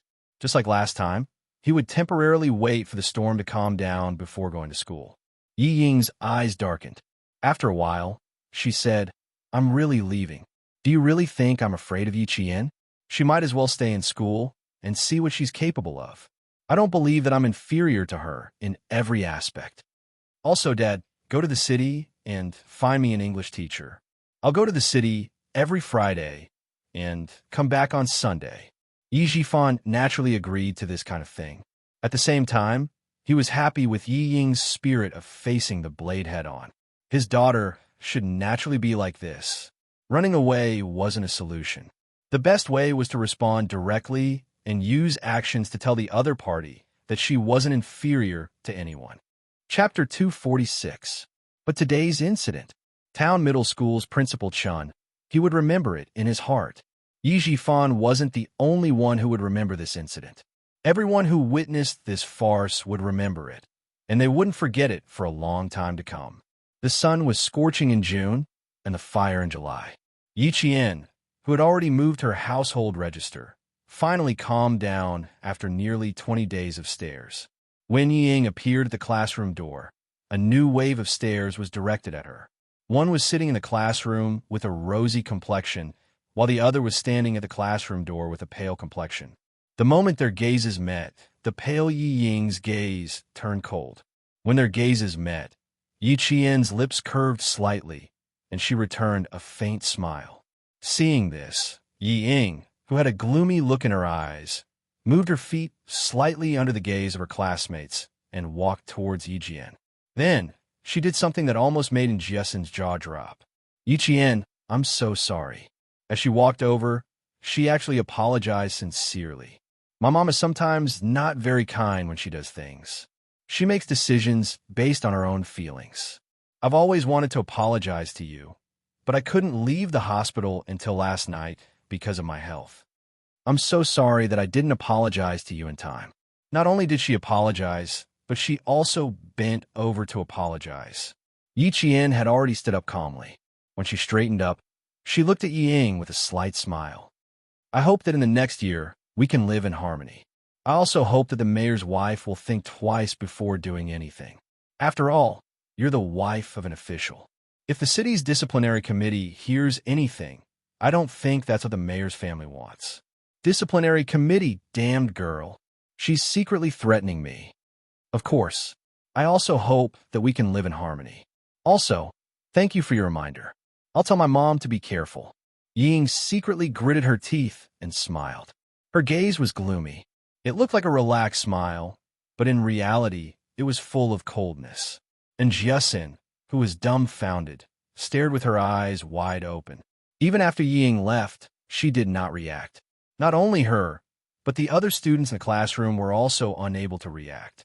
Yi Qian was the only one who had already exchanged countless blows with Ying in secret. With a calm smile, he easily infuriated Ying again. Over the next few days, Ying would hear some very unpleasant words. However, no matter how unpleasant they were, she would endure them. Yi Qian could vaguely see the shadow of the Yi Ying from his previous life in this Ying. On the 30th of September, the students who had only been in class for half a day left school like runaway horses without looking back. Yi Qian and Principal Chen also left the school without looking back. They needed to catch the 12:30 bus from town to the city.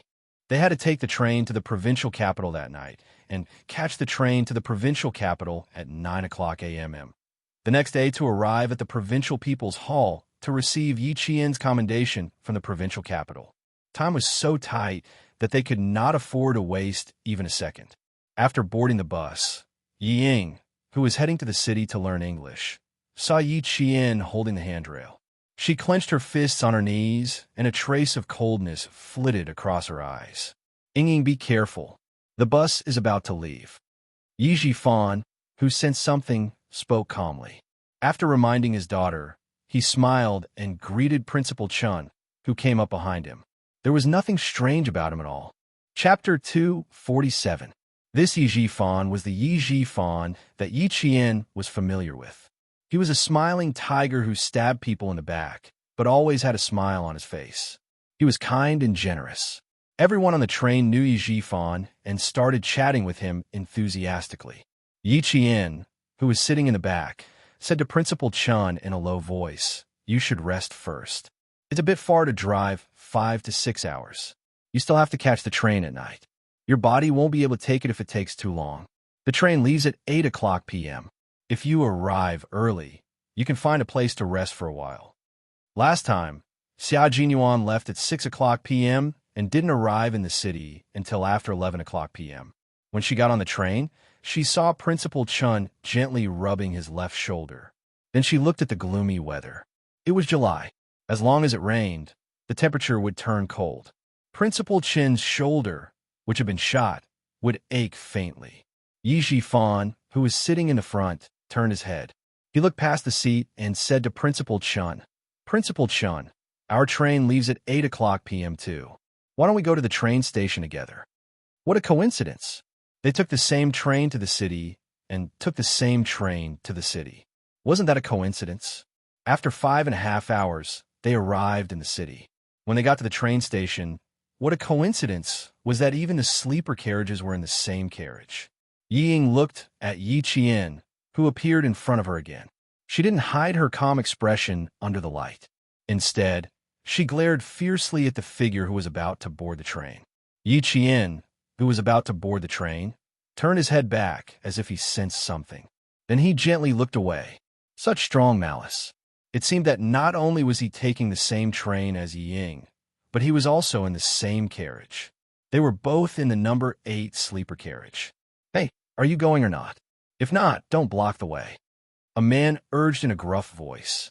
Seeing that the person in front of him didn't move for a long time, he rushed forward with a gray travel bag. The bag directly bumped into Yi Qian's body. The fat man pushed Yi Qian to the side and got into the car first. There were some hard objects in the bag. When Yi Qian's shoulder was in pain, Yi Qian also heard the sound of metal pipes colliding with each other. In 1995, the security checks on trains were not as strict as later years. Things like metal pipes could be brought on board. If it was normal, Yi Qian would not have paid much attention to it. But after sensing a fierce aura from this fat man, Yi Qian pursed his lips. Principal Chen, who was escorted onto the train by Yi Qian, saw this scene clearly. After she got into the car, he said in a deep voice, "You were frowning just now. Did it hurt?" Yes, that man's bag contained some metal pipes and things like that. And his body had a strength that made me uncomfortable. Yi Qian didn't hide anything. After she spoke softly, she asked in a low voice, "I remember the story you told us on the train the last time we came to the